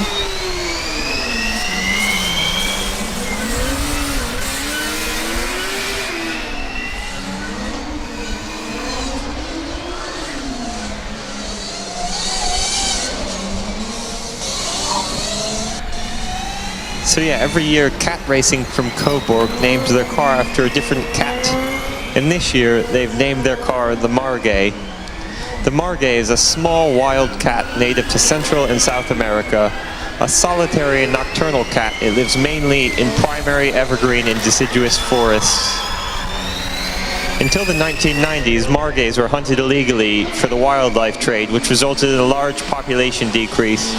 Since 2008, the Margay has been listed as near threatened on the IUCN Red List because the population is thought to be declining to loss of habitat following deforestation. The scientific name, Felis wiedi, was used by Heinrich Rudolf Schinz.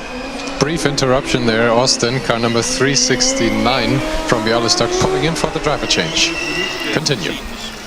So the scientific name, Felis wiedi, was used by Heinrich Rudolf Schinz in 1821 in his first scientific description of the Margay in honor of Prince Maximilian of Wied-Neuwied, who collected specimens in Brazil. The Margay is very similar to the larger ocelot in appearance, although the head is a little shorter, the eyes larger, and the tail and legs longer. It weighs from... Hey Austin, how long are you going to do this? I mean, we have 6 cars on track, and one of them really flying around from the TU Berlin. They're doing quite a good job. Let me just tell you its key stats, and then we'll finish for now. It weighs from 2.6 to 4 kilograms with a body length of 48 to 79 centimeters and a tail length of 33 to 51 centimeters. And finally, they make bad pets, so don't get a Margay as a pet.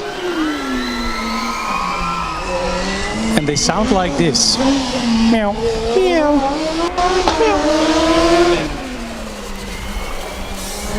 Okay, let's observe the pit stop from the Bialystok team. Marshals are looking now into the rear end of the car to check for any leakages, whether there's any brake fluid or other indications that something might not be wrong, but so far no drama. The second driver is now being strapped in. 2 team members with the car to assist the driver in getting accommodated in the car and being safe and quite tightly wrapped, I would say. If you are strapped in such a race car, Austin, I always feel like you're really stuck. Of course, you can release it within instants, but it's quite tight, isn't it?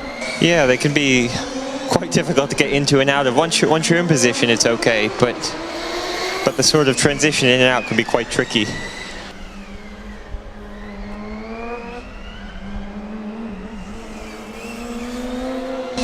Cat Racing just also set the fastest time of the day so far with 83.389. Berlin are approaching that mark as well. They have slowed down just a little bit, but with their fastest time of the day of 84.0, it's comparable, I would say. They're in the same league. Yeah, Taiwan now being waved into the overtaking lane so that Coburg can whiz past. It does look like Taiwan has had to slow down a little bit in order to conserve energy, perhaps. Team from Taiwan now in their 15th lap, so 3 laps to go. Team members definitely aren't conserving energy. Every time the car goes around past the forum, there's a big cheer. We've got a new car on track, car 78 from TU Hamburg. That's one of the driverless cars, isn't it? We've seen this one in the driverless acceleration, skid pad, and probably also the autocross and track drive.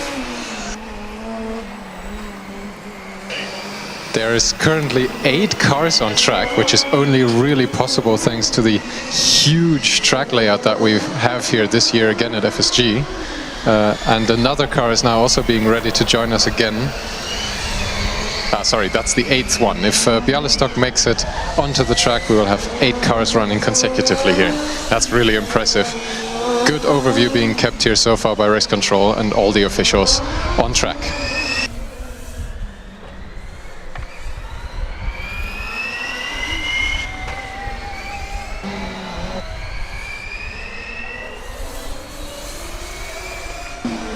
Have we ever seen 8 cars on track, Mickey? I don't think so. Not that I can recall now. No, this is probably maybe a new record. It's only possible if the cars have more or less the same pace. So this should be interesting. Giving a quick update on the queue of cars still looking to run. So far I can see car number 45 from St. Augustin, 99 from Aachen, 45 from Wien, 85 from Delft, 399 from UAS Karlsruhe, and that's where the queue ends for now. So Marshall now gave the green flag to Bialystok. They gave them some headway to the Hamburg car. Now they're loose. 8 cars on track. I don't know where to look. We really have to pay attention now on who's overtaking who. We can now see Hamburg at the North Curve catching up to the Taiwanese team, while Milano comes in for that pit stop. Same checkered flag waved for GFR. GFR finishes endurance. Well done, GFR. Yeah, it does look like they had a little bit of trouble towards the end there, slowing down considerably. That might be the reason why we had 8 cars for a short period of time. I think the nominal amount is 7. But we had 8 cars, so I'll call that a new record. Despite the crowded conditions, Cat Racing manages to improve the fastest time of the day to an 82.39. While they make bad pits, they surely make fast cars, those Margays. So the cars over the course of the day get faster and faster. We will definitely go into the 70s at some point. Let's see if Cat Racing can manage to do so. Meanwhile, TU Hamburg on their 2nd lap already. They slowed down a little bit. They were held up a little bit by the Taiwanese team. Now they have some free air, so let's see what they can do.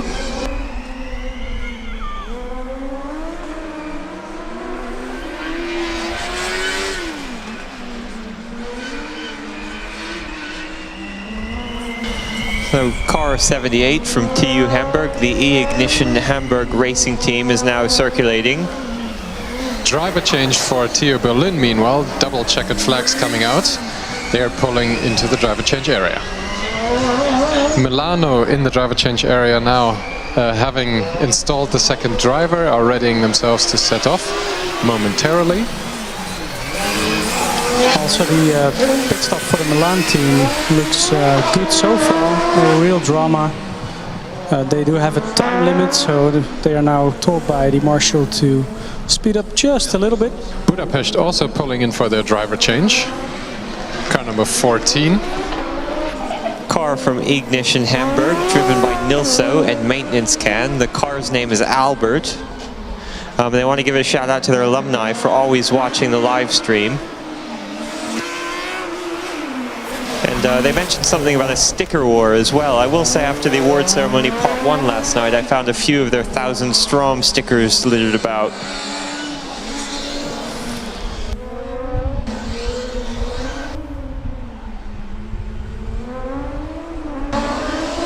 So now the last lap sign is being readied for the team from Taiwan. Car number 68. Over the line now, starting the last lap of the day. Big cheers from the crowd. That's the team. They are standing quite close to our position here. Milano completed their driver change and is back out on track. Calm business at car 13 and 14 in the driver change area. Their 2nd drivers are already in the car.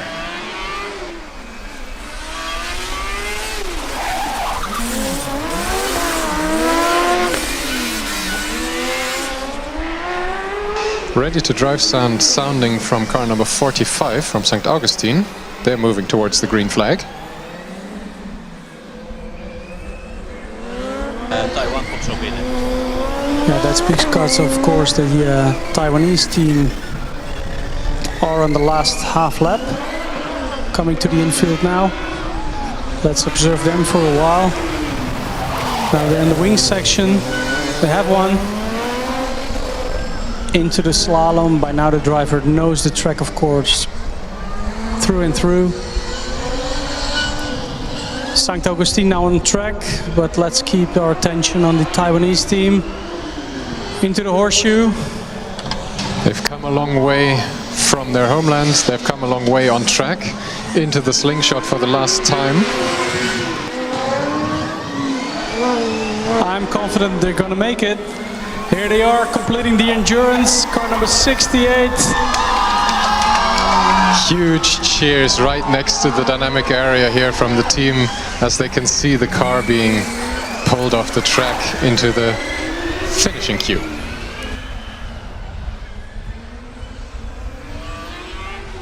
So Jonas is going to go down to interview them. Let's see what they have to say about this result. Although we have to keep it short because also Budapest is back on track, so a lot of actioning going on here.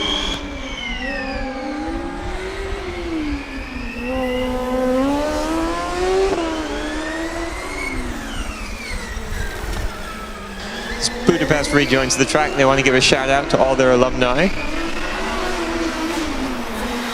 I also want to thank Arabona Racing Team for the pizza on the way to FSG. They'll promise they'll pay for it at some point. I'm standing here with the Taiwan team. They very vigorously push one of the team members forward. How do you guys feel right now? It feels so good. We never drink beer. I never drink beer before. I will drink tons of beers tonight.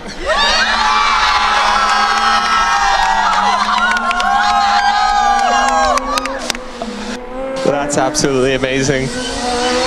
This might be the best interview we've ever done.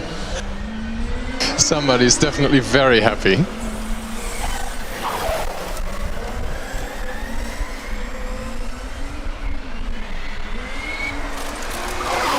That's great. We see a checkered flag. It's, I think, for Coburg for the pit stop. This driver really flying in this first stint, consistently lapping 82, 83 second mark. Was a really solid drive. Let's see if the second driver can match it. TU Berlin back on track now. This is actually the first electric car they've gotten to pass scrutineering. Oh, a car stopped on track. Sorry to interrupt, Austin. Car just stopped there when entering the Nordschleife. And we have a second car stopped, so that's 14 from Budapest. And probably... This here might be Milan, actually.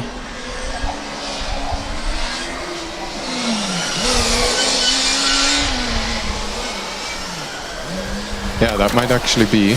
No, it's 14. It's car number 14. That's Budapest for sure. And back there... For 90, is that Milan? Yeah, so we do in fact have Milan stopped as well, but that is towards the North Curve. The only thing is we switched them around. We thought Milan was here and Budapest was there, but it was the other way around. Yeah, yellow flags, a bit of a nuisance for the drivers currently on track.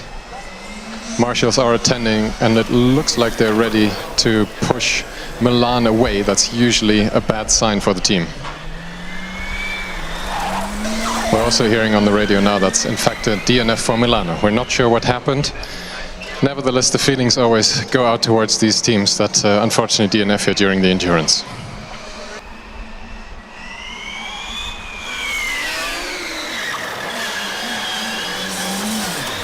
So the car from Hamburg. Usually it's a good sign when we don't comment too much on the car, Austin. That means that they're doing a good job, right? It's consistent, no real drama. They're making in their laps. 1000 Strohm, it has a hashtag on the back. Car's looking great as ever, isn't it? Yeah, they're just consistently reeling out good laps. Staying within the boundaries of the track, not hitting any cones, staying out of trouble. St. Augustine as well, to be fair. They've been consistently going around quite quickly as well. Have we pointed out already that Coburg has made it into the driver change area? Because they have. Second driver already installed. Behind them there's a bit of a shuffling going on in the queue. Car number 41 now being readied. T.U.C about to join us here on track as well. I think, also reading the body language of the team members, that Aachen had some issues in getting their start started within the allotted time. So they're now being pulled back to the end of the queue. They're start-carted. I think you mean the car started. Yeah, I've got a really annoying lag on my monitor, so sometimes I mix up the words a bit. It's a bit bad this year, but talk like the Ode you do. Wien now joining us on track. We have a good number of cars running consecutively again. Coburg also managed to get their engine restarted after their driver change. They will be shown the green flag probably as Hamburg and car number 45 from St. Augustine make it past the start-finish line as well. And Hamburg actually being shown the last lap board as they came past our position just then.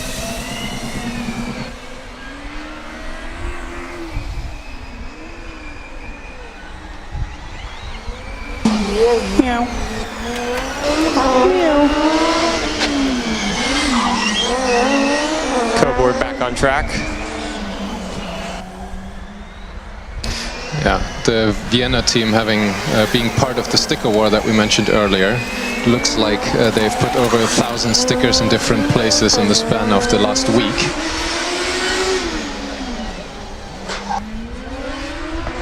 So far the team has participated for the last 15 years. Car stop, sorry, Prague is stopped in the passing zone of the last straight. I think you're Budapest. Budapest, sorry, yeah. Been to both on holiday, they're both lovely places. We can see still the red light blinking. Another red light blinking is on the TU Delft car. They are now at the green flag position, ready to join us.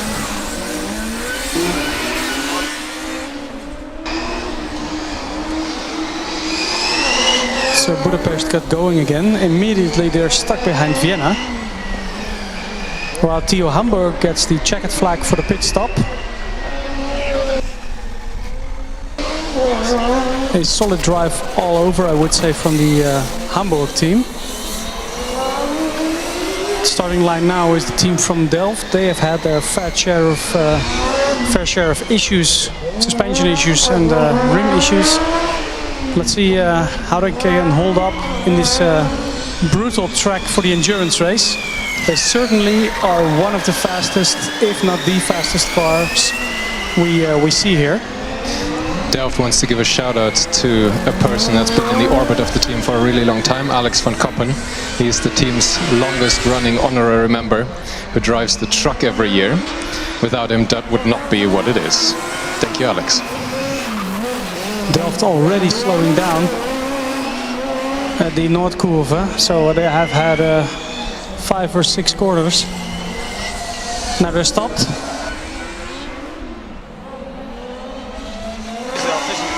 Driver waving his hands about. It looks like he can get it going again though.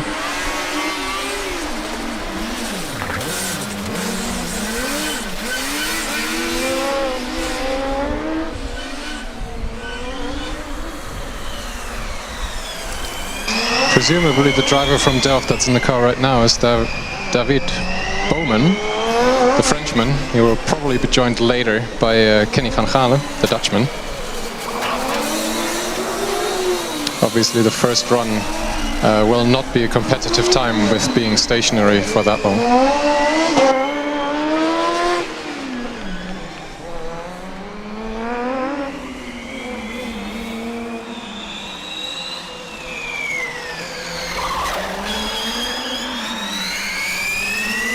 Back here in the queue area, car number 78, Hamburg, has the second driver almost ready to go.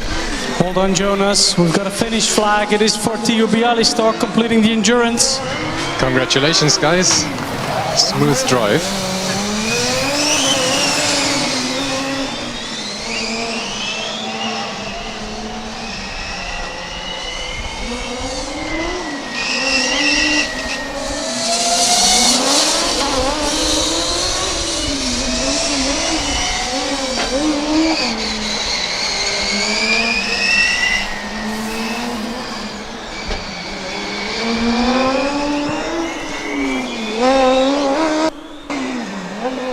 Meanwhile, coming past us, we've got TU Budapest, TU Vienna, and St. Augustine all going around the same pace, actually. Each just maybe 100 meters apart from one another. And I think as Coburg makes it around again, car number 78 will be released shortly thereafter, coming back with their second driver. Well, on this lap, Austin, the Delft car didn't stall, so I'm curious to see what their times are. Jonas and Mickey are looking closely at the timing screen. Let's see what they can do on this lap. Yeah, the Sector 1 time looks good, around the 40-second mark. That was also a good mark previously in the autocross yesterday.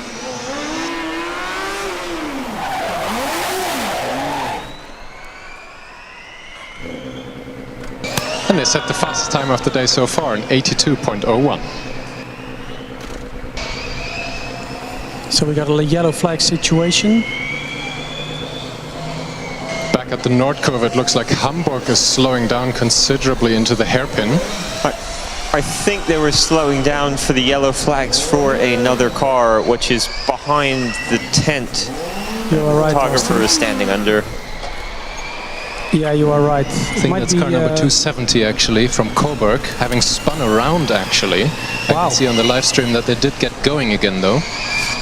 On the one place we can see. St. Augustine getting the last lap board.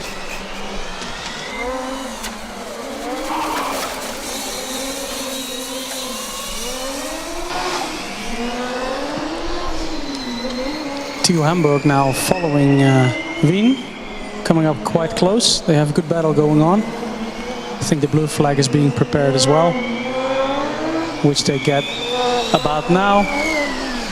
Definitely well in their third lap. Let's see if they can improve them further on their fastest time of the day so far. Delft wants to extend a thank you to the UPC ecoRacing team, who gave them their spare airs after theirs blew at FSN. Those are devices within the accumulator.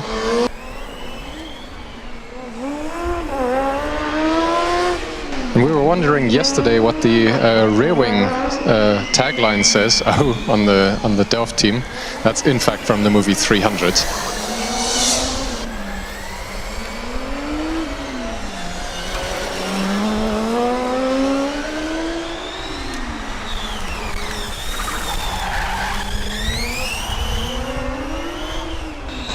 Hearing on the officials channel right now that car number 45 will be shown the double checkered flag so that they can come in for their driver change. First driver of St. Augustine has done his stint.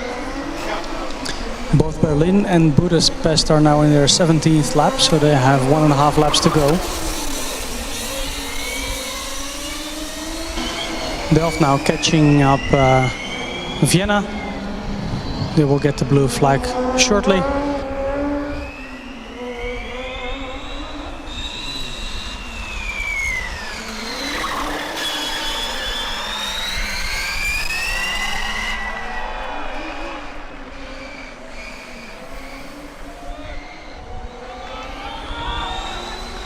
Even though they were held up, it's an 80.48 from Delft, so fastest time of the day again.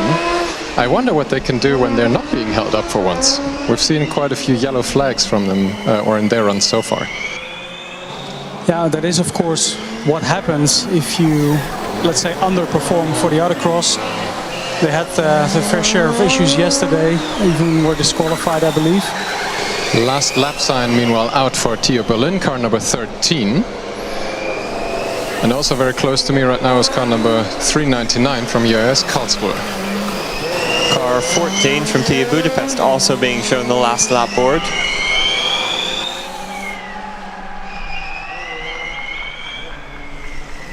Mickey, a man of speculation, is now gambling on the new lap time from Delft. We're seeing the Sector 1 times here. You're saying it's about to be a 77-second lap? Or 78, okay.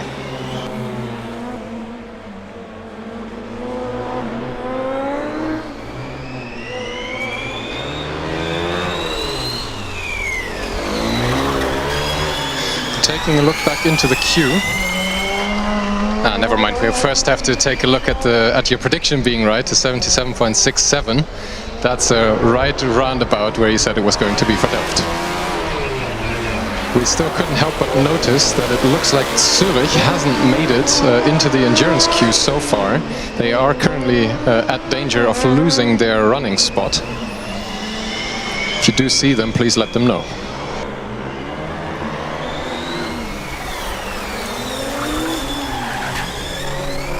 There is a car stopped on track, that's number 13, Berlin. Oh, they were on their last lap. We didn't say anything this time around. They are stuck in the Nord Curve section right. Hold on, Budapest just completing the endurance, car number 1-4. So they did make it. Let's see if Berlin can make it as well.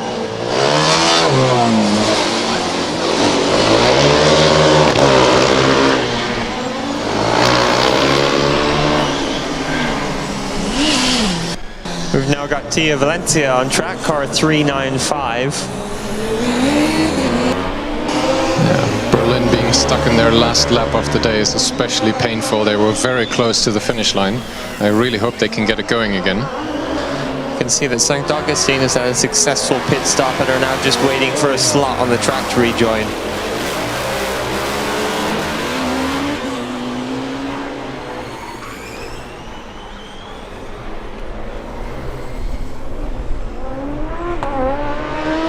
I think that's bad news for Berlin. I can see the marshals pushing the car to the side of the track. That's a DNF for them, most likely. Yeah, that's so unfortunate for the Berlin car. Let's give them a big cheer from the grandstands in the last lap. That's quite harsh. So well done for Berlin. Unfortunately, you were very close, but no words, really. Now, there's nothing that we can say at this point that will make this hurt any less, so we'll just leave it.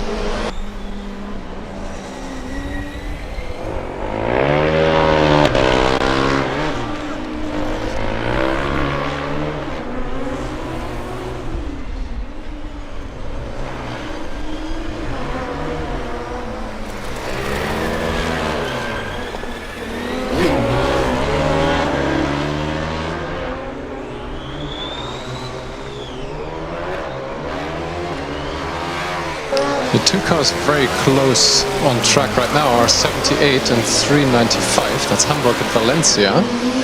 Hamburg now being shown the blue flag so that Valencia can overtake. We have a last lap sign for Coburg. Yeah, this is the last lap for them in the endurance.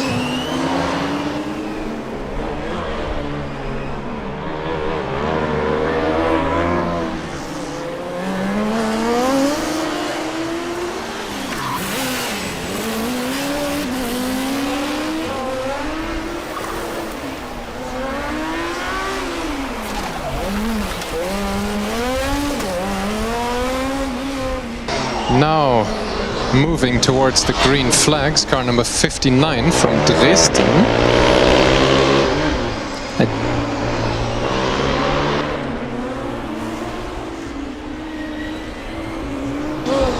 Car 41 from Vienna being shown the last lap board. And the car 85 from Delft being shown the last lap board for their driver change. Managing to improve the purple time of the day with a 77.57. They're on their last lap now. And it's very consistent as well, because if they have the free space, and you can see that the sector time of their second fastest lap was at 37.77, and the sector time was at 37.74. And here we go with Coburg. They are getting the checkered flag. Well done to the Cats. Wow, awesome job, guys. Great car, great team. Meow. Wonderful performance. Meow. Dresden takes the green flag, car 59. Taking a quick peek into the queue, car number 23 from Amberg-Weiden. Car number 153 from a team that I can't read. Gjör is joining, car number 33 from Zurich, and car number 99 from Aachen are currently being pushed into the running queue.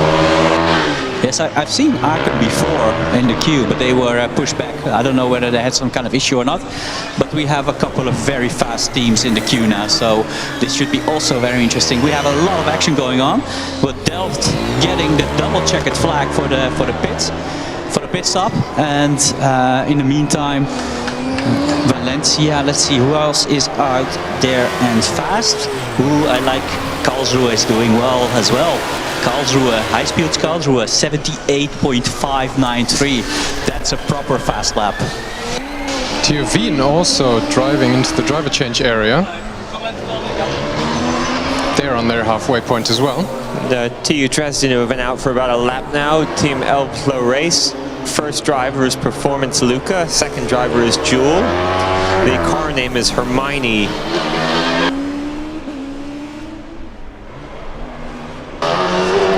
They've got a tradition of naming their cars female names with an E at the end.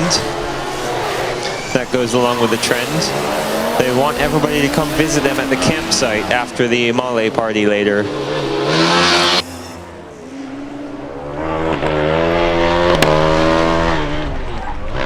I believe we have a contender for the fastest time of the day on track currently. High-speed Karlsruhe positively ripping it. It's a 76.8. It's one of the cars that we can actually hear. It looks very good, but it's actually for a combustion car. This is very impressive. I'm just looking at Jonas, and both Austin are like head shaking, like, yeah, wow, this is really, really fast. So it's impressive to see. I mean, it just sounds fast as well. Hamburg, meanwhile, being waved into the overtaking lane again. It looks like they've had to slow down considerably.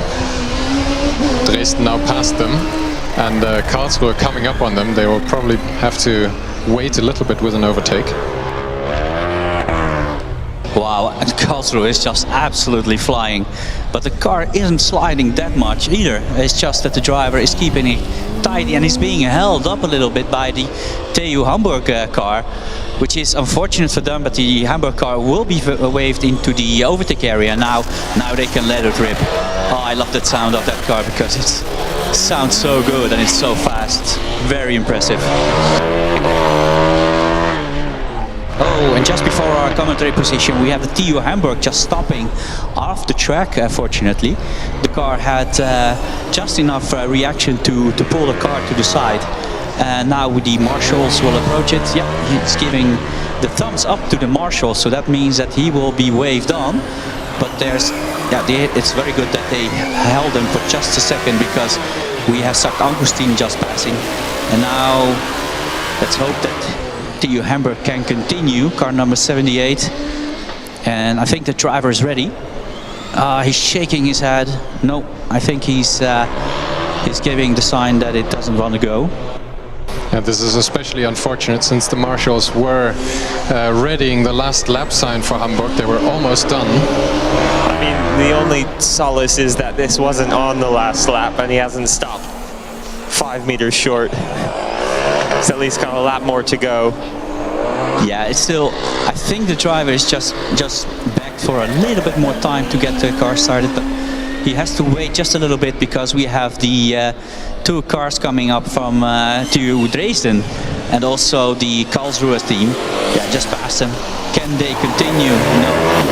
That's so unfortunate from the TU Hamburg team.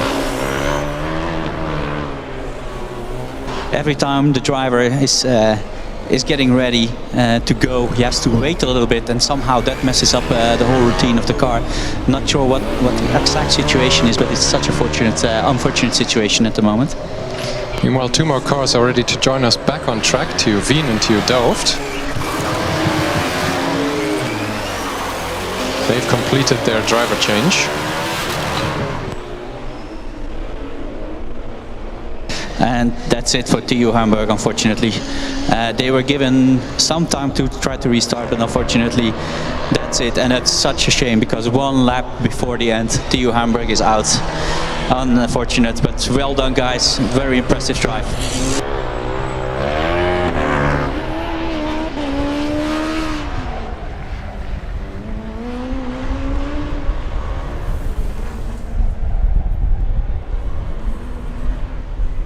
T.U.C having to wait for a little bit until Hamburg is fully recovered from the side of the track.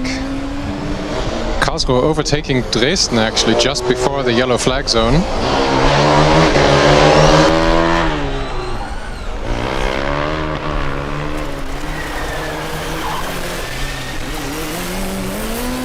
Yeah, and Karlsruhe, it's on the last lap before the driver change. They were given the last lap sign in very quickly because there was another team behind them. They don't want to confuse the drivers, so I think like Karlsruhe, one more lap to go before the driver change. Speaking of driver changes, Vienna now back on track after their driver change.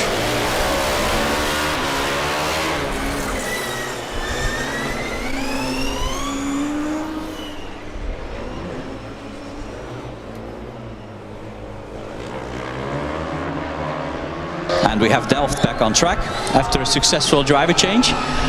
Team cheering on the medium stand, and there they are, go again. And this should be interesting, whether the second driver can beat the fastest lap time of the first driver, which was a 77.54 if I'm not mistaken. Sorry, it's 5.7 even.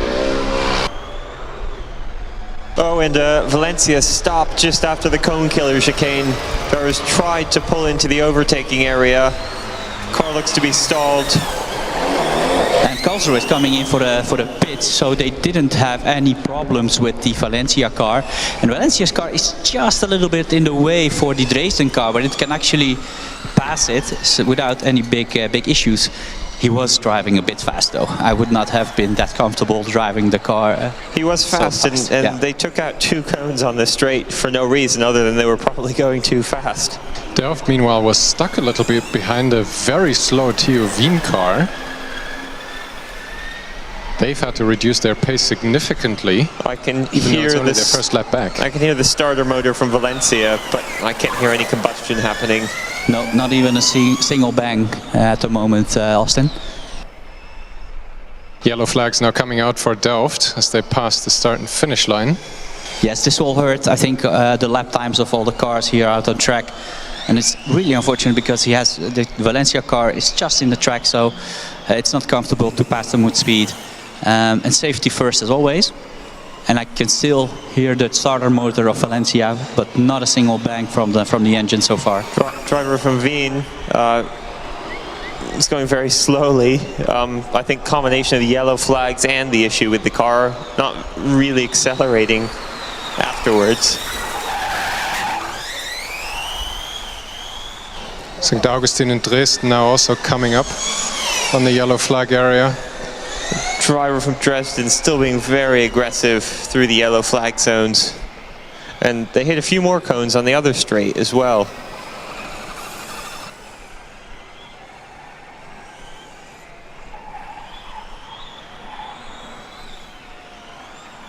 Yeah, I think the Valencia car has been there for quite a while. Yeah, and I think the marshals has given the sign to the driver to stop trying to restart the car. I think they are allowed a minute by heart to restart, but now that's passed, and unfortunately that's a DNF for TU Valencia 3995. Delft having to slow down again a little bit, but now that Valencia is cleared, there are no further issues on track, I think.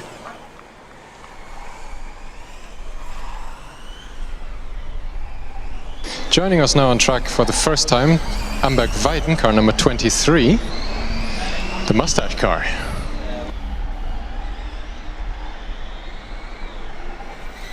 Talking about the radiator arrangement yesterday in the autocross already, and Austin deemed it looking like a mustache. Wien now becoming a little bit of a roadblock for Dresden and soon St. Augustine as well. They will get the blue flag for sure, and they will have to allow 2 cars to pass because they probably are on a limp home mode, trying to get the car home. How many laps do they have, Austin? Do you see?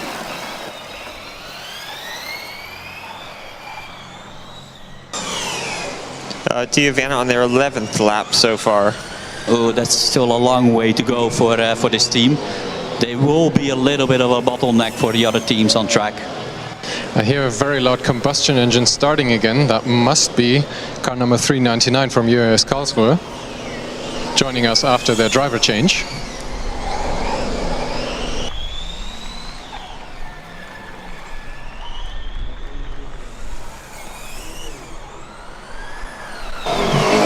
since the Vienna car is still considerably slowing down, the Delft team will probably also take advantage of a blue flag from them. Car 23 from the Running Snail Racing Team, driven by Sebastian Klingele, Sebi, and Leonard Graf, Lenny. Car's name is Kartoffelsack, potato bag with a zebra antenna or flaxbatzen, presumably due to composite flax bodywork. And we have a new car on track, car number 279, University of Győr from Hungary. For Running Snail Racing, I think the official car name is RS22. R is for running, S is for snail, 22 is for the year of the competition.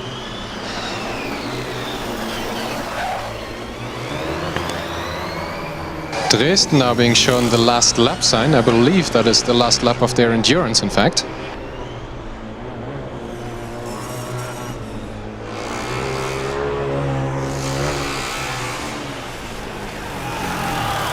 So there we have it. We have a new fastest lap from Delft, a 76.058. So that's a very quick lap time. They were being held up a couple of times with blue flags, but this is a very impressive drive so far.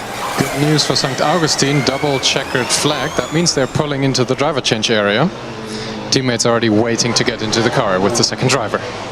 Oh, never mind. I was mistaken. St. Augustine, you just finished the endurance.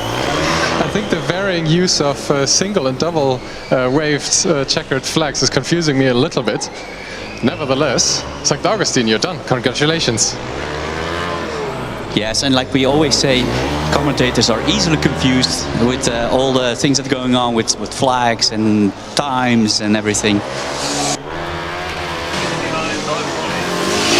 So we were talking with the team from Running Snail Racing the other day, and they mentioned that they had to build a second monocoque, and they managed to build that in 16 days, and they finished the whole car, rebuilt it in 30 days, and we have unheard of. A double waved flag, and this time it is a pit stop for the T.U.C Dresden car, and Delft coming flying across the start finish, just a little bit slower than the last lap, but still a very respectable 76.2. Wow, they are flying, they're not holding back. Yeah, I think the drivers are definitely getting rid of some of the frustration that Delft has had in the last couple of days with a lot of problems with the car suspension and drivetrain. And Karlsruhe, second driver, is just a little bit slower than the first driver, but maybe he's just getting used to the track. We will see what kind of lap time he will be able to do. It's an 84, so still 6 seconds slower than the first driver. Ooh, and we have a bit of a dangerous situation. Yes, it's the car. Vienna is holding up the car behind it, and now it's a bit. There's a bit more room. Car number 279 from Győr. Blue flags coming out for Vienna again. Yes, and we have Delft, car number 85, stopped on track, and immediately the driver is out. It looks, can't really see it what happened, but it's definitely a terminal, so that's unfortunate. They were really fast, and they were putting in purple times all the time, but somehow the reliability is not there for the car, so they had to stop, and that's really unfortunate for them. But well done, guys, you made an impression. Yeah, the driver definitely frustrated. I can't quite tell what's going on with the car. The suspension looks intact. That's a problem area, has been a problem area for the team here the last couple of days.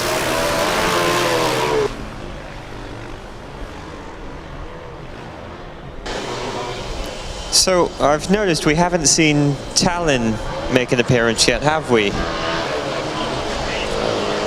No, I don't recall Tallinn showing up yet. Because it looks like we're starting to see cars that have missed their time slot in the next few positions to come on track. Tallinn did set quite a fast time yesterday, so it's a bit disappointing if they haven't made it out here.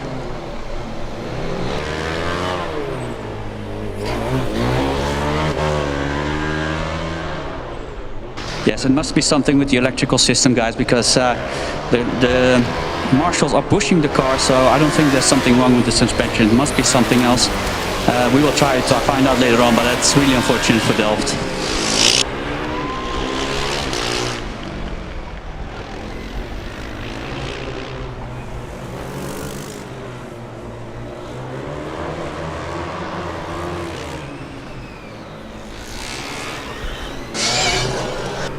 ETH Zurich have just taken the green flag. Car named Bernina, presumably after one of the Alps. They always seem to name their car after one of the peaks. Yes, and Zurich, what can we say about this team? They have an awesome track record here. And to be honest, we cannot say neutral about this team, can we? We are a big fan. Yeah, I always like the Zurich car. They've had some really impressive performances in the driverless events so far this weekend. Struggled a little bit on the other Dynamics, but hopefully they can put a good endurance run together. And I'm looking at the the Karlsruhe car, which is still around 84, 83 second lap time, which is actually quite a bit slower than the first driver. However, it's all about finishing and getting a lot of points on the board. So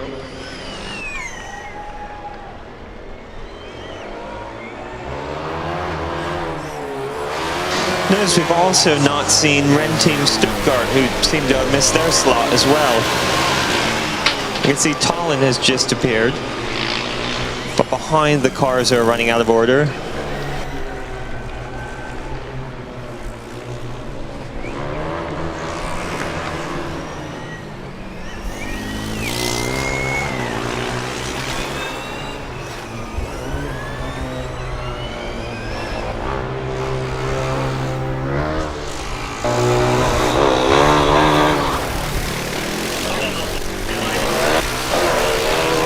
Looks like there's a car stopped on the north curve.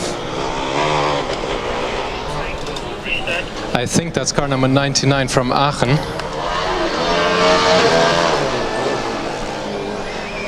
99 is still going. 99's just going through Broken Dreams now. Let me get the binoculars out.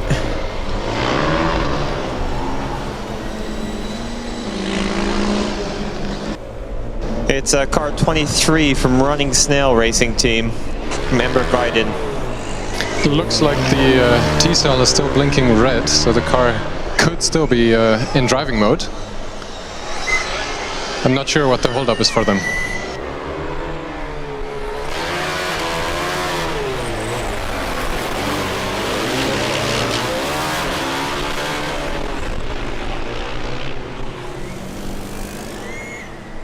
For those of you interested to know, we heard from the Delft team why the driver got out of the car so quickly. There was an AMS error that indicated a problem with the accumulator, and once the AMS error triggers, the driver is obliged to get out of the car as quickly as possible.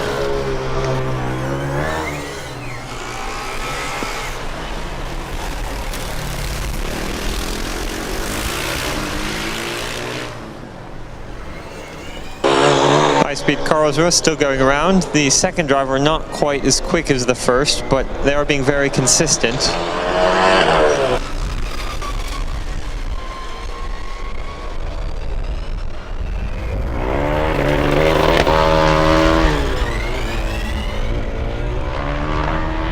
I think it will be a DNF for Running Snail Racing. Unfortunately, the car being pushed back now by the marshals.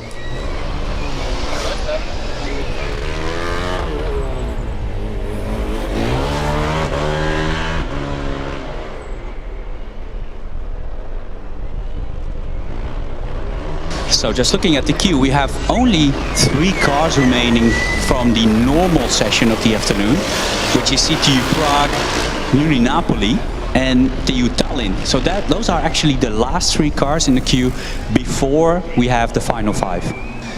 The final 5 is always something a little bit special, of course. What happens there is that we will wait for the last normal running cars to completely clear the track. The final 5 are the fastest 5 cars from the autocross event yesterday. They will be given completely free rein over the track, as only the final 5 fastest cars will be driving. And we're missing Team Stuttgart, as Austin pointed out. Actually, we hope to see Rennschmiede in the queue, but they're not there. I'm not sure what the reason for that is, but somehow they're not there. Maybe something happened. Maybe we can see them in the practice area. I have no idea. It'd be silly to be in the practice area. You're now running out of order if they've missed their spot. And I think Tallinn technically is probably running out of order, even though they're the last car listed.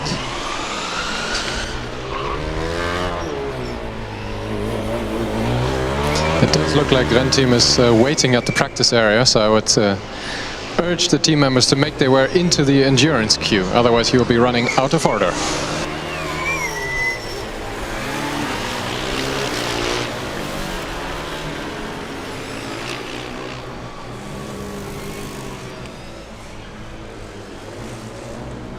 On their last lap with the first driver is the University of Győr, car number 279. They will join us here in the driver change area momentarily.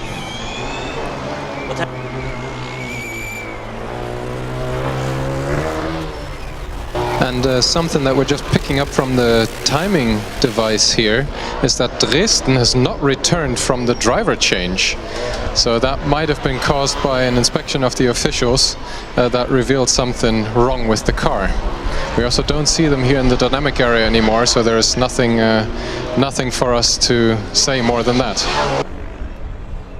High-speed cars are being shown the last lap board now.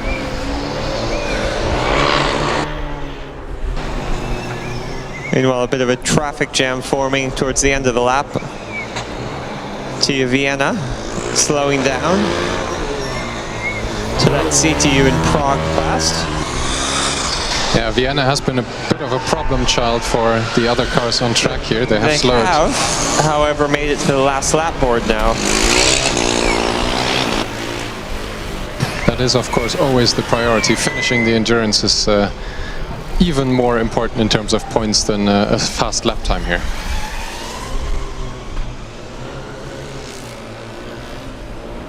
Running out of order, but nevertheless joining us here at the green flag is car number 222 from Napoli. And the only car behind them in the running queue is car number 124 from Tallinn. Yes, I'm just looking at the Karlsruhe car because they are in the final stages of the lap and coming into the horseshoe and just getting their way to the slingshot. Getting onto the last straight, into the chicane, coming over the line, getting the checkered flag. UAS Karlsruhe 399, finishing endurance. What an amazing job. Very, very quick times. Very good endurance time indeed. Well done.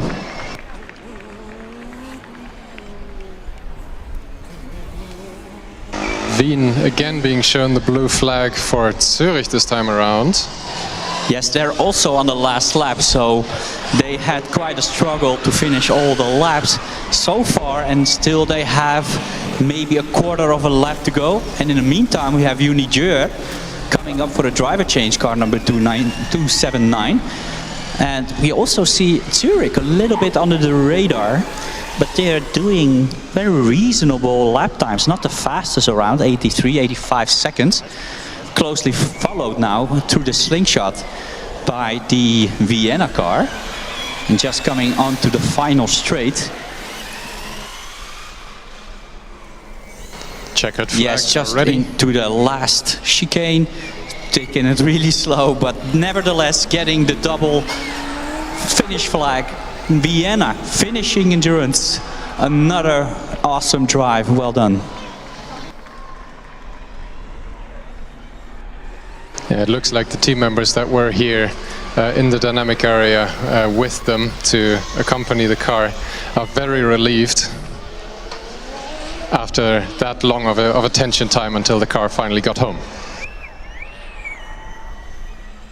Yes, and we have University from Napoli 222 also on track into their second lap. First lap is obviously just to know the track a little bit, and we have car CTU Prague coming on, very sporty drive, very aggressive braking into the final straight. Very, very nice looking car as well.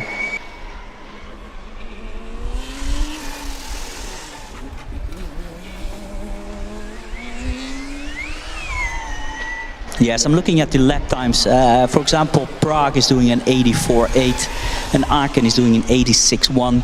Zurich doing an 83.2. So actually it's very close to each other. Győr just did a 82 in the final a second to final lap, and also an 86 on the final lap. So we see these group of cars are actually very well matched to each other and very close.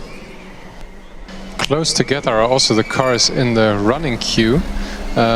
Kiel has joined us, car number 153, definitely running out of order behind Tallinn. And I can also see the car from Győr with the second driver in the car already. They will hopefully come back here momentarily as well.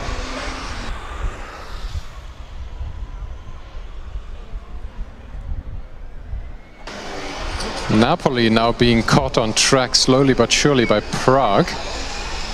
Blue flags being readied for Napoli.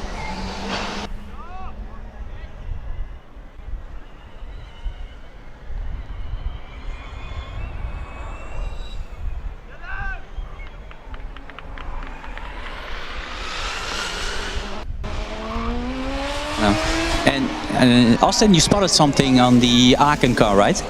Yeah, they've picked up a cone at some point. It's lodged just in front of the left rear wheel, sort of in the suspension. It doesn't seem to be causing any problems. It's probably not ideal. I'm sure the simulation engineers didn't account for that load profile. You mean cone profile? Yes, exactly. Zurich just whizzed past us. They are on their last lap before the driver change now. And Tallinn is joining us on track, car number 124. Running out of order.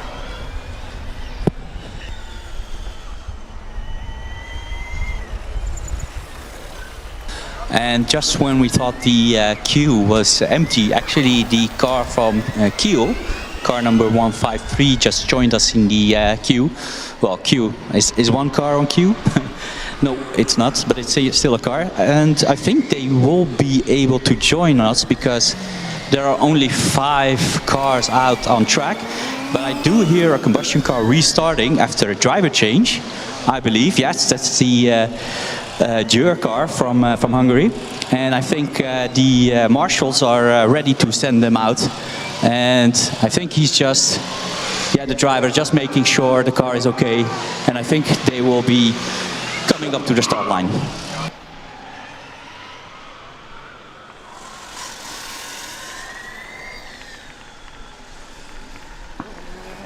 Yes, and Aachen is getting the last lap, and Zurich is getting the double waved finish flag for the driver change, I believe. Yep, and he is pulling into the driver change area where his compatriot is already waiting for him.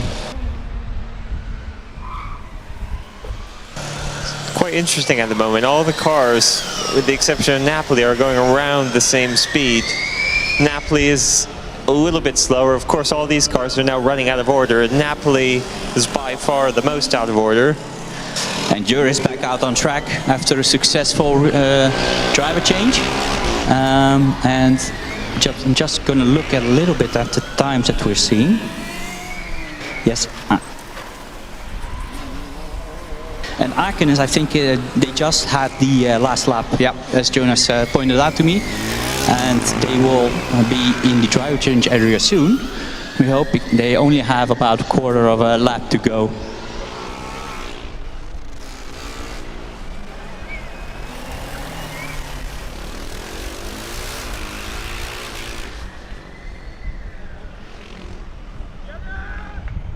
Just to remind everybody, these electric cars usually are very quick on the autocross because they don't have to save power, they don't have to preserve any energies, and usually they just expand all the energy they have in the autocross.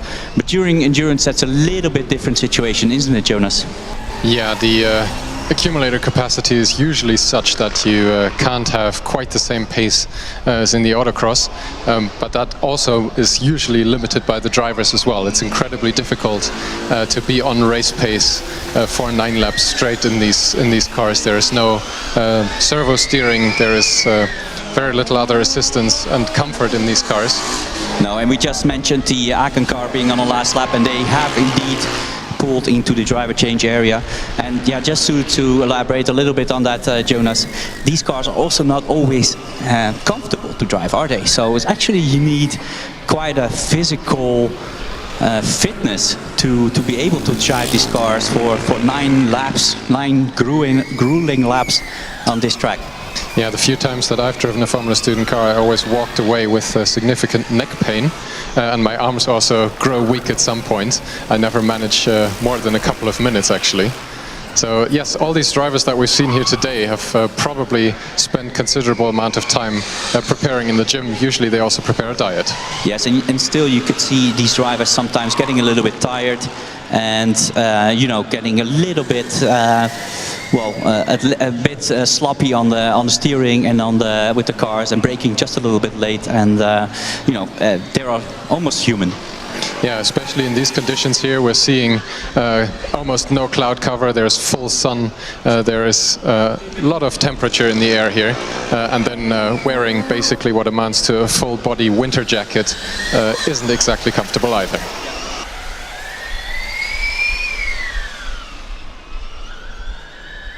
Yeah, and let's not forget, sometimes it can get 50 degrees inside the car, and especially when you're wearing the full bodyproof, well, full fireproof balaclava and socks and underwear and everything, then of course you might get a little bit of you know, heat in your body. Yeah, safety isn't always comfortable. Sorry to interrupt, it seems like the car from Napoli is having some issues, whether it's stuck in gear or another misfire. It doesn't seem quite right. No, I've noticed that just as they were passing our commentary position, so I didn't hear anything or smell anything, right? That's also usually a good indicator. Just got a whiff of something. Not entirely sure what it is, but let's see if it happens when they come around again. Yeah, and CTU Prague getting the last lap sign. Let me see what kind of lap times they are doing. So the CTU Prague, yeah, very good, very nice, good laps, 87, 86, 85. Just coming up for the last lap before the driver change. Meanwhile, I have good news for any Stuttgart fans. Rennteam, car number 229, has joined us in the running queue. And I think that Aachen has also completed their driver change, because the driver is already waiting inside the car. But first we will see car number 153 from Kiel. And they just took the green flag and they're out on track, joining the other cars.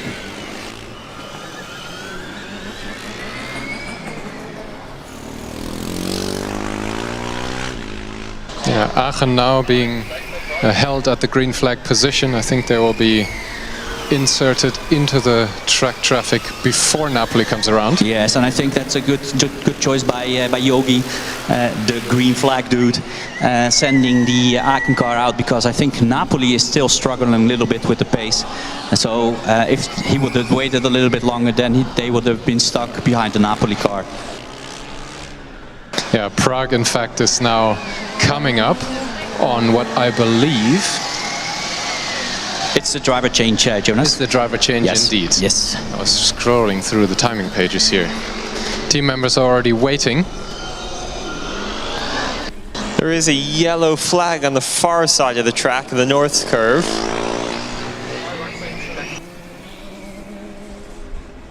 And we see something wrong with Zurich. At least they were in the driver change, but we don't know exactly what happened. Jonas will find out momentarily. But it looks like it's all over for Zurich, and that's a real shame. Such a good team, such a good car, such a good track record here in FSG. The car on the north curve has got going again. Just making its way back onto the infield.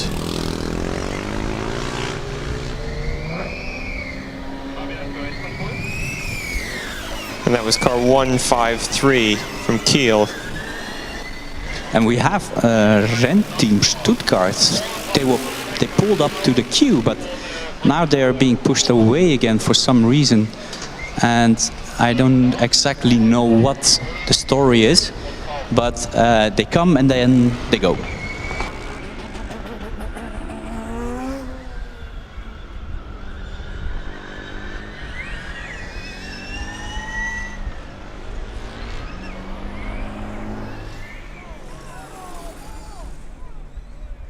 Whoa, and there's a very close call going out of Broken Dreams into the horseshoe.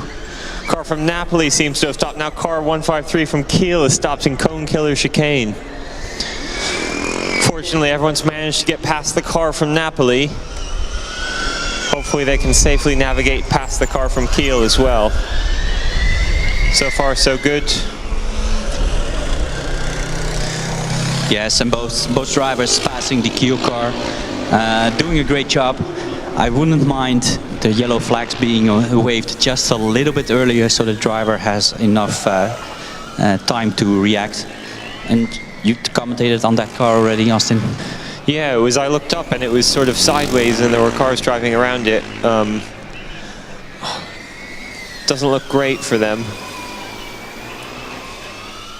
I'm returning from my reconnaissance mission. I can report that AMZ in fact had to be pulled out of the driver change due to an oil leak from their main bearings. And Jonas, as long as you're down there, which is very unfortunate for Zurich, can you also find out what happened to CTU Prague?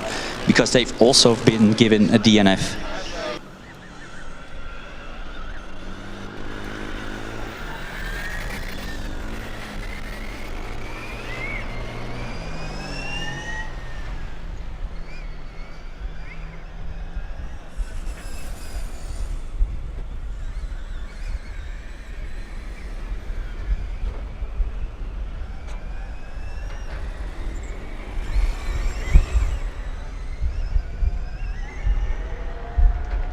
So there's a little bit of a drama going on here because I think we have another car stopped out on track. It's just behind the timing screen for me, so I will have to take a look. Is that Kiel again? Yeah, I think that's it is. Kiel again. I recognize their lack of number on the rear wing end plate. Yeah, good eyesight. So we have a bit of a drama going on here, both in the pits and on track. Cars falling and not restarting. Yeah, I think they're trying to push the Napoli car off the track, but it seems to be stuck in gear or something. They need to get the dolly, I believe. I have an update on the Prague situation. It's a similar cause as for Zurich. There is an oil or grease leakage out of the drivetrain or bearings. And that was spotted during the driver change, and then of course the car isn't allowed to return. Yes, that's such an unfortunate situation for those teams, because we know that, for example, water leaks, they sometimes, well, normally they allow it because they say, well, you know, if you overheat and you lose water, that's something that you can actually finish endurance with. But with oil or fuel, that becomes very, very hairy. And now we have a very dangerous situation here. I think the Tallinn car from Tallinn just ran over some gloves that were thrown on the ground. From Napoli? Yes, somehow they are rounded over the long way, and the marshals were actually trying to flag the Tallinn car. Yeah, well, to be fair, Jonas, I'm looking at the marshals giving the flags and the instructions, and I can imagine that if you're coming there and that's the first time you see the yellow flag, it's a little bit confusing. So I can totally imagine why the Tallinn car went outside, although he did it a little bit fast though. Yeah, it was a very unclear situation. There were very few yellow flags actually being shown to the driver, and there were also no motions from any of the track marshals at the stranded car. So it was confusing. It's understandable. And we have two situations with the Kiel car and the Uniroma car. The Napoli car, which was stuck there. So it was a very confusing situation. Fortunately, nobody got hurt. Knock on wood. So we can continue with the endurance. Yeah, I could also point out that there were no green flags after the Napoli situation anymore. So it was an unclear spot there. So we're back to business. We have 3 cars driving, and we have another couple of cars in the queue. Yeah, there we have it.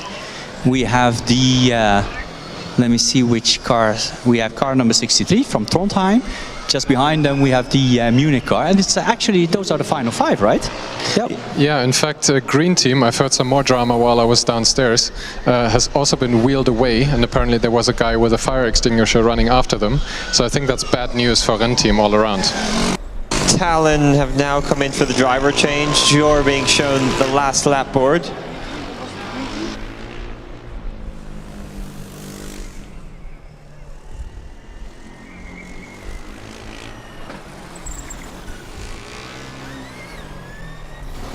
Excuse me, if I said Green Team earlier, it was Renn Team that was being pushed away. I can see car number 26, the green team, from here. They are also getting ready to enter the queue of the final 5. So in the meantime, we only have a couple of cars driving around, and we will have, just for the audience and the viewers back at home, we will let these cars, well, the officials, they will let these cars finish their endurance run. So that means the car from Tallinn and the car 99 and also Jur. Jur is actually on their final lap, so they will be, knock on wood, just only have a couple of 100 meters left to go.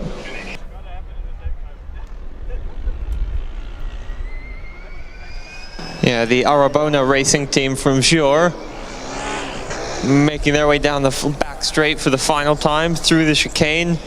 And congratulations to Jur for finishing endurance. Very well done by the Hungarian team. Gratulálunk from the commentary team. Well done from the Hungarians. Awesome job, awesome drive. A very nice looking car, very good team. So well done.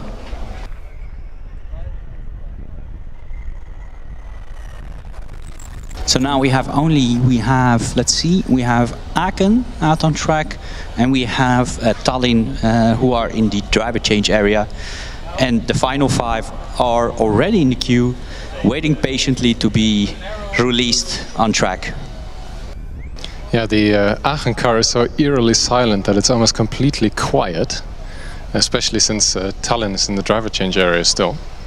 Though it does look like they have very calmly installed the second driver and will come back on track in just a little bit. Yeah, Aachen is on their 15th lap. Yeah, so after this lap they will have 3 more laps to go. They're doing 87-second laps. They were actually quite a bit faster before the driver change. I think the fastest time they had was an 84.6. But now it's all about getting the car home, getting a lot of points on the board, and see whether you can finish the endurance. Last year at Formula Student Germany, Aachen actually made the final shootout, finished 3rd in autocross and 4th in endurance, en route to a 4th place overall finish. They actually won Formula Student Austria last year. The little ready to drive beep from Tallinn is sounding in the driver change area.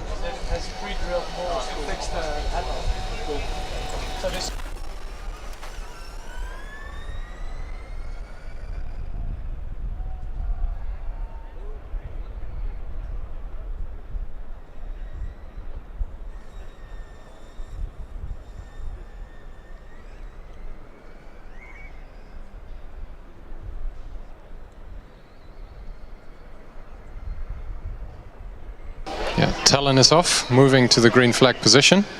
I think they will also be released very soon, since Aachen is still quite a bit away.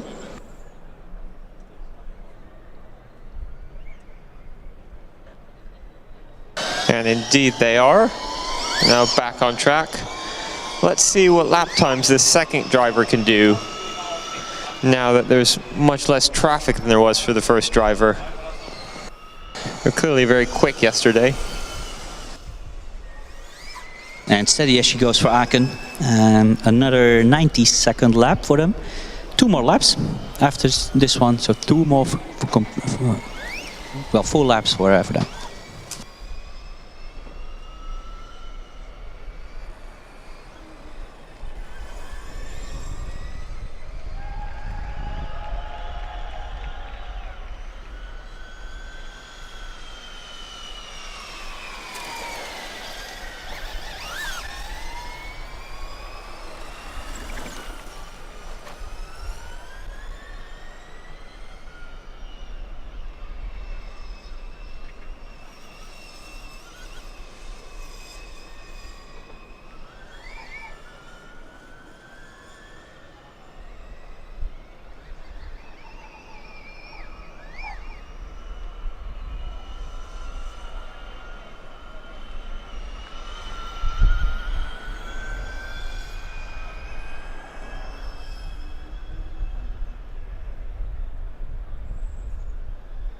Yeah, temporary silence here is just indicating that there is nothing to report from the Western Front. I guess the one thing that is interesting is previously Talon was a bit quicker than Aachen. Now it seems to have reversed. Talon being shown the blue flag so that Aachen can overtake. Does seem like the second driver has to slow down considerably. I hope that's not for energy savings. They've just joined us on track again. The motors are making some weird revving noises occasionally. That means that they're spinning, Austin. But I guess the change in pitch of the revving noise, which is quite sudden, is the alarming part. Yeah, we've seen a number of failures here already. Yes, some of them probably temperature related, yes, so I would guess that Talon is struggling under the heat as well. Yeah, I would not be surprised at all. In the meantime, Aachen are on their last lap.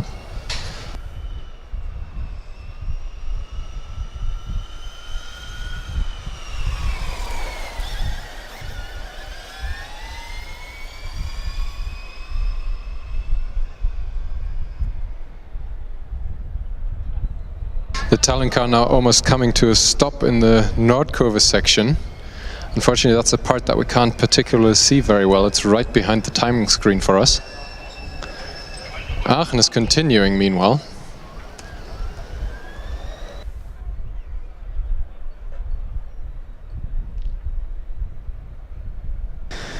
This will be the last few corners for Aachen, car 99. Coming onto the final straight, the final chicane. Checkered flags already. Congratulations, Aachen, for finishing the endurance. Big cheers from the grandstands back there. Good job for wearing the t-shirts that are easily visible and distinguishable.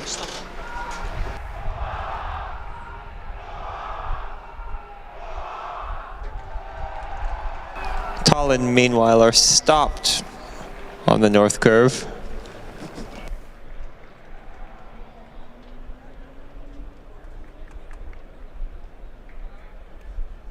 Yeah, it looks like this will be bad news. The car is not charged with high voltage. The T-cell is still green. As I say that, it switches back to red here on the live stream. This is the only source of information that we have, since we can't see the car itself. One bit of good news is I can see Green Team back in the queue for the top 5 shootout later on.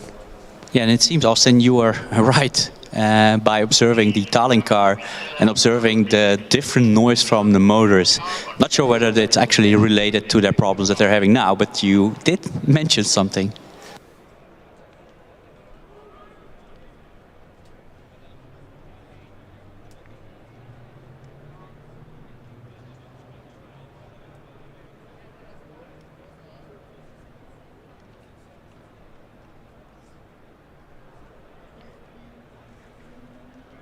We're now hearing on the communications channel of the officials that the driver wants to get out of the Talon car, which I believe is happening right now. That means that Talon unfortunately also receives a DNF for their endurance run.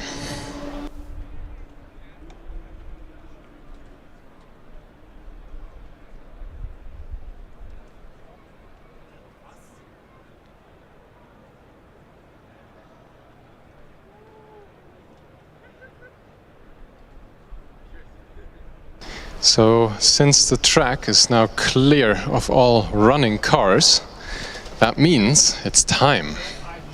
It's time for, Jonas, the final 5. So, the final 5, what does it even mean, Jonas? I know that final 5 also is something from the sci-fi series Battlestar Galactica, for the people who know it, but I'm pretty sure that's not what the situation is here.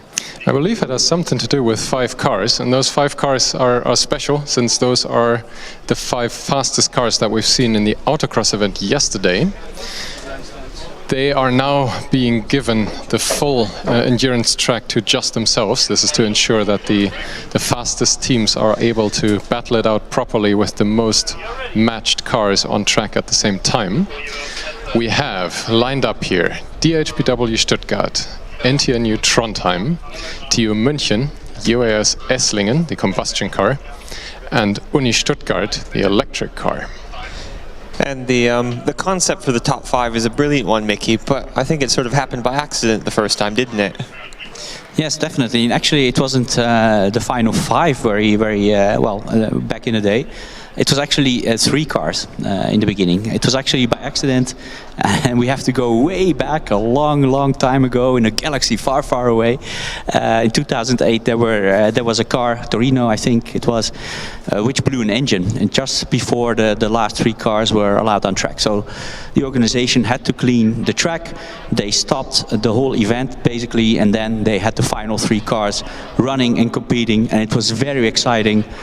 And after that, the organization decided we should do this every year because it's a very nice climax to the competition. So let's have the top 4 or top 5 cars, the fastest one from the autocross, battling it out with each other, having full focus from the organization, from the commentators and from the spectators. And that's always been quite a spectacle and very exciting track racing with these fast cars and fast drivers. Yeah, this moment also always results in very impressive pictures, since the cars will be readied here in the driver change area at the same time, which is always very impressive to see these cars lined up next to each other, all gunning for the fastest times of the endurance track and the most competitive racing. Yes, and because they are sent out almost immediately after each other, and they are more or less have the same pace. Of course, obviously some of them will be a little bit faster than others, but more or less the same pace. So we will have a situation, hopefully, that we will have 5 cars also in the driver change area. And that's also a very beautiful sight to see 5 professional teams doing the driver change. And the thing I always remember is that how calm these teams are. They know what to do, they've trained this, they know how the car behaves, what the drivers can do, they have a strategy in place, and it's always very exciting to see.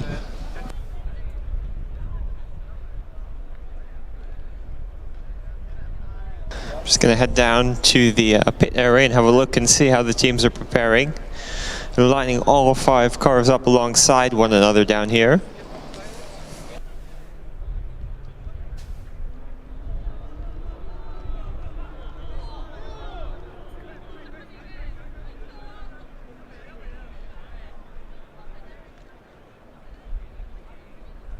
Meanwhile, I can maybe give some insights on the feedback from Esslingen. They have asked us to shout out Prue, Performance Rose, Pitts and Herky for their special overall performance. We will see the drivers Luke the Mustache Wankmüller and Daniel Peter Mandela Petermann driving here during the endurance, I believe. Their prime goal here is to be ahead of the driverless competition, which, based on their performance here in the autocross yesterday, I think they will probably be able to tick that box. Yeah, no major dramas down here with any of the 5 cars. I can say 4 of the 5 cars are all running Hoosier tires. Car from Esslingen running Goodyear Eagles. Esslingen also pointing out that they blew up 4 engines already, but didn't have a single suspension breakdown.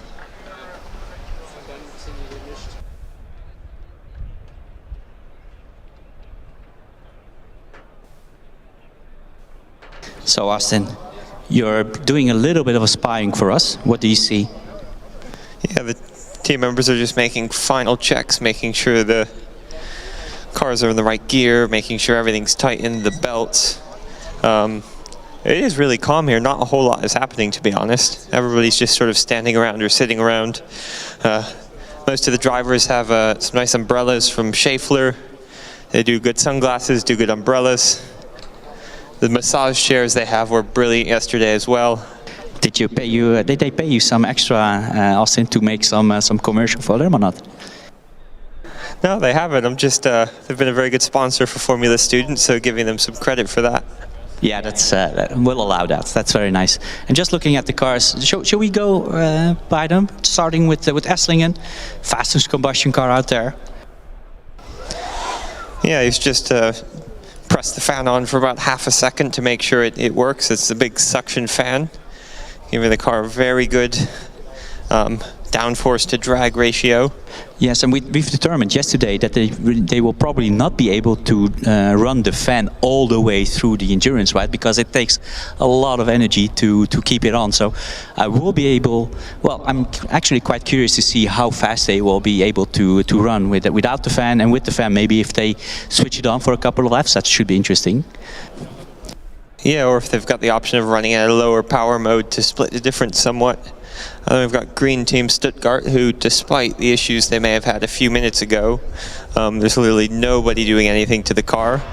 Yeah, and we saw them yesterday struggling a little bit as well, stopping after the third autocross run, I believe. So that's actually, let's just hope that they have fixed whatever gremlins they could find, or whatever problems they could help, and they will be able to well, drive the full 18 laps out on track. Next we have TU Munich.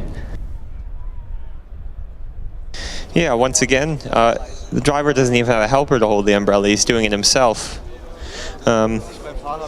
Just officials making some final checks. It's looking very cool at the moment. Yes, and I'm very, if we look at the aero package of the Munich car, Austin, it's such an amazing car, so many aero elements, all contributing to the high CLA value that they were able to prove to the judges as well. And also the car is, I believe, only 156 kilograms. Yeah, I can count something like 20 different elements of various front wing, side wing, rear wings. It's a quite insane aerodynamics package.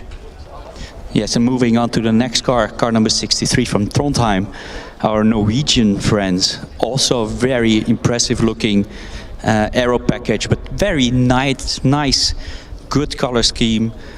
You can actually see that they have a lot of eye for detail, and this is obviously one of the fastest cars out there as well that I've seen this year. So very, very, very impressive. And let's not forget, they have the hybrid driverless. They do, and actually I meant to point out Munich has the driverless equipment as well, as does DHBW Stuttgart, who's the final car, which we'll talk about in a second. Trondheim, by the way, also wants to shout out Eskil, William, Jostein, who have all shown incredible effort in fixing their inverter. This is also a recurring theme in some of their other responses to the commentary form here. Without these guys, they would not have been able to do anything at FSG. So good job to those three people for bringing us this car into the final five.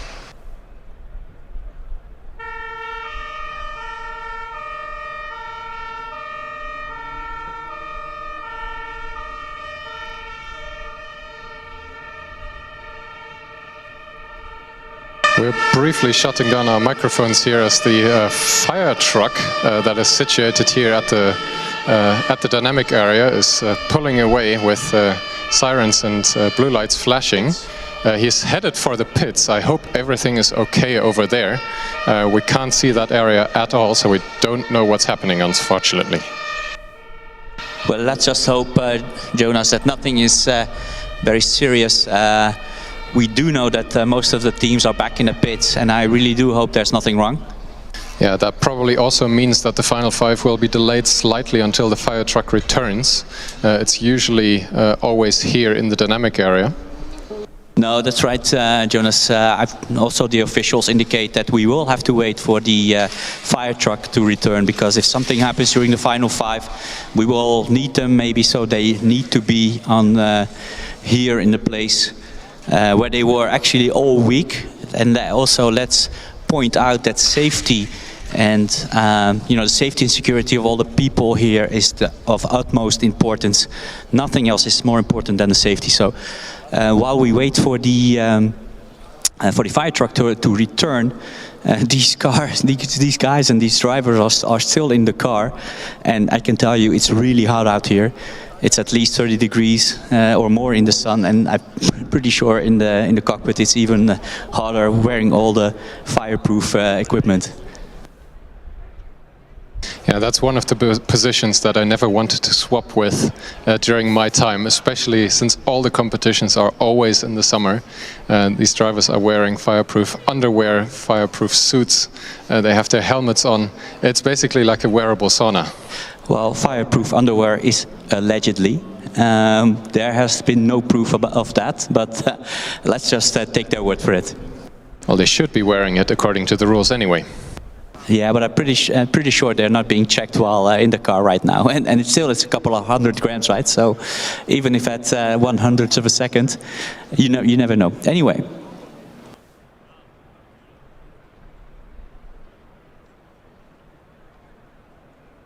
So I think, Austin, we were just about finished with the Trondheim car, doing our list of the final 5, and we have car number 177, also with a very impressive aero package, and this is very, very good-looking car from DHBW Stuttgart.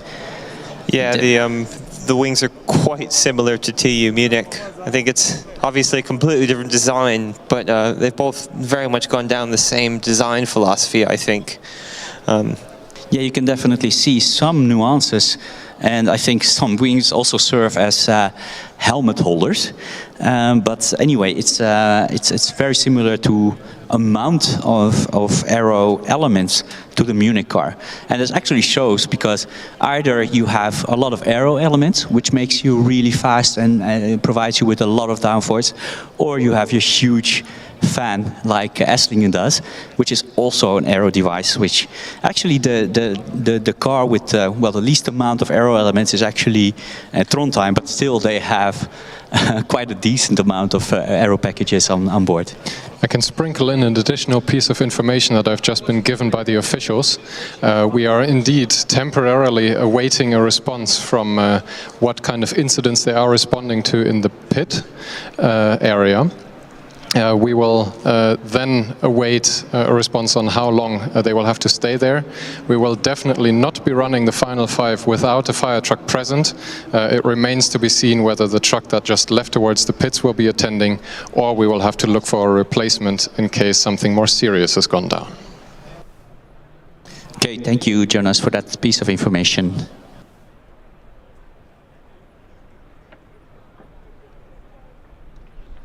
Yes, and I think also the drivers have been given that information because they are, well, they are pulling their helmets off, getting a little bit more air in the car.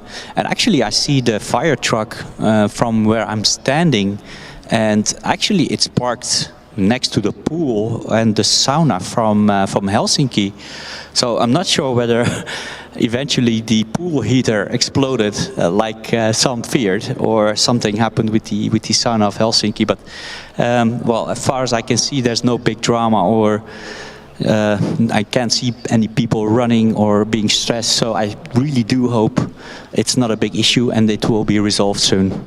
Well, Mickey, I can tell you the pool is still intact, as is the inflatable unicorn in the pool.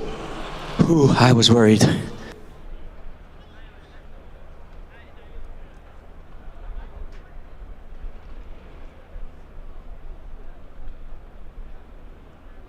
If you can see anything else, Austin, then of course let us know.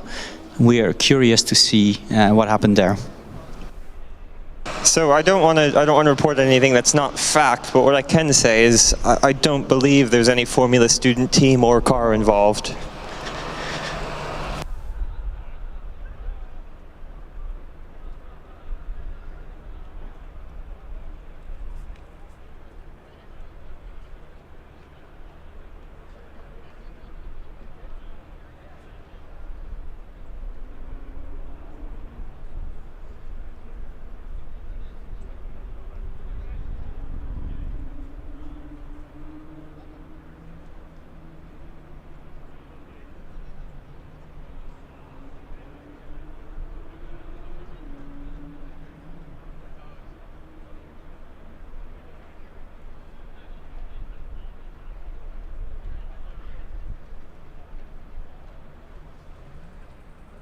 Well, we're waiting. Have any of the teams filled out the commentary form, Jonas?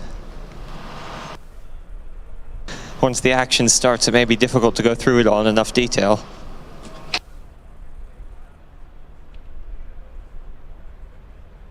I can make another announcement with information from the officials. Any teams that have cars stuck on track that had to retire from the endurance, you can report to the Brunel container, which is the tall white structure where race control is happening at the driver change area, to recover your car from track. So this will be happening before the final 5. If you report here quickly enough.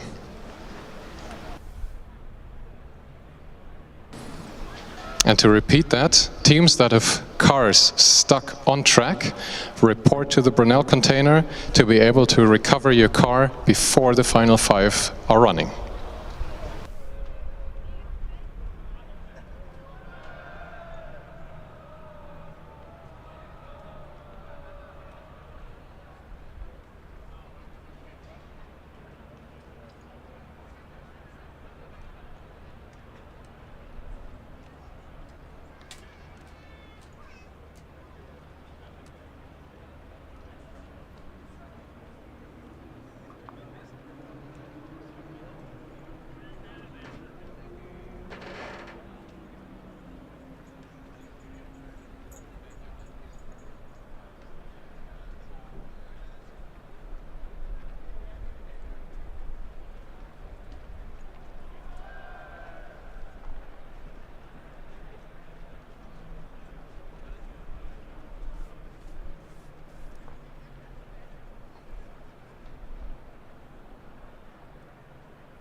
Once again, I can confirm that the incident the fire truck has responded to isn't in the pits, and it's not involving any of the cars. So nothing to be worried about for the teams or anybody watching at home. Situation seems to be under control. We'll give you more information when it comes to us.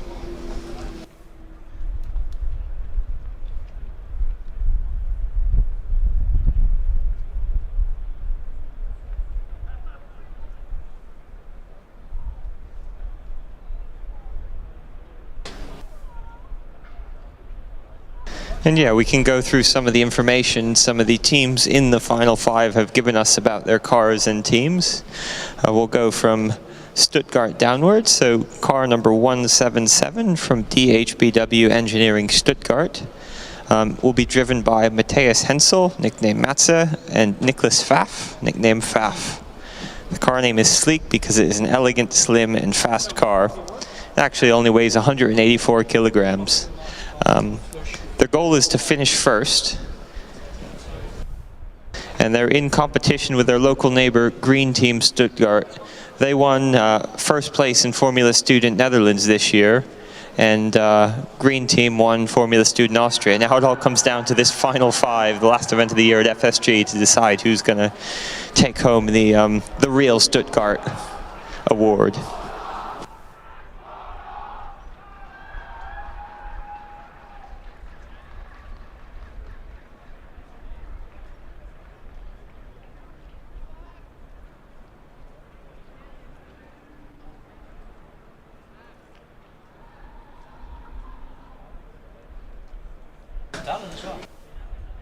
Stuttgart want to shout out their awesome alumni and their supporters.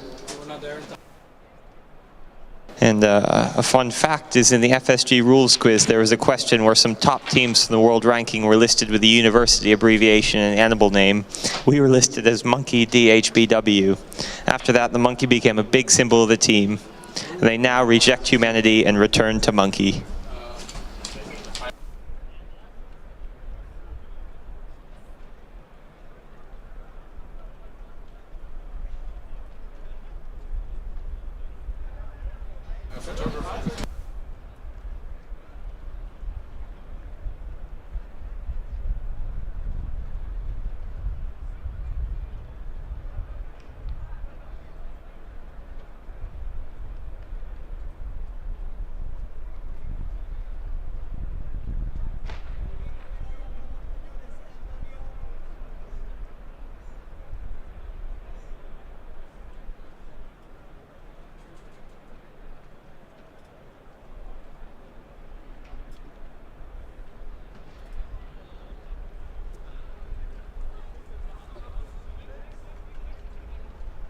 Next car on the list we can give some fun facts about is car number 63 from NTHU Trondheim. The drivers for the endurance event will be Asbjorn. He goes by many names, usually ending with Bjorn, which means bear in Norwegian. Some of the most notable are Radio Bjorn and SAS Bjorn. I think that says a bit about him. And the second driver is named Herman, self-proclaimed as the better driver. Their goal is to finish in the top 3 overall. They want to give a shout out to E-Skill, William and Justin, who have all shown an incredible effort in fixing the inverter. Without them, they wouldn't have been able to do anything at Formula Student Germany. Their goal is to make their car an extreme visual experience.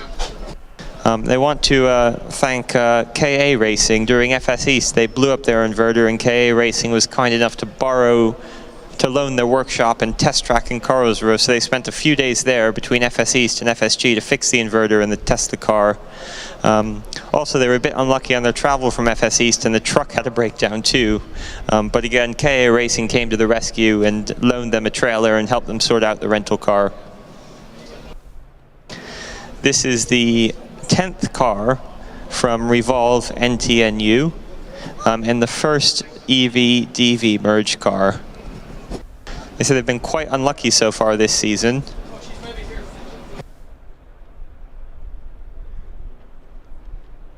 Had some issues with exceeding the power limit in FS Netherlands.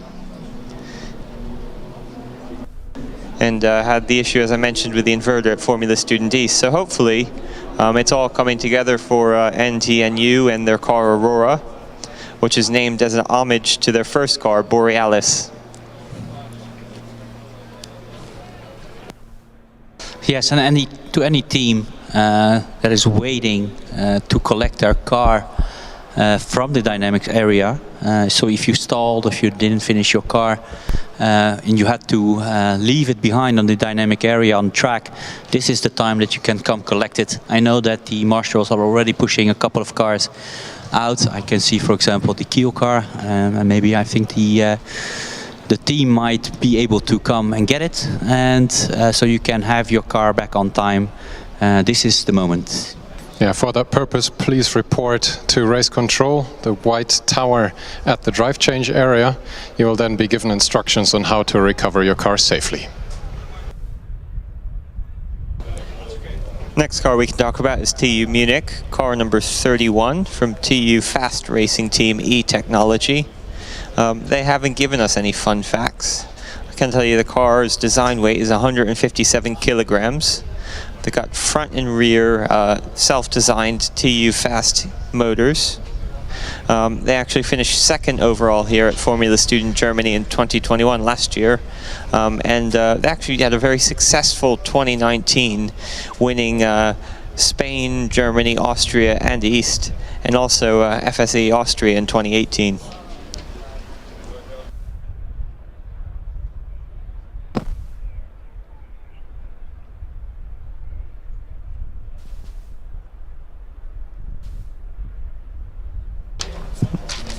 Next car is car 294 from Rennstall Esslingen. Name of the car is Powerful Airplane because of their active aerodynamic impellers. The drivers will be Pascal Balouf, Passy, and Jan Arbes. Their goal is to finish all the dynamic events.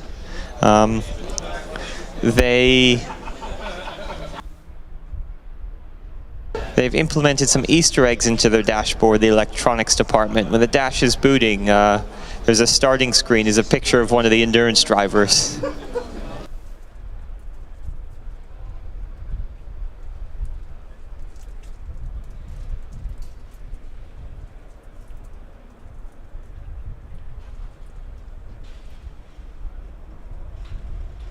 I want to give a mention about two other teams. Firstly, the electric team from Esslington, E-Stall Esslingen. Thursday, E-Stall had problems with scrutineering, and there was no question that they helped where they could and managed to help E-Stall meet all the requirements in a night shift. And secondly, somewhat related to the first, because Karlsruhe, high-speed Karlsruhe, was involved in the action on Thursday. I have a long-standing friendship with Karlsruhe, and has continued to develop this season. Even if they always have the competition in mind, they rejoice and suffer over each other's successes and failures.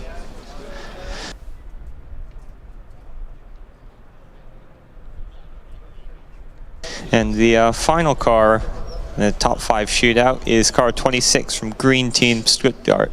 They've also not given us any fun facts. Well, I guess the fact that they won FSG last year overall in the electric class is fun, so I can tell you that. They also have their own self-designed motors. The car has a design weight of 177 kilograms.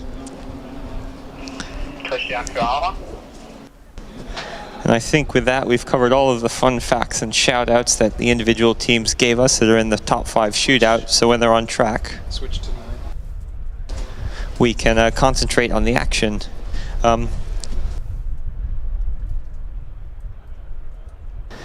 Well, I've got everybody's attention. Just some information from FSG9, one of the official support vehicles. They want to misuse the form slightly to motivate soon-to-be alumni or team members in their last active season to join the Formula Student Germany volunteer organization next year.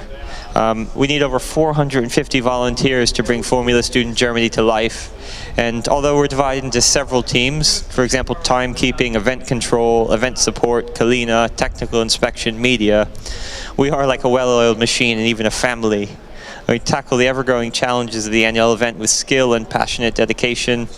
The volunteers team is the biggest and most diverse team at Formula Student Germany. So if you're interested, come speak to anybody with an official's vest on or official's shirt on, a red shirt, a white shirt, a black shirt, a green shirt.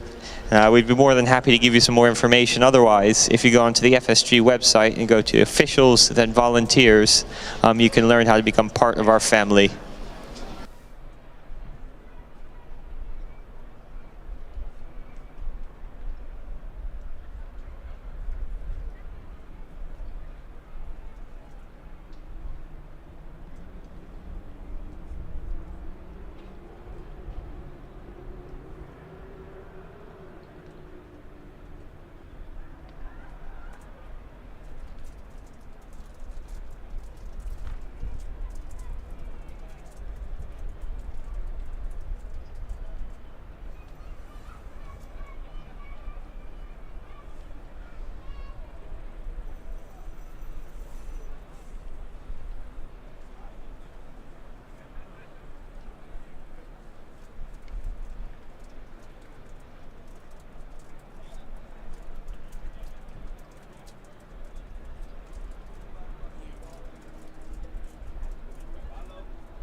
we have some good news via the official channel.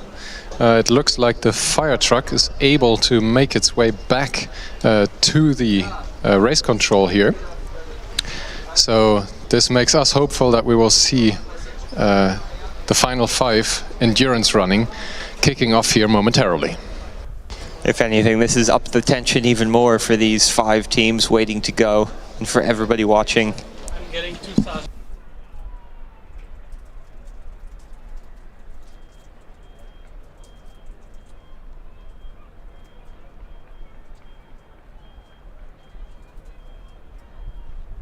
Yes, and I'm just standing here with Steph, one of the OGs here, and he's telling me something very interesting. He's saying, "I'm getting the good vibes here. I'm getting." What do you mean actually with the good vibes, Steph?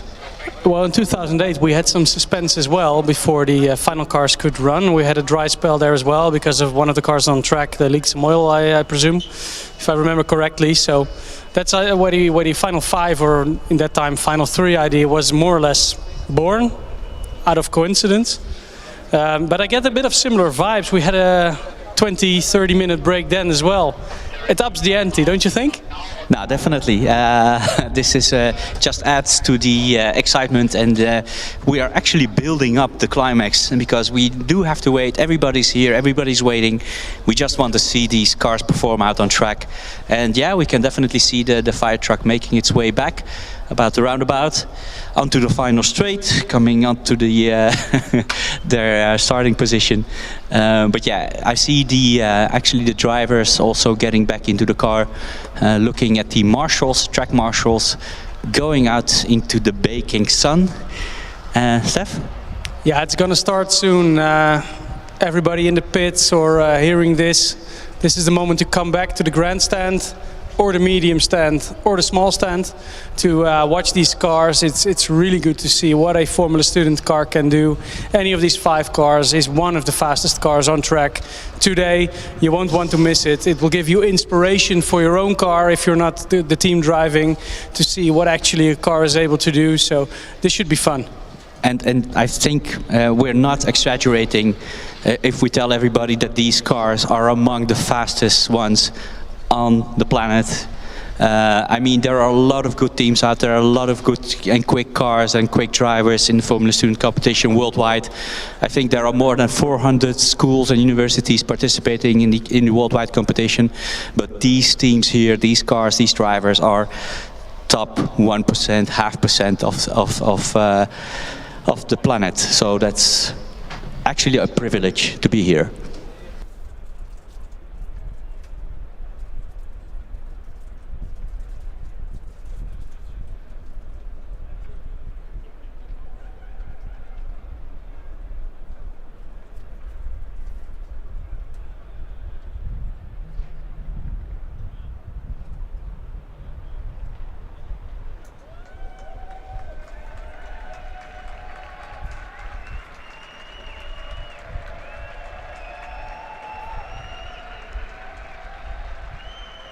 Yes, and we have the FSG golf cart doing a sort of a test run or a banker lap. I think they're trying to challenge these cars here and set a time which can be beaten by these cars, and to see how fast they actually are. I'm not too sure about the efficacy of the aero package that we see on the car. I think the flags that are sticking up are providing very little downforce or lateral stability, or whatever else you would want from an aerodynamic device. I also see quite a lot of body roll going around the hairpin, the driver having to slow down significantly. Top speed also isn't looking too fast. I'm also questioning the legitimacy of the tilt table sticker that they've got to allow the vehicle on track.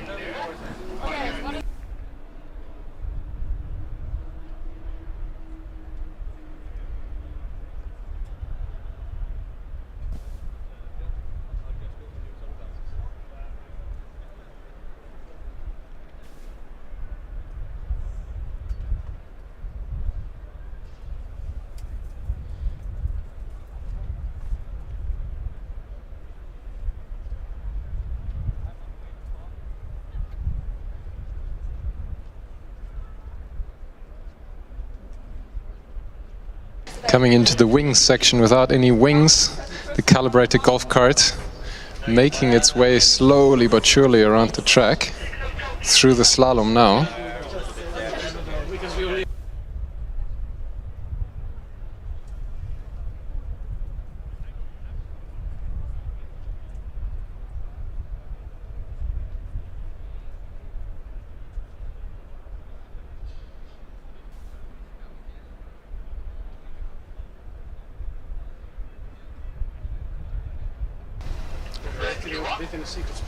Golf cart briefly stationary out on track as we hear all the individual marshal posts reporting for duty again.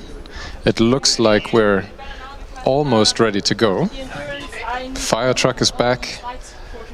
All of the drivers are back inside the cars, strapped in. Yes, and I think Yogi is actually just doing a check of the tarmac as well, because we did have quite some DNFs, quite some cars breaking down and not finishing. And I think Yogi is just checking whether he can spot anything that might cause any problems with the cars, sharp pieces of metal or sharp pieces of carbon. We don't want anything to happen with these cars out there having bad luck. So I think that's actually a very good idea to do a final visual inspection of the track. Oh, let me just stop you. It appears to have stopped on circuit. Let's hope he can get going again. The marshal's going up to the golf cart. Oh, he's fine. I'm not sure about the rules compliancy of this car. I'm not seeing a T-cell light, despite the electric drivetrain. And that will surely count as an off-track. Doing an extra loop to reset some of the cones in the overtaking lane. Well, if anything, Yogi is quite precise and very strict, so he will be checking. If he checks the track, then it must be very good.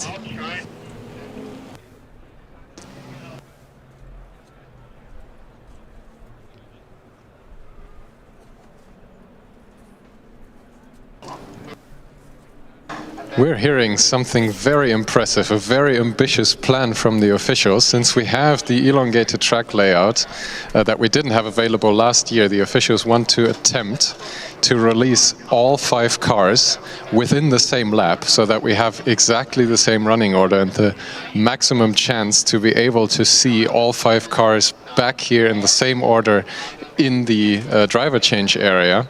This is something very ambitious. Yes, but I think it's doable as long as none of the cars stall and on the start line or something else happens on track.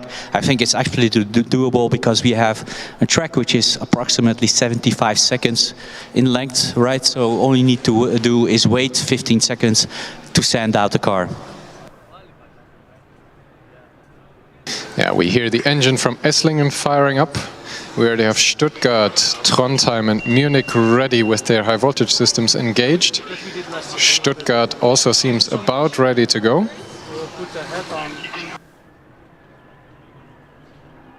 And here we go. We can hear beeps. We can hear engines. We don't hear any jets taking off yet, so we don't hear the fan of Esslingen. Although we are a big fan of Esslingen. But anyway, we can see some activity, we can hear some activity, and we are about to start. I think the first car is being motioned over to the start line, and here we go. This should be very exciting. The orange cone in front of Stuttgart, the DHBW Stuttgart is lifted, and they're rolling towards the green flag. Yes, and there we have it. The DHBW Stuttgart out on track. Give them a big hand. Car number 177, already aggressive on the first lap. And I think they will, actually they're already sending out Trondheim, car number 63. Another big cheer from the grandstand for them. Munich setting off as well towards the green flag. This is only a couple of corners of separation between these cars. Yes, and they're out as well, so 3 out of 5 are already out on track. Munich. Esslingen now off as well. And green team also being motioned towards the green flag. I think this will work out perfectly, having all 5 cars released in the same track. Easy actually, so because there we have it, car number E26, Green Team Stuttgart. So we have 5 very fast cars out on track. Now is one of the moments that we actually have to keep a very close eye on the timekeeping, isn't it? Yes, of course, because I expect every lap to be purple and be beaten by the driver next behind it. This should be very, very interesting. I think the first one is already coming over the line as well. The sector times so far are pretty telling. DHBW Stuttgart pushed hard with a sub 40-second sector and a very fast first lap with 80.37 seconds. All the other cars so far, with the exception of Green Team, who's pushed even harder, are lapping a little bit slower. I think Stuttgart will be catching the Esslingen car in front of them at this rate handily. Trondheim actually relatively slow out on their first lap, 89.20. And yeah, you can see DHBW Stuttgart really putting out a gap in front of the other 4 cars. Everyone else is pretty evenly spaced, well, with the exception of Green Team, who is catching Esslingen really rapidly. Yeah, so very quick times indeed. Look at that Green Team Stuttgart, a 75.76. They're not wasting any time, are they? As Austin always says, purple means party, and achieving that in your first lap out on track is particularly impressive. Your tires are still cold, you haven't seen the track fully in the car yet. I'm genuinely impressed, Jonas, with the Green Team Stuttgart. They took 5 seconds out of DHBW and more than 10 seconds out of Esslingen, and too fast. Looks like Esslingen is going to be passed by Green Team Stuttgart already. Yes, and DHBW Stuttgart putting in a very good time of 77.8, only 2 seconds off the fastest lap. But already some overtaking action. Green Team is not wasting any time. They're flying out there. I don't know what happened yesterday during autocross, but they were very, very quick. Trondheim, in the meantime, also improving quite a lot, 80.44. Oh, and meanwhile, slowing down. Has stopped. They've pulled off the track. Yellow flags out for any cars that are still approaching. None are close at the moment. I also don't hear the engine from Esslingen anymore, and as the marshals are starting to push the car, I think that's a spell of bad news for them. Yes, that's such a waste, because they were so fast yesterday with the big fan. Does it look like they've had a suspension issue, or has he just turned the wheel to one side?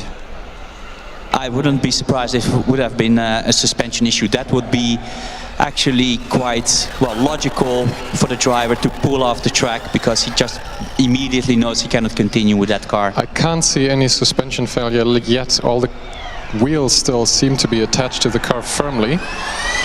The marshals are giving the driver the opportunity to restart, so they just moved the car away from the very dangerous spot that it was in before.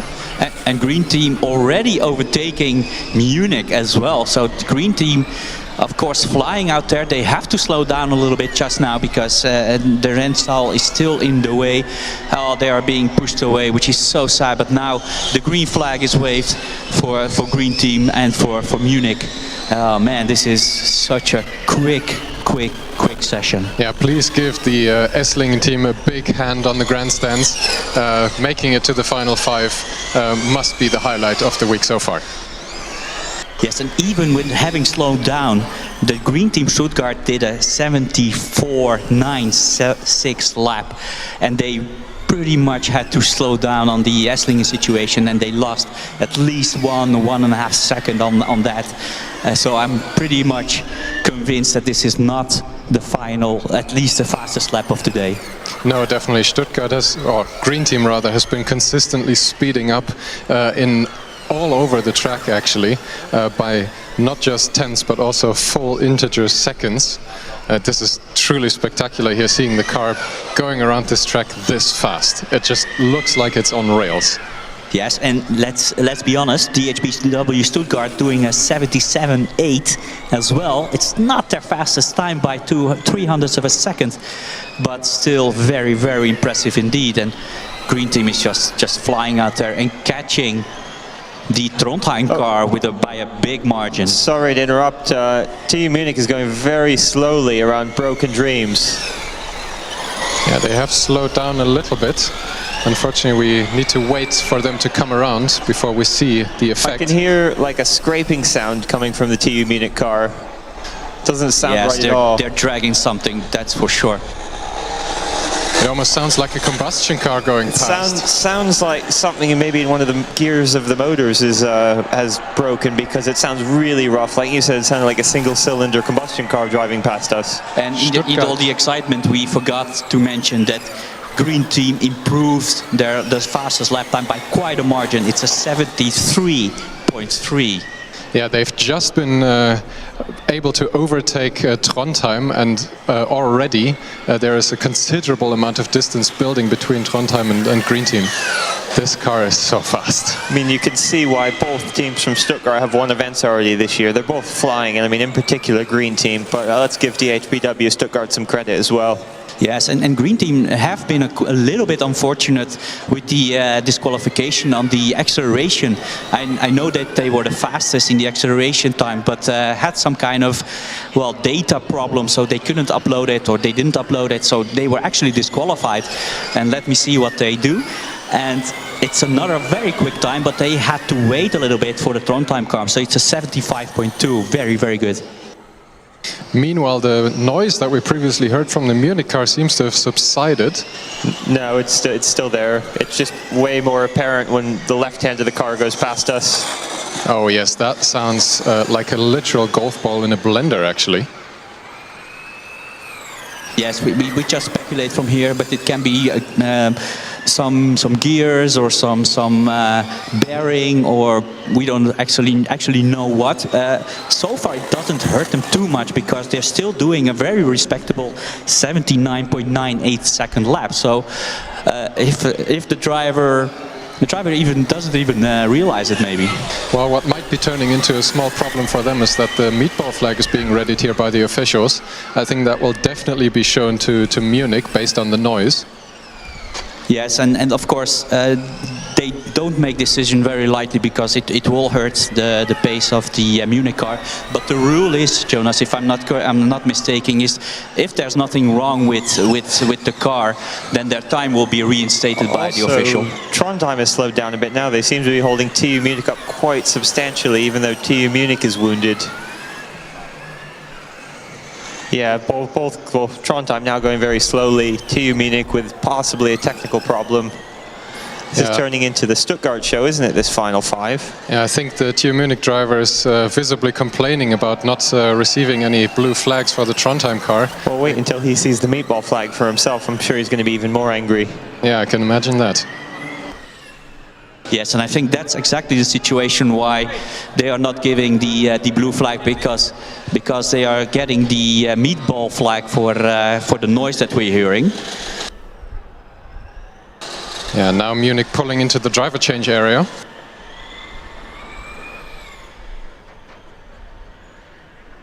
Meanwhile, DHBW Stuttgart now very quickly approaching the back of the Trondheim car. They'll be there before they get through the end of Lost Chain Corner, I think. Yes, and to be fair, Trondheim did slow down quite considerably. They were doing 82nd lap, 81, 83, then 89, and now they are doing 106 second laps. So definitely something's wrong with the Revolve car. Jonas, can you tell if you see anything down in the pit where they're inspecting Munich's car? Yeah, the officials are just wiping their finger across the front left wheel, and there is a lot of grease on there. It does look like something has also been grinding on something that it wasn't meant to grind on. It could be the case that we see a similar case as with AMZ and Prague. Yes, and without even noticing it by our commentary team, Stuttgart again, or Green Team again, improved their fastest lap time to a 72.8. So they're getting faster and faster while the other teams are slowing down. This team is just racing out there. Yeah, I can confirm that this is super bad news for Munich. I heard from one of the officials that there's actually aluminium shavings inside of the front left rim. So I don't think this car will be let back out on track. Well, now, I mean, really, we've got two cars from Stuttgart going full speed, about to receive the last lap board. We've got a moving chicane in Trondheim. So unfortunately, we've already lost Esslingen on their second lap, and now we've also lost the Munich car with some shavings, probably some mechanical failure on their rims or on their brakes or their gears drivetrain, or drivetrain actually. So that's unfortunate, but still we have 3 cars, out of which, of course, Green Team is just blistering, with blistering place out there. But we see Trondheim is very, very, very slow indeed. The last lap they did was 106.3, and this might be even slower. Yeah, this is pure speculation. 135 seconds. So again, another 30 seconds added to the revolve yeah, lap. they're trundling along, aren't they?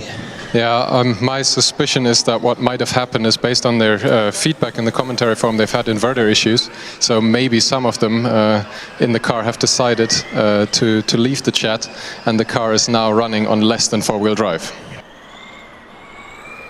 Yes, and of course this slow pace from Revolve, of course there's nothing they can do. This is absolutely not intentional. They're driving and they're doing the best that they can, but it did hurt the lap time from Green Team Stuttgart a lot. They lost 10 seconds behind Revolve. DHBW now pulling in, as well as Stuttgart. They went through the start-finish line so fast they almost missed the turn into the driver change area. Just down, observing both driver changes.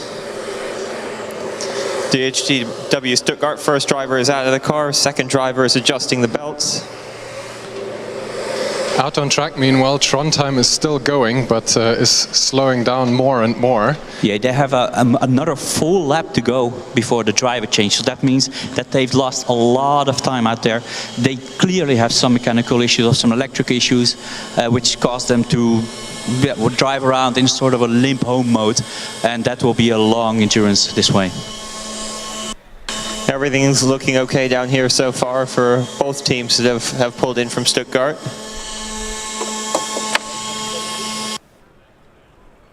Yeah, the officials giving all of the wheels a little bit of a tug.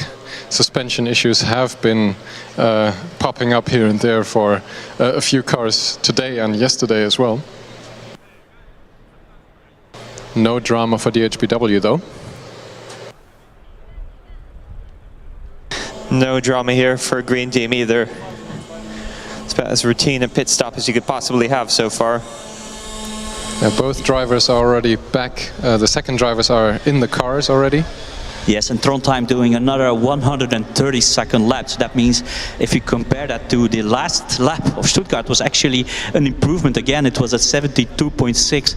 So if we compare that, they're losing almost 60 seconds a lap to them. So that will be, wow, that's a big difference. And I can't help but feel sorry for the Trondheim team and the Trondheim driver, because this must not be a very nice day for them. No, this must be a humiliating experience, especially for the driver, as he is completely alone out on track. The only benefit that I can see from this for the two Stuttgarts that are in the driver change area now, I think it might line up quite nicely that the Trondheim car will be pulled into the driver change, so there will be at least 3 minutes of completely free running for the two Stuttgarts. Down here, I think the biggest problem Green Team have is that the screen on their dashboard isn't bright enough, and they're really struggling to see what mode they're in. Meanwhile, the fan sounds something like a UFO. I'll hold the mic up so you can hear as well.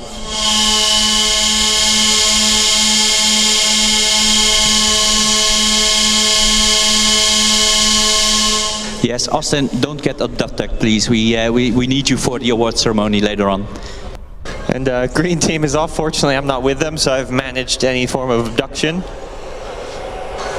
Green Team now back out on track. Trondheim, meanwhile, should be on their last lap. Indeed, they will be pulling into the driver change area probably just after DHBW makes it back out. Yes, and I'd be very curious to see what kind of strategy these two teams apply now, because Green Team, I'm not sure whether they will push or not. We will see at the lap times, and also that goes for the DHBW Stuttgart car. And Trondheim is just limping home. And that actually, I think if I look at Green Team, it's just getting it home and maximizing points. Yeah, pretty much. We're looking at the first sector time, which is a little bit slower than the extremely aggressive pace from the first driver. So maybe indeed they have dialed it down a little bit, but this is just the first lap. Anything is still possible. Yeah, and knowing any driver that I know always wants to beat his teammate. So if this driver is slowing down intentionally or by request of the team captain or of the race engineer, you know, these drivers just want to play and they want to be the fastest one out there. So that can be actually quite frustrating. But let's see what kind of times the second driver from Green Team is able to do. The fans on the Trondheim car are working at 100% capacity. Officials making some inspections, no dramas that I can tell. Well, the second driver from Green Team is not slowing down. It's already an 80.55, so that's already very impressive. It's still 8 seconds off the fastest lap of the first driver, but still it's already an 82nd lap.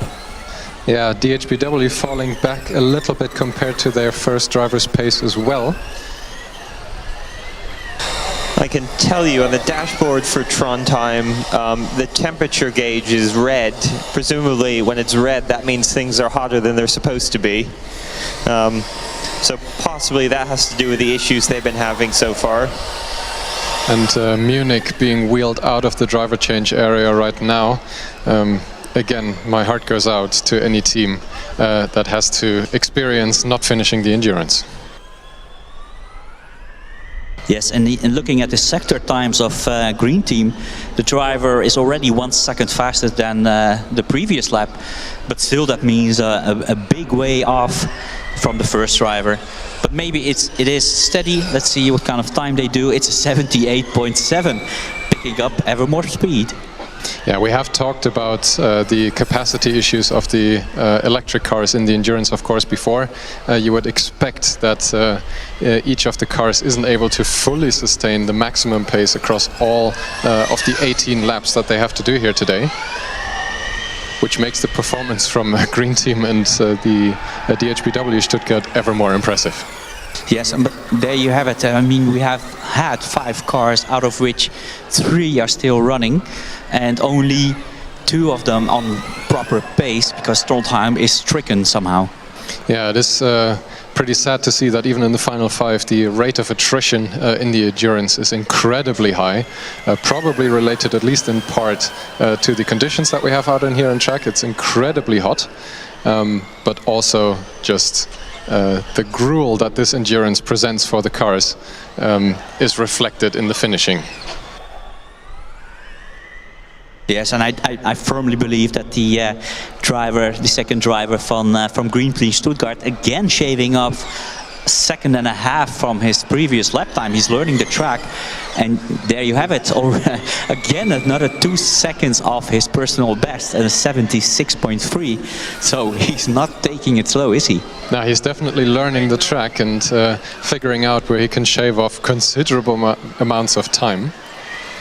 DHBW now coming around again, as Trondheim is also done with the driver change and being shown the green flag. I'm down here now with the team members of DHBW Stuttgart with the driver. That was really impressive run. How did it feel out there?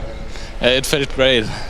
It's quite hard physically because it's also very hot, and the track is quite a bit faster. At least it feels like it today compared to yesterday, but it's crazy fun. The car drives amazing. The car drives amazing. So I don't know where Green Team gets that times, but congrats to these guys. It's amazing. Anyways, yeah, congratulations, nice job. Let's hope the second half of the endurance is just as good as the first for you. Austin, maybe you can also find out from one of the Trondheim team members what ailment is plaguing their car. Well, first, yeah, I've got the driver from Green Team as well, who's wants to talk to us as well. I asked him before; he was just catching his breath. It's very physically demanding out there. Yeah, how did you find it? You were absolutely flying. Yeah, I guess if you're going fast, it's not as hard physically, but it still was like when I got out of the car, it was pretty spent. But yeah, if the car works as fine as it did today, it's easier. Well, yeah, hopefully the second half goes just as well. It's a battle of the Stuttgarts right now, so we'll see who comes out on top. I think our second driver got to save it a little bit. But yeah, the team did an awesome job. We have such a great car, so we just need to bring it home now. Great, well, good luck. Yes, and even though it's been minutes since he got out of the car, he was still catching his breath as far as we could hear there, Austin. So very impressive driving from the... If you happen to catch someone from Esslingen and find out what happened to them as well, that would also be very nice. Yeah, Trondheim is coming around again across the start-finish. I know their time won't be spectacular, but nevertheless this is their first lap completed after the driver change with a 109.71, which is a little bit faster than what we saw from them towards the end of their first stint. So I have found some members of the Trondheim team. They didn't want to have an interview, but they did say the inverters are working fine. It's just the temperatures are way too high at the moment for the car to operate normally. So they have sort of a built-in safety system that dials down the amount of power available to the driver just to keep the car from overheating, right? Yeah, that's what I would understand the system to work like as well. Unfortunately, that would probably mean, as the Trondheim car actually slows down to a stop in one of the overtaking lanes at the Nordkurve. I think he was given a blue flag to allow the other car past. Yeah, absolutely. The heat build-up being the issue with the Trondheim car, though, I would expect the car to continue to slow and slow and slow as the laps progress here. I hope they can keep it going with that safety system working okay enough so far. Yes, and talking about consistency, I'm looking at the green team Stuttgart times. Lap 13, 77.060. Lap 14, 77.060. So we need the nanoseconds here, guys. Yeah, I think the timekeeping guys would tell us what for if we demand even more accuracy from them, but in this case it is required.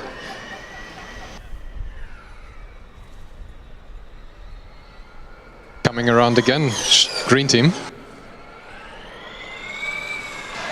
78.55. Yes, and looking at Trondheim, they were indeed 109 seconds.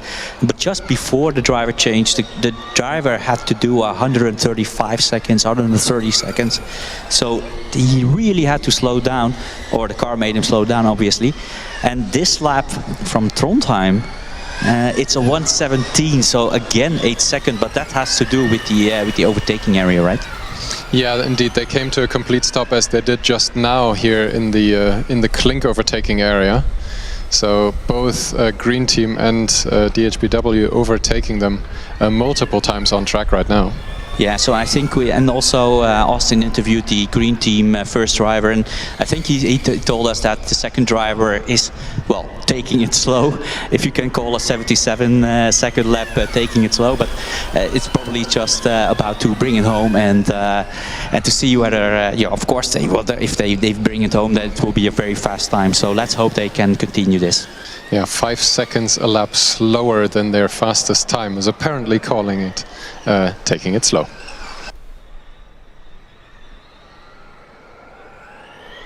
But at least it's very consistent. Like the previous lap was a 78.55, and lap 16 is a 78.49. So only 600 of a second between two laps, and before that it was even the same lap time on a nanosecond.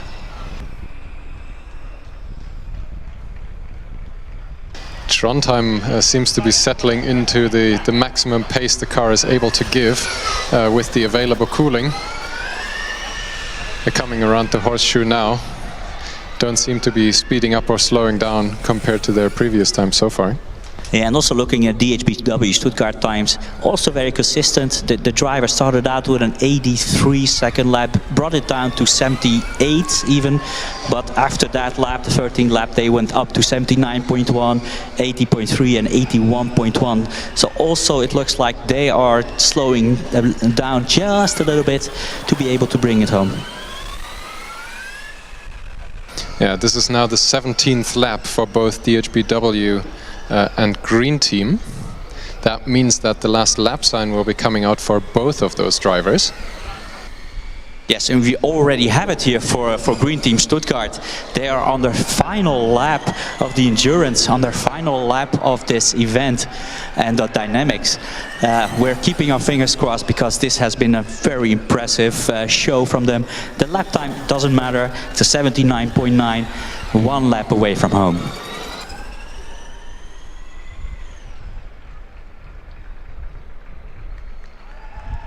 And also DHBW. There you go, Jonas, go ahead. They're coming around to the last lap sign right now. The lap time takes a little bit to update, an 81.24. Yes, and the officials have, I think they made the right choice to hold the Trondheim car just a little bit earlier to allow the Green Team Stuttgart on their last lap to pass and not to hinder the Green Team Stuttgart time too much. And we already know that Trondheim has some sort of issue, so I think this was a very early and very good call from the officials. Yeah, this being of course slightly different treatment than what we would usually see in the endurance outside of the final 5, but this being the most competitive cars, this is probably the right call. Yes, and Green Team Stuttgart on the final straight into the chicane, getting the double waved flag. What an amazing performance. This was absolutely amazing. I've never seen something like this. This was so fast. We were just blown away. Yeah, blistering drive from Green Team, but DHBW is close behind, coming around the horseshoe again. Into the slingshot for the final time. Basti is readying the double wave checkered right here as Green Team is having a party on the grandstands already. Yes, but here we go. DHBW Stuttgart finishing as well. Very important and very nice points on the board for them, and also very quick indeed. They lost about 60 seconds on aggregates to the Green Team Stuttgart, but still the very impressive drive from them. And let's face it, Stuttgart rules this competition. Yeah, which one of the Stuttgarts will end up on top, we don't know until the award ceremony, but nevertheless I really appreciate the big cheers that came from the grandstands for both of these cars. This was an absolutely rapid and blistering performance. It will actually be very interesting because I think a lot of teams lost points in events. Some of them got disqualified, some of them didn't even start certain events, so we actually have no idea who's going to win the competition, and maybe that's a good thing because then it will be exciting all the way through. Yeah, and as the last car out on track here from Trondheim is keeping the slow pace up, it's a good thing it's still moving, but yeah, this will be the last car we see out here in the endurance. Which lap are they on currently? They are on the 14th lap, so that means they have 5 laps, or after this one they have 4 laps to complete, and they're doing 120, so they're doing 2-minute laps, so that means that they will have to drive for another 8 minutes after this one. Yeah, finishing the endurance is of course the prime directive here, no matter the speed pretty much. It's always more worthwhile to finish the endurance than to drop a car out that's still driving. That's why the Trondheim car has not retired yet. It is still working, so fingers crossed please everyone for Trondheim that they can still successfully finish the endurance.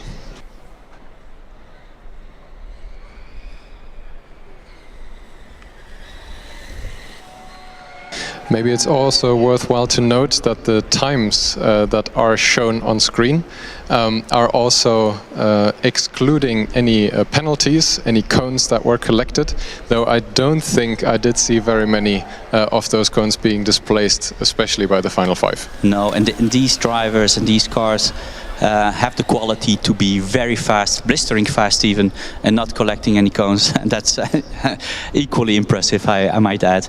And I'm just talking to Austin because I think before the endurance he summed up the formula for the scoring of the endurance, and actually it's time-based, so they compare the time, your time on the endurance, to the fastest time. So the bigger the time difference, the bigger the points gap as well.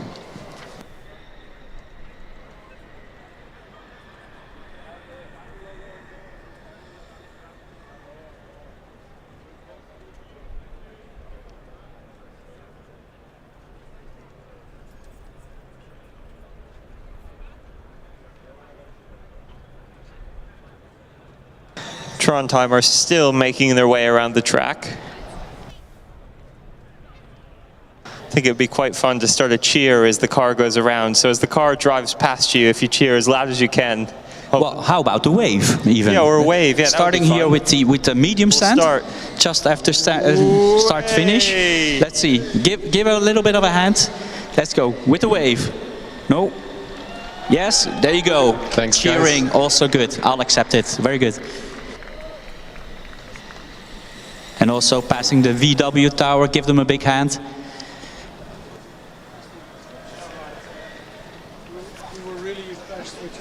Now, as the car moves into the Nordkurve, I would urge the grandstands to do the same. Please give the give them a big wave. Come on.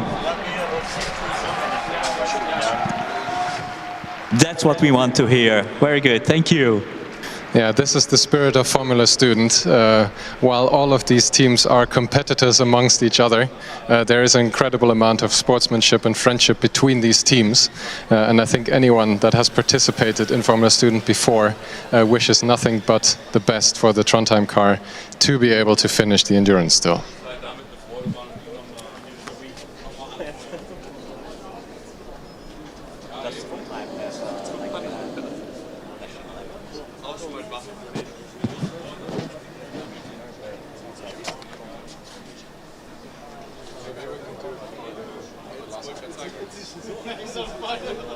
Yes, and still the Trondheim car is going, and we absolutely are cheering for them from here, from our commentary position.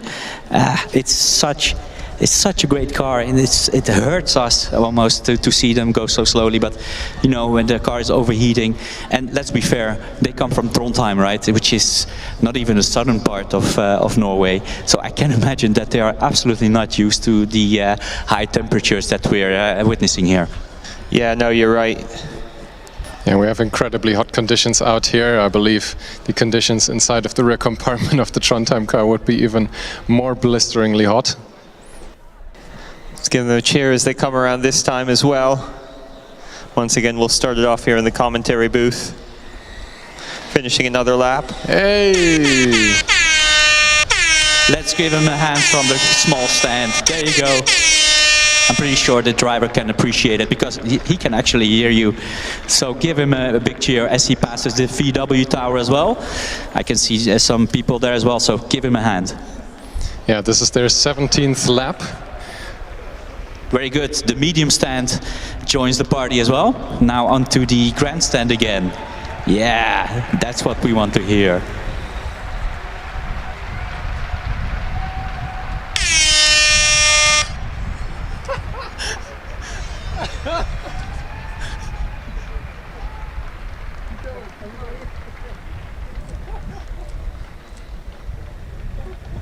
So actually the grandstand, I think that's the most fun part of this whole event site.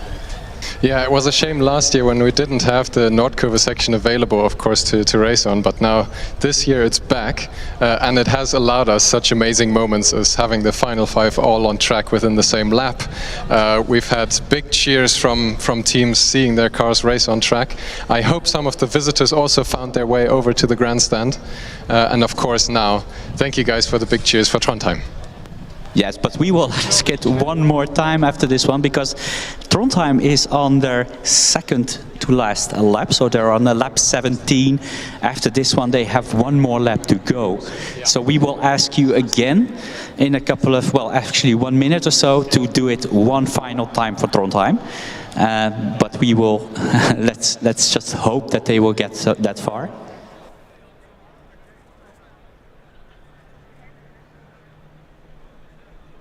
Yeah, the media team using one of the last opportunities to still capture some footage from driving cars here.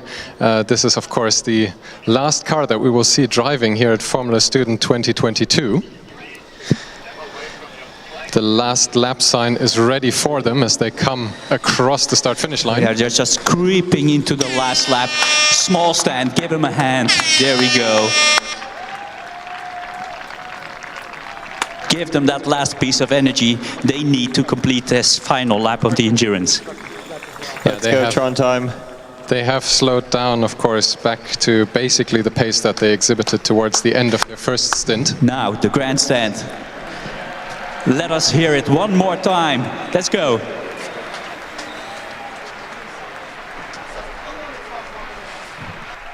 I hope everybody in the live stream can hear this as well. It's been an amazing atmosphere. Coming up to the tightest section, I think, on track, the hairpin on the Nordkurve. Wow, but first, let's thank the grandstand, because that was amazing.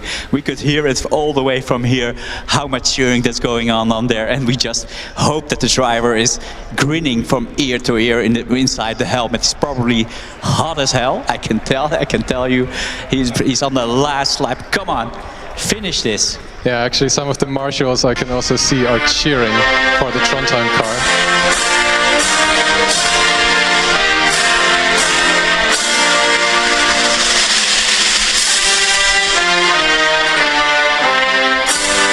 Into the slalom for the very last time, the marshals cheering.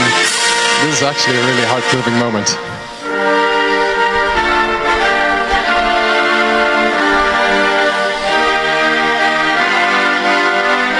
Yes, and we have every marshal standing here, waiting patiently through the horseshoe into the slingshot. The final section on the straight. Come on, keep creeping, man. Come on, push it. Final chicane. There you go. Checkered flags already. Checkered flag for full time finishing endurance. Thank you, everybody, for cheering them on.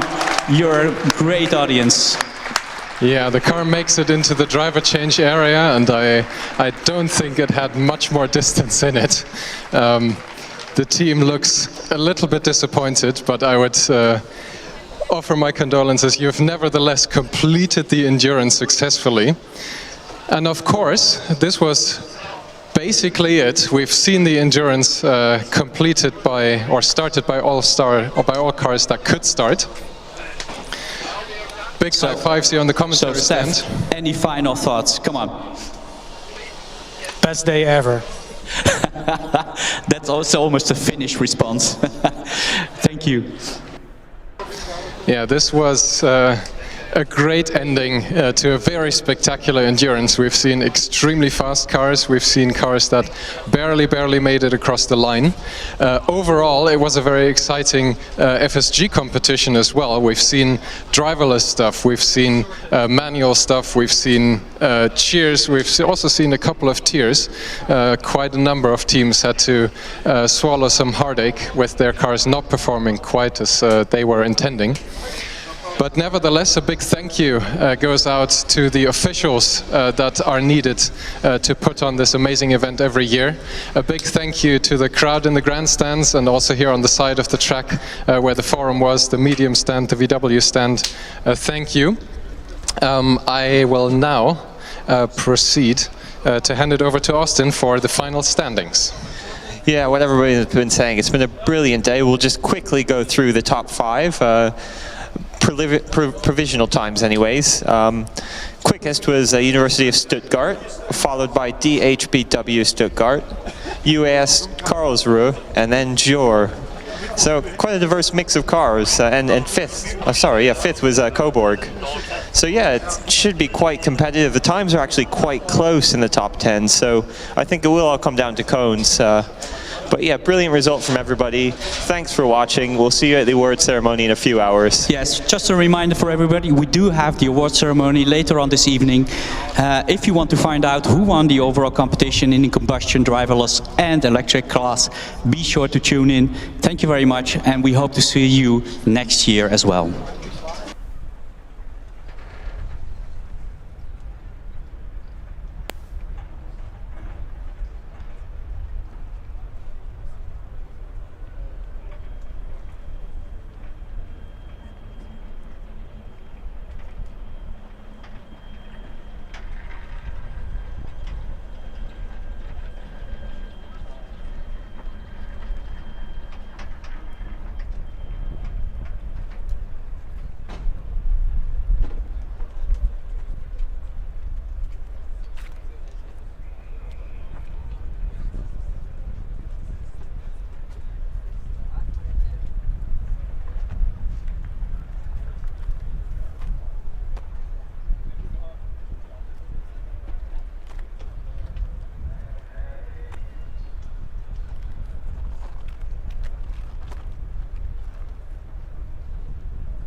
timed that perfectly in the national. Yeah, it was a bit early. We discussed it. I thought they were. If they stopped, then we're like, ah. But they finished right as they crossed the line. What? What's that? Beer. We need beer. Beer. We need your hundred. Are these all batteries, I presume? Batteries, I presume. No, that's coffee. Yeah. Then, I just had it. Is it that one? No, it's the other one. This one. Which one? This one? Or if there's something burnt. Exactly.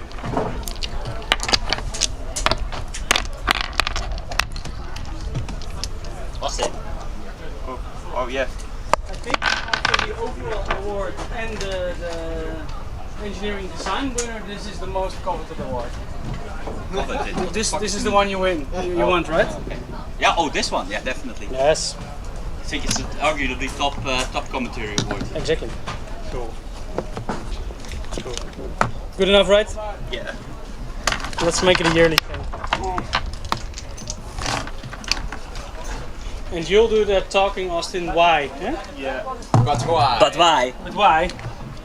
With the garage of somebody's father and stuff like that. Saying, this is a war that everybody wants to win. Yeah. Claims to have won. Yeah. This is the one missing from the Can trophy someone, cabinet. what he calls the media teams, blast something in Sector 9 and didn't catch it? Yeah. Just got information.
Viertelstunde unterwegs, bis ich hin und zurück bin, ey.